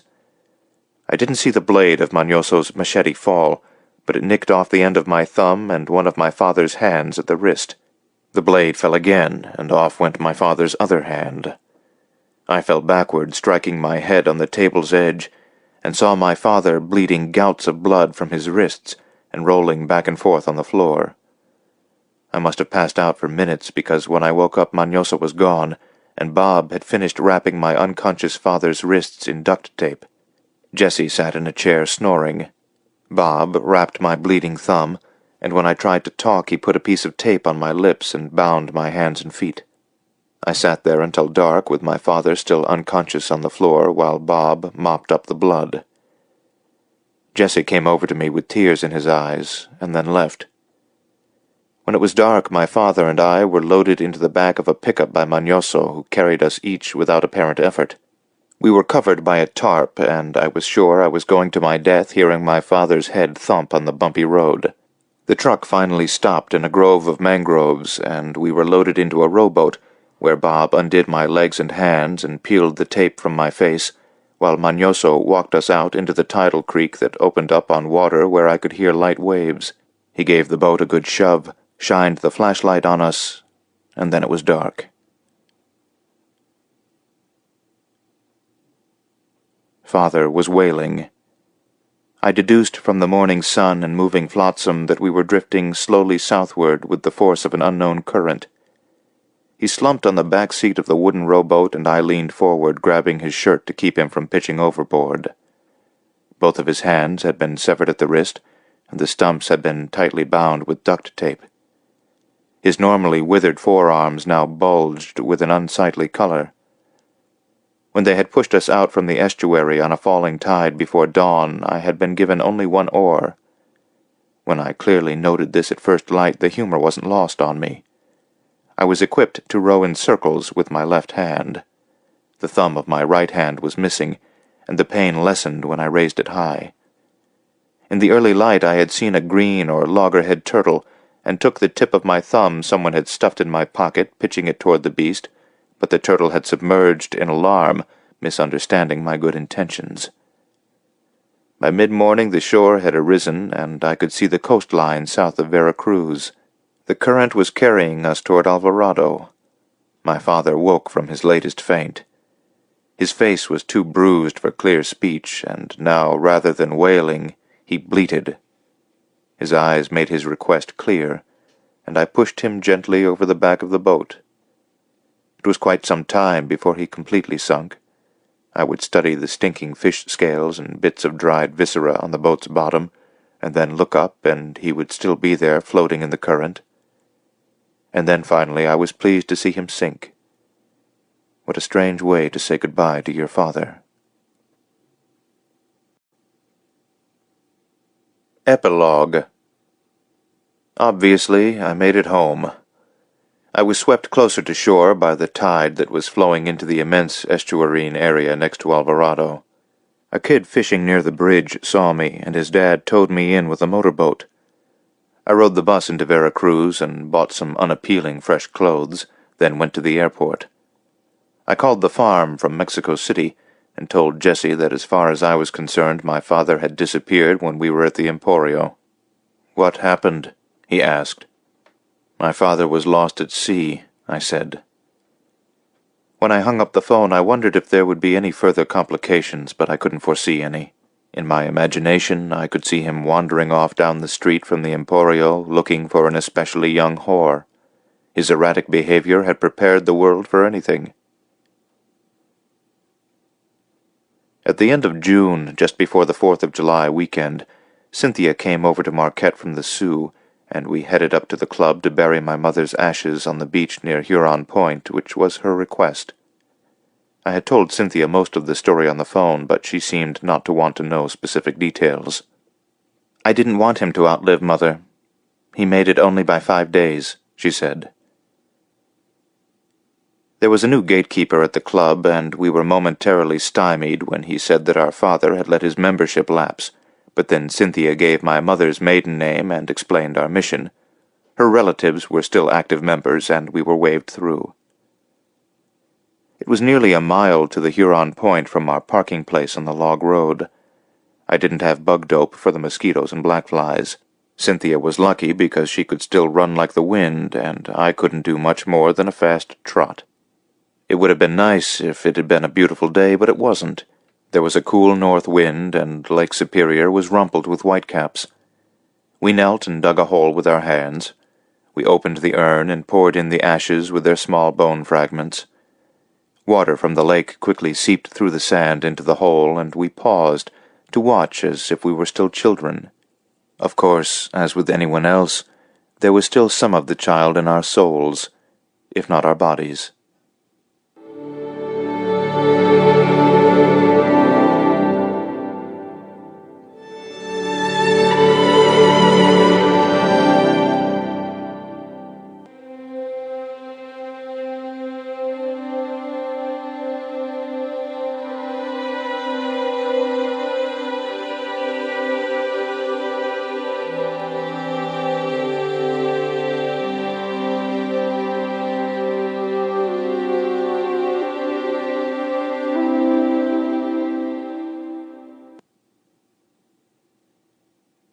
This concludes the reading of True North by Jim Harrison.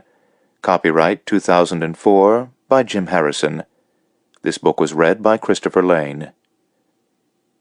This unabridged recording was published by arrangement with Grove Atlantic Press and was produced in 2004 by Blackstone Audiobooks Incorporated, which holds the copyright thereto. Neither this recording nor any portion of it may be reproduced or used for any purpose without prior written authorization from Blackstone Audiobooks.